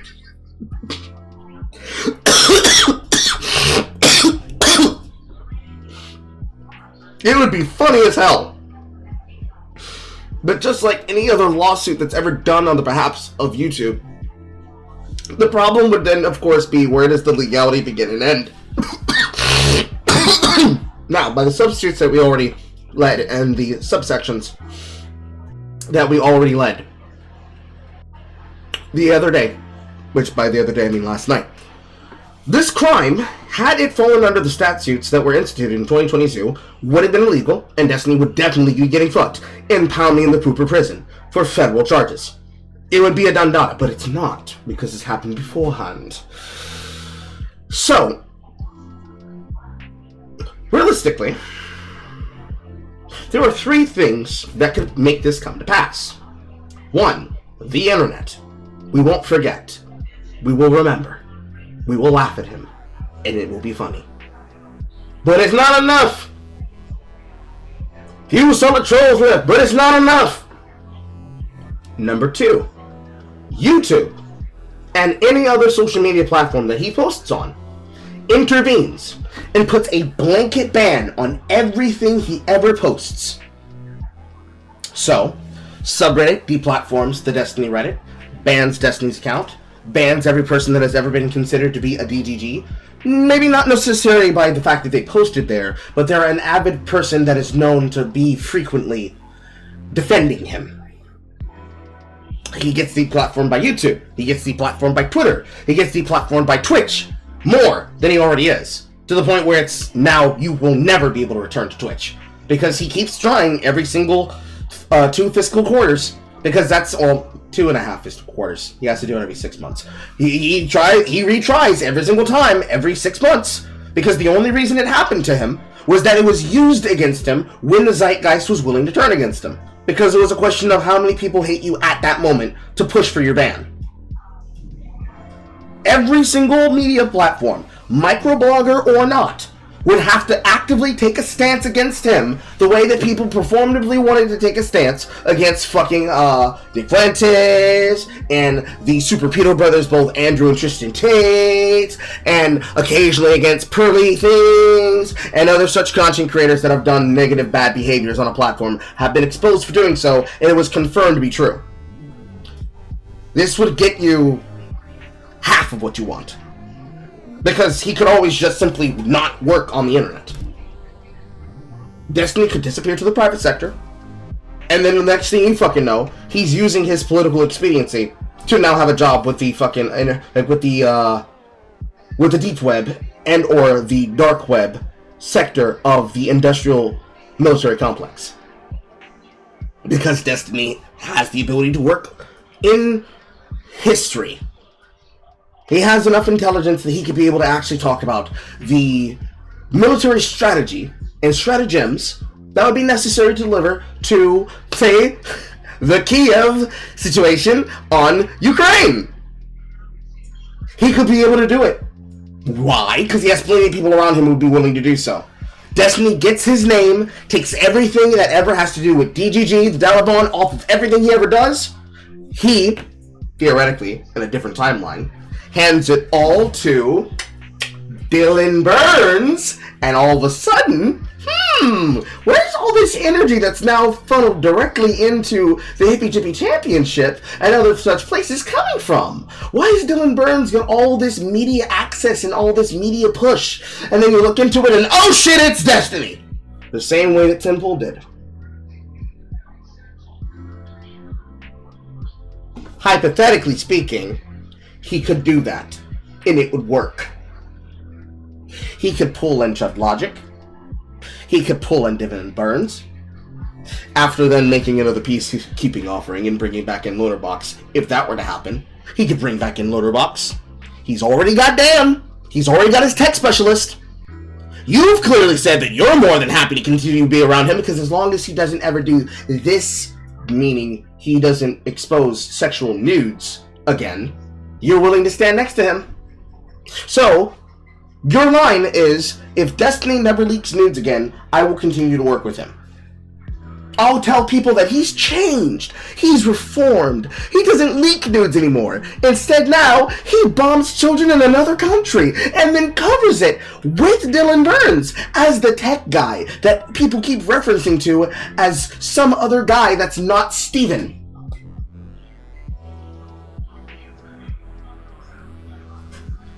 Anything other than he gets no business anymore leaves open the chance that he can bounce back, which then of course leaves answer number fucking 3. His reconciliation and his penance is that he's like, alright guys, I'm quitting today. That would be the only way that you get what you want. Technically, option 1 doesn't truly work. And option 2 requires a lot of fucking effort. Because, of course, option 1 requires people to know who the fuck he is and to be aware of him. Which, They're more aware of Hassan Piker than they are of Stephen Bonnell II. Unfortunately. Fortunately, but unfortunately. It's fortunate that they're aware that this person is an open propagandist, but they're also not aware of another person that, while not being an open propagandist, is probably the closest we'll get to an internet mafia boss that we'll see in our lifetime, in terms of influencer marketing. Which leaves answer 3 to be the only one that works. Because Destiny's not gonna get off fucking line. Why would he? He survived worse! Those are my predictions, of course. You are watching the Carl News Network. Well, no, 16-year-olds are fucking but I don't know, he just seems a little bit too old to be doing this, in my opinion. It seems to be an extremely precarious situation he's constantly getting himself into with his dick, with these random women. It just seems like very bad. And I guess I do see it as very, you know, I understand you're trying to help Pixie out, but at the same time, like, I don't think he's someone to be taken very seriously, or honestly, you by extension for, you know, trying to, I don't know, like sticking by him throughout all this, and like, you know, I don't know. I guess it just leaves a very, very bad taste in my mouth. I guess it's something that's hard to communicate. It's a little bit of an emotional thing, but I think that's how a lot of people are feeling. It's just like, it's a very fucked up situation. It's very fucked up. Yeah. I think that's fair, and I think if people feel like they can't associate with him anymore, I genuinely understand that. Like, that's not something I would criticize others for. And I think there are others that are in your position. I just understand. That's just fundamentally like not where I'm at. I'm not willing to for this specific thing, and it's also something like Pixie and I have talked about, like at some level of length. I don't know if it's meaningful, but like one thing she hasn't been asking for in part is to like cut people off. I think if she asked, I'd have to think about it. I don't know what I think. I have literally no idea. So you haven't even formulated your thoughts.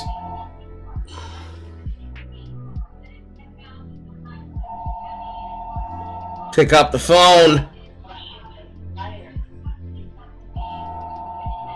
Pick up the phone. So you haven't even begun to computate what exactly it is what you necessarily want, what you think should happen.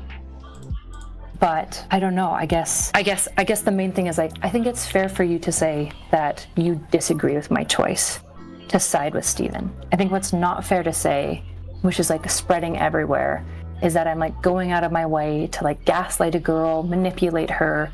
You are in fact manipulating her because you are trying to get her to make a decision that does not result in her making choices and actions of her own free will. By choosing to put your finger on the scale to attempt to help her, whether she's your friend or not, that is manipulation. Manipulating her for her own best interest, for what is good for her, with what is within her design, is still manipulation. And to convince her to not go public and like to do Steven's dirty work, when it's like, that's such a like, it's such an unfair representation of me. Maybe for you, but unfortunately you've actually done that with multiple other subject matters, and others have done that before in DGG. You're fighting and boxing the shadows of people who used to be his associates, you see. Like, I've been calling and checking in with her like every 2 days. We talk on the phone pretty often. Like, my whole orientation in all of this is helping her. So you say that, and then you say, guys, I'm not manipulating her. I'm just trying to help her, and I'm just trying to check on her and hope that she's okay. I just try desperately and constantly to communicate her will to Steven to make sure that Steven knows what it is that she wants and how she wants to get it. Guys, come on! And I guess I fundamentally believe, like, I think somebody like Destiny, who gets in a lot of trouble with his dick and is interpersonally, I think, really retarded, is probably going to be better off with people who care about him and will like confront him on it, but also not just like drop him. But I think if other people want to drop him, like, I wouldn't say that you're a bad person for doing that. It's just not something I'm willing to do yet. And like, maybe I'll be wrong. Maybe I'll be by my words, but I'm not doing it out of this like willy-nilly, just like too weak. I'm doing this out of like a decently principled stance, which is that typically like I don't give up on people. I think the argument like he's just too old. I'm like, that's fair. It's just tough because I've had so many adult clients that it's like, Erudite, I'm going to say this with peace and love. Destiny is not your fucking client! He is your boss! You work for him! It'd be easier if the box is not in front of my face. You work for him! Any and everything you do will be interpreted as doing it for his intentions!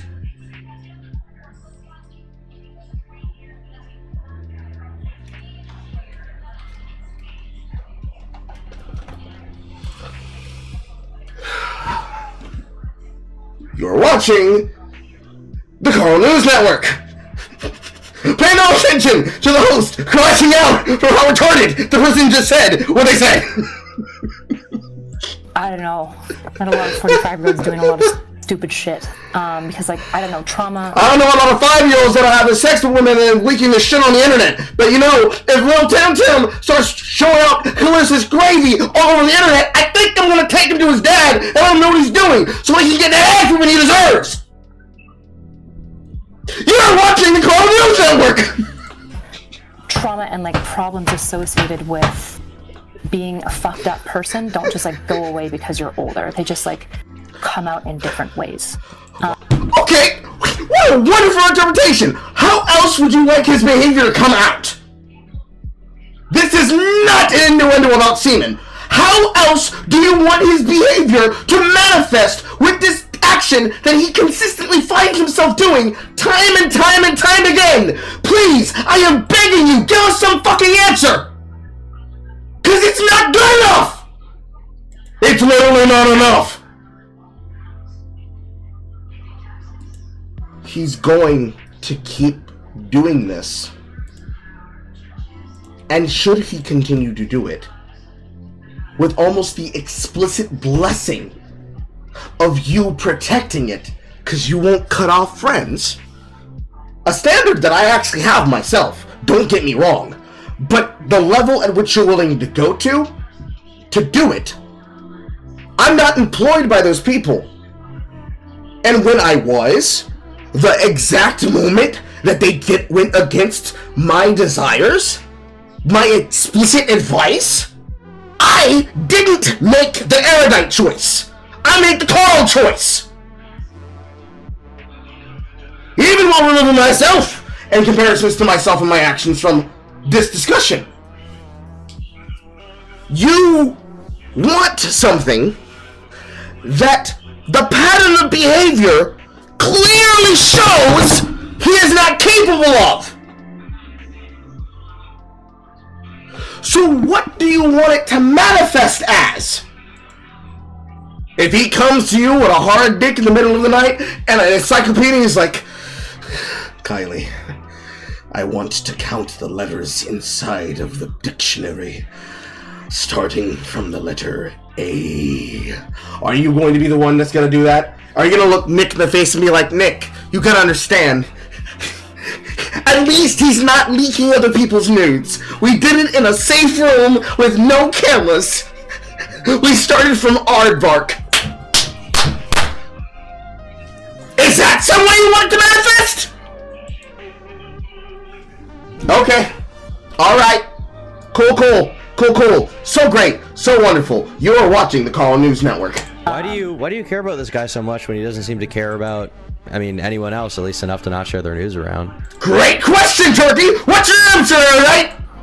I guess because I see actually tons of markers of him caring about people and also being... What's those markers? Please, give us some examples!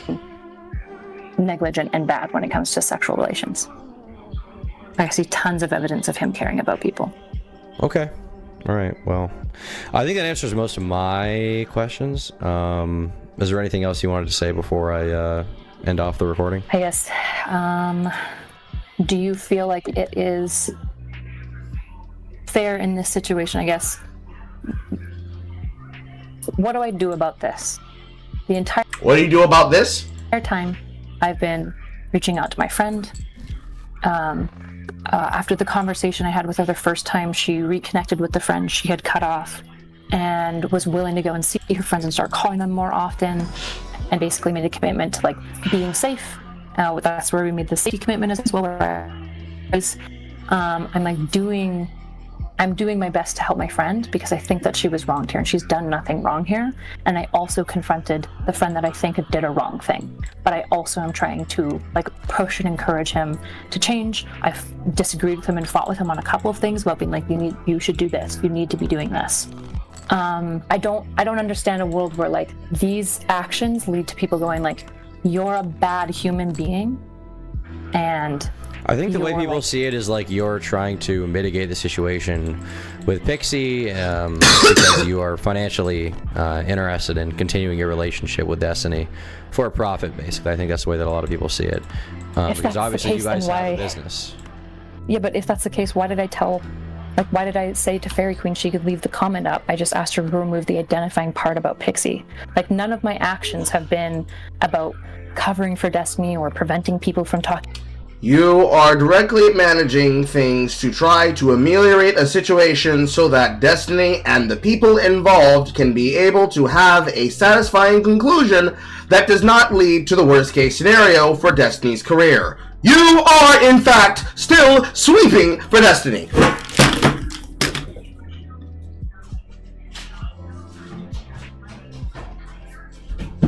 This is you right now! This is you right now. You are still sweeping. No dustpan. You are pushing the shit around with no idea how you're going to clean it up. What a great metaphor, by the way. No idea how you're going to fucking clean it up. You're just pushing the shit out of you, hoping nobody thinks anymore about it. Bitch, be for real. Please be for real. Stop sweeping. Stop it.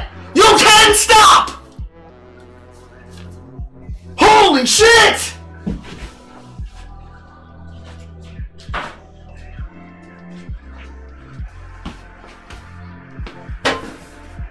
How is it impossible for you to get that?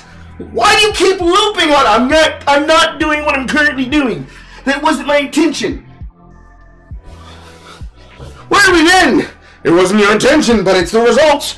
I don't believe that because you keep trying to find ways to make yourself illegal about it instead of just saying, nope, I'm not going to back off of him because I have a financial investment in him and I don't want to lose my investment. Fuck all of you. These two are the strongest answers that you could give.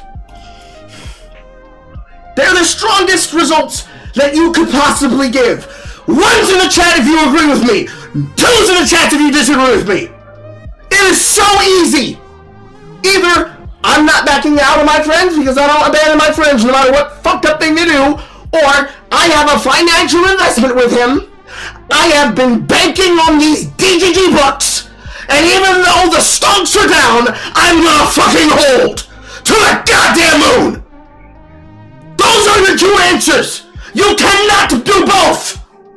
Pick one and cope about it later. Because unless you're about to be the one that's about to catch all that Stephen penis, you're not doing anything out of the bottom or the good in your heart or of your being. Since you have a monetary investment in it. The only way you come out of this clean is that you change your mind after you've done this interview and say, actually, no, I changed my mind. I want nothing else to do with him. This man is scum of the earth. In fact, he did indeed fuck me and I've been lying to my husband. Or some such shit like that. Fuck me running. Fuck me running. Talking about it broadly, it's been from like all it's been about is addressing people talking about Pixie specifically. Like I've never in any world not wanted people to talk negatively broadly about even being an idiot and like negligent when it comes to like things to people's trusts in sexual dynamics. Like I've never been opposed to any being concerned about that. I don't ban like general comments and talks about it. I explicitly with Fairy Queen asked her to not talk about things that could narrow the scope of who it was, particularly because at that time most people didn't quite know who it was. I didn't look at the leaks, but when I would like listen to like Reservoir or other people, I kept hearing like, I'm not really sure who it is. I'm not really sure who it is. Even like shout out to like Queenman, even though we kind of hate each other, he had like the good grace when he was covering this. Also, while we're there, your hatred of Queeman and Chud Logic looks even fucking more retarded now. By the way, your desire to try and stop them from collaborating, working with, or being around him, but still choosing to do this shit. Hey, listen. We might not have liked it. We might have thought it was weird. But you know what? When he was in that drama between himself and Kidology, with Kidology feeling weird that he's coming on to her and thought that she was interested in some of that good UK white chocolate, at least she was of age. At least it was in the DMs and they only exposed it to each other and it was a drama between them. At least he was not doing this with people that he got close to, platformed on his fucking streams, talked about, and then was blinking the fucking subject matter behind the camera when no one was concerned. At least Queenland is an outright god farmer. He is milking and milking and milking, and he doesn't give a shit, and he's able to actually stay consistent on the matter, because he's just about the fucking produce.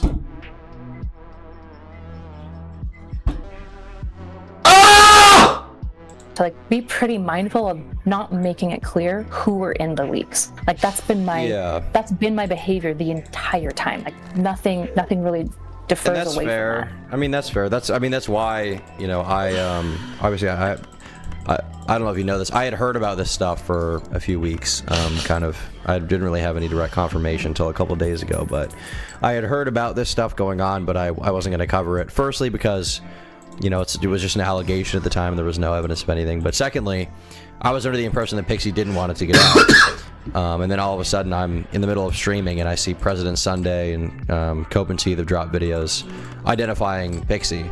At which point I was like, okay, well, it's fucking out now, I guess. But, you know, and that's when she made her statement, which is interesting. Do you know why?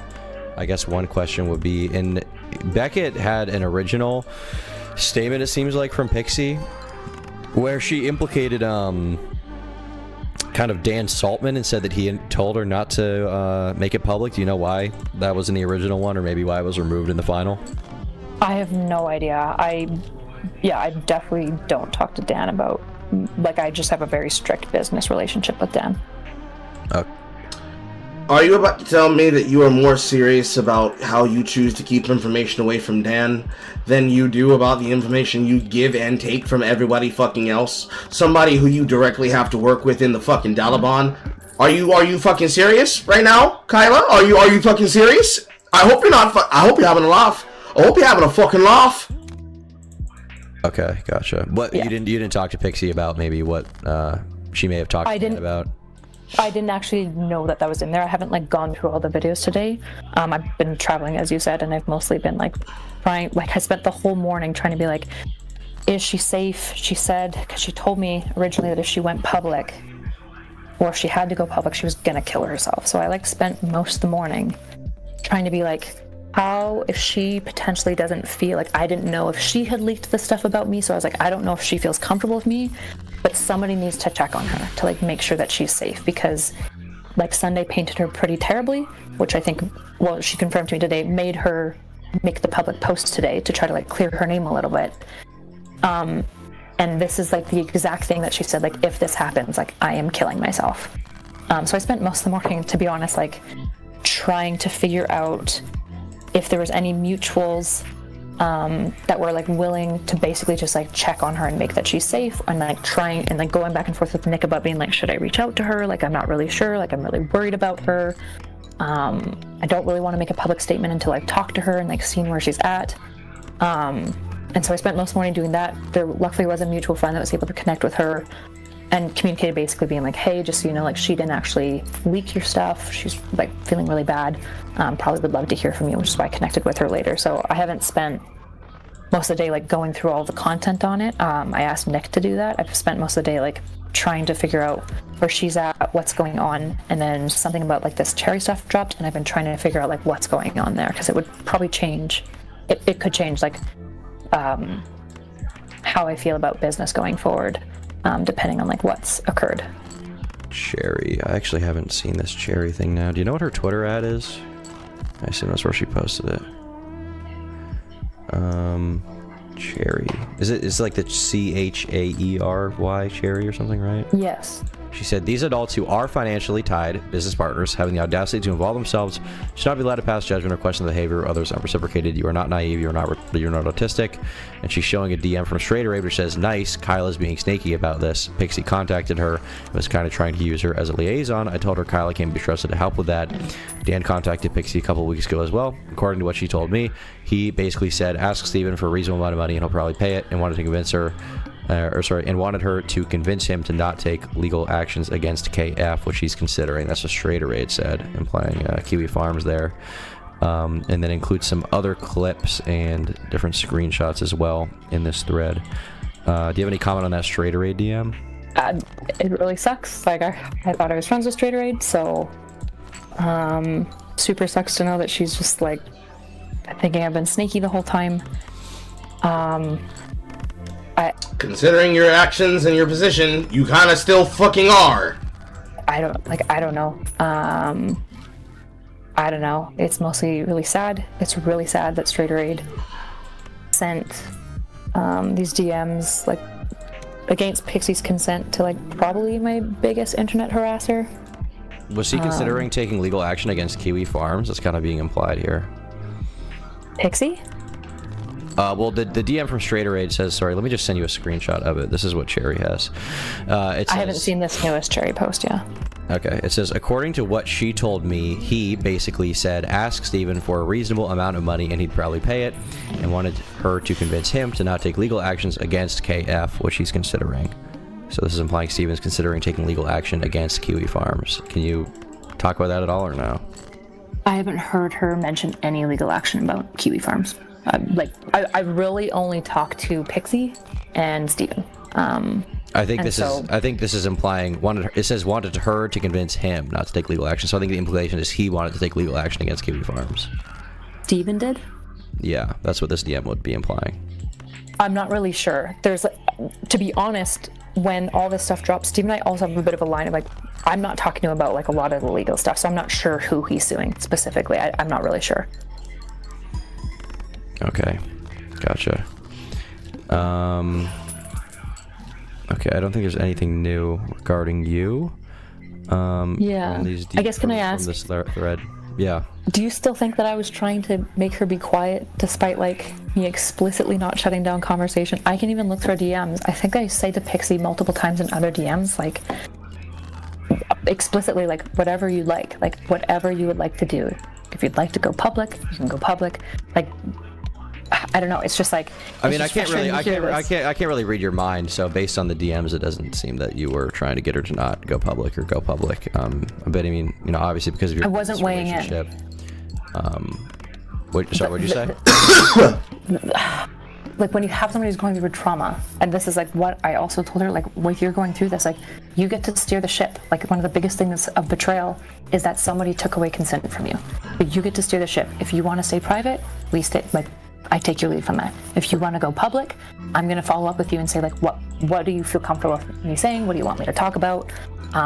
She gets to steer the ship. Like, I don't know, it's just frustrating because I'm like, I guess, like, you can ask Pixie, but, like, I can even look for DMs. It's like, the opposite is true. I not only like wasn't pressuring her to be quiet, I was explicitly not pressuring her to do anything except for whatever she would like to do. Based on all the messages I've seen, it doesn't seem like you were pressuring her to stay quiet. Yes. Correct. Okay. Yes, I agree with that. Yeah, this cherry thread seems to be mostly just stuff that everybody's already seen, but. And so I guess when you say like you can't take me seriously, I guess I'm just like, I don't know how to take that. Like, do you basically think that like everyone should disavow Destiny? Like, should he be basically fully canceled? do you think, like, even though I've done like my entire orientation with him behind the scenes has been like, I can give you receipts of this as well from like way back in the day where I was like messaging him, like telling him he was wrong. I don't know. I guess it's incorrect. just like, I guess just to me, it's like, how do you take someone seriously as a political commentator when, like, he's unconsensually sending people's nudes around? I guess I find it hard to take someone seriously in that position. I think that's fair, right? But this is like, can you trust his political content going forward? Which is valid. I think that's probably an important business question for us to like answer.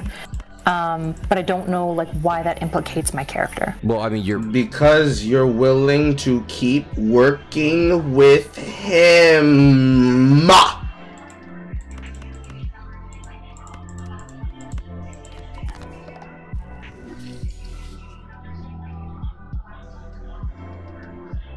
My fucking eyeballs, bro. Bro, my fucking eyeballs. We work with him. Like, he is the reason why you exist. He's the whole reason for your, business partnership, for like Bridges podcast, like all of that shit is like because of him, right? I agree. You're an extension of the Destiny community. The guy running the community is messaging e-girls from his community, nudes of other girls from his community that he's like farming. Which actually brings me to another thing that I guess I wanted to talk about, which is something I was just looking into. So I saw this post. This is from a year ago on the Destiny subreddit. This is from February 21st, 2024. It says, I'll send you the post right here. It says, Destiny addressing the... Okay, this isn't addressing the canvassing complaints just to address them. There was a conversation between Jacob, Ronovox, Not So Erudite, and Destiny on the complaints raised by some women in the canvassing event after constantly being hit on the guys participating in it, not being able to just exist without being approached by them, which can cause them potentially not to participate in future events. Destiny introduced very early on in the conversation the idea that any gender-centric space would inherently push away the other gender, regardless of what was done to make it accessible. If it starts with 1 female and 9 males, it will never grow past that 1%. Yet the conversation continued, bouncing the idea of Bumble Law, where guys would be prohibited from asking out women unless they asked them first, and consider telling these participants to keep professional, like in a work setting, which were both shut down. Destiny seemed completely unconvinced and unengaged in the conversation as him and Not So Erudite continued to straying the conversation away from the complaints to the conversation about masculinity and femininity, with the conclusion after 2 hours being, try to remind people that finding a partner isn't the priority of the event, otherwise known as the Kiwi Farm standard of Love Quest. I doubt it was rehearsed or some conspiratorial shit. It did feel like some of the participants were really there for a solution for these complaints, causing them to bounce around ideas that at each other none of them really believed in. Canvassing complaints just to address them. It says there's a conversation between Jacob, Lonerbox, Not So Erudite, and Destiny on the complaints raised by some women in the canvassing event about being constantly hit on by the guys taking part in it, not being able to just exist without being approached by them, which can cause them to potentially not participate in future events. Destiny introduced very early on in the conversation the idea that any gender-centric space will inherently push away the other gender, regardless of what's done to make it accessible. He says, if it starts with 1 female and 9 males, it should never grow past that 1%. Yet the conversation continued, bouncing the idea of Bumble Law, where guys would be prohibited from asking women out unless they ask them first, and consider telling participants to keep it professional, like in a work setting. Both of them were shut down. Essentially, I guess what I'm kind of getting at here is it seems like this is an old thread regarding sexual harassment complaints, I guess, or weird conversation complaints with women at a DGG canvassing event. In the leaks, there are 2 videos involving Pixie. There's one that's solo, and a threesome with another orbiter, which is straight raid. People are claiming, basically, based on the evidence, that at least one of those videos occurred during a canvassing event. The link in this Reddit post, right here, if you click it, it leads to a stream where you and Destiny are talking about the harassment claims, and it seems like Destiny didn't want to make overt rules about flirting with co-canvassers, and people are kind of speculating that the reason why this is happening is because he'd no longer be able to use canvassing events as vehicles to have sex with fans and orbiters, and this, to me, is tying into this greater idea of like fucking fans is one thing, but like he's fucking fans and then unconsensually sending videos of fans to other fans, and is at the canvassing events, which is part of his political thing. So it's like it's all kind of wrapped up.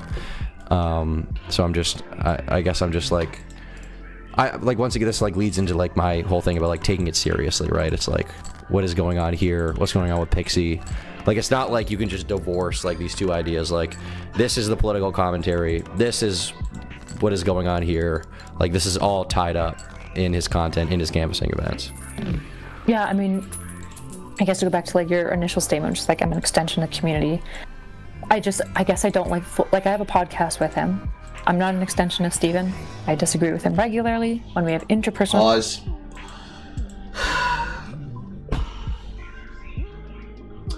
You keep saying this line. This being the basis upon which you cut that other girl off on. You're not an extension of Steven. You're not an extension of Steven. But your business is entangled with him. You're not an extension of Steven.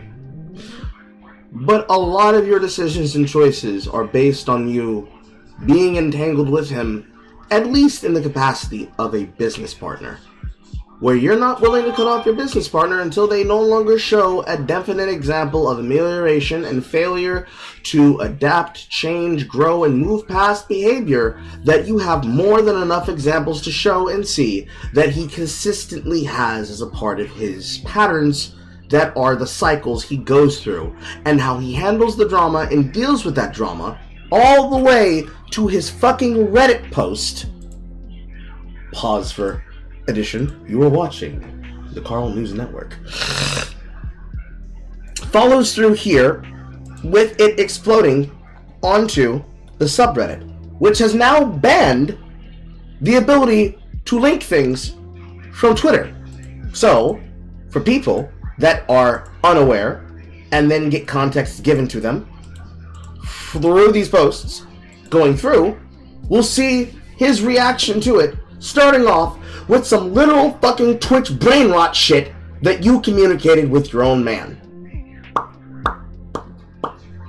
You cannot tell me you are not an extension of him if your will doesn't clearly show as not a part of his will, because your will shows that you are in fact doing things for him in continuance with yourself. Cope and say that it's not. It is. It serves that function. As long as it serves that function, that's how it is. If somebody confronts you about this and says, you clearly have something you gotta give here, your reaction every single time is going to be, no, I'm not an extension of Destiny. It just so happens to be that my career directly relies on his well-being and his forward thinking, as well as his optics. As long as the optics show that your lifeline is his career with him, you and him are intrinsically linked like this. It might as well be like this. In fact, you might as well open up a polyamorous relationship, because unless you directly distie yourself, it's like that. He might as well be having sex with you, because when he prospers, you prosper.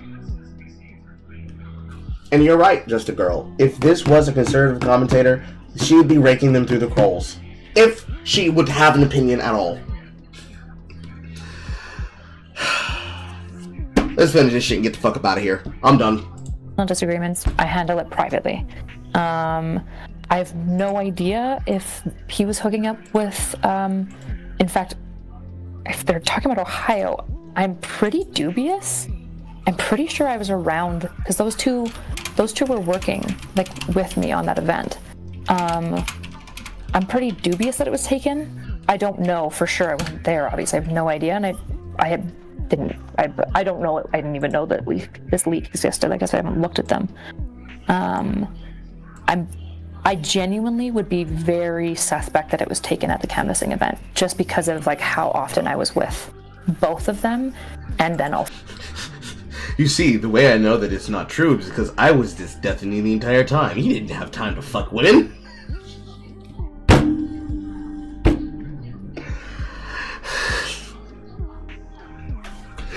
Finish shit and get the fuck out of here!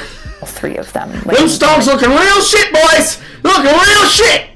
This shit might be worth a penny by the time we're done here. Public spaces, Pixie and Aaron had like each had their own rooms. Like Aaron was sharing a room with multiple people. Like there was this full streamer house, and the one night that I remember, like Steven, like hanging out like with just a few creators alone. He was hanging out with Jasmine, Jafar, and Irrelevant. Like they were just like talking. I think they just went back to his thing to talk, and I think maybe Lauren De Laguna went as well. Okay. So if it happened maybe the day after, I'm not really sure. But I'm pretty sure I would be very surprised. Like, I don't know when they found time. If I'm being honest, they were working like all day. So. Okay. So you don't think it was happening at the canvassing events?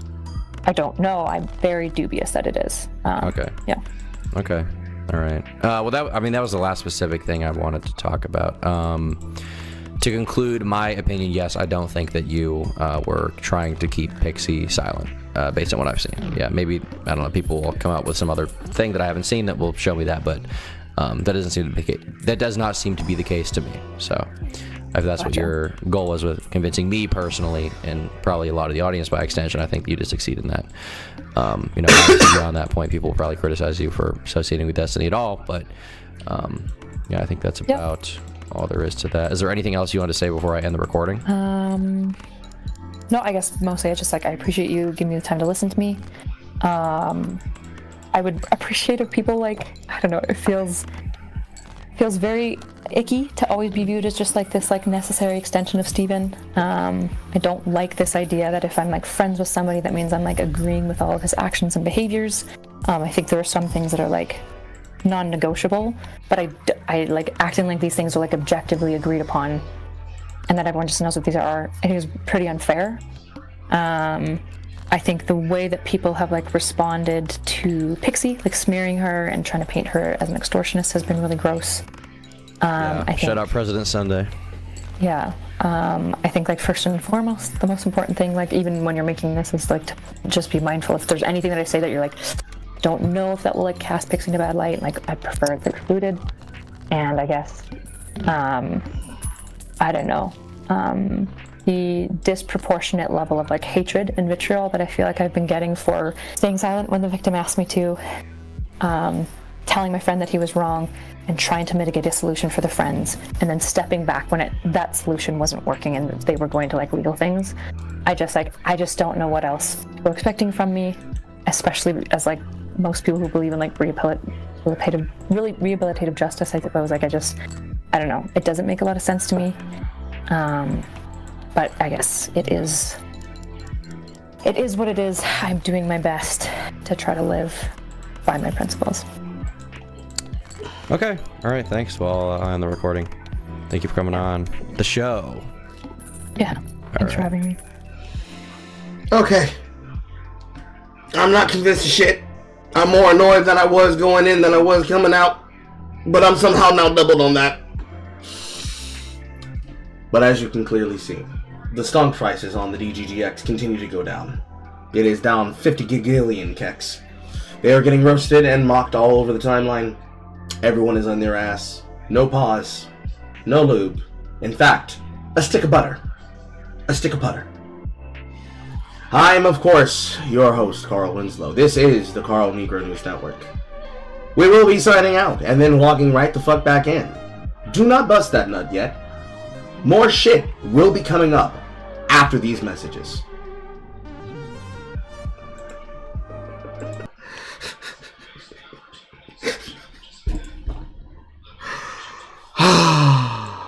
Fucking Christ almighty.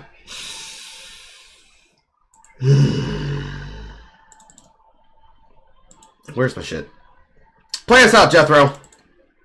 Sponsors for Single Player Carl and Radio Coon are provided by BBC Migraine Powder, Jim and Toby's Ethnic Enrichment Playground, Cringe On Demand, Blockbuster Entertainment, Uncle Tony's Riot Seasoning, Smart Negro Brand Colonized Sheep Dating App, Immemorial Malt Liquor, and PointDexter.com, and the generous donations and watch times from viewers and haters like you.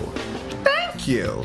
And if you'd like to support Carl, consider leaving a wonderful donation at Ko-fi.com, Subscribestar.com, YouTube.com, and Twitch.com/SinglePlayerCarl. Make sure to support your Nicktree today.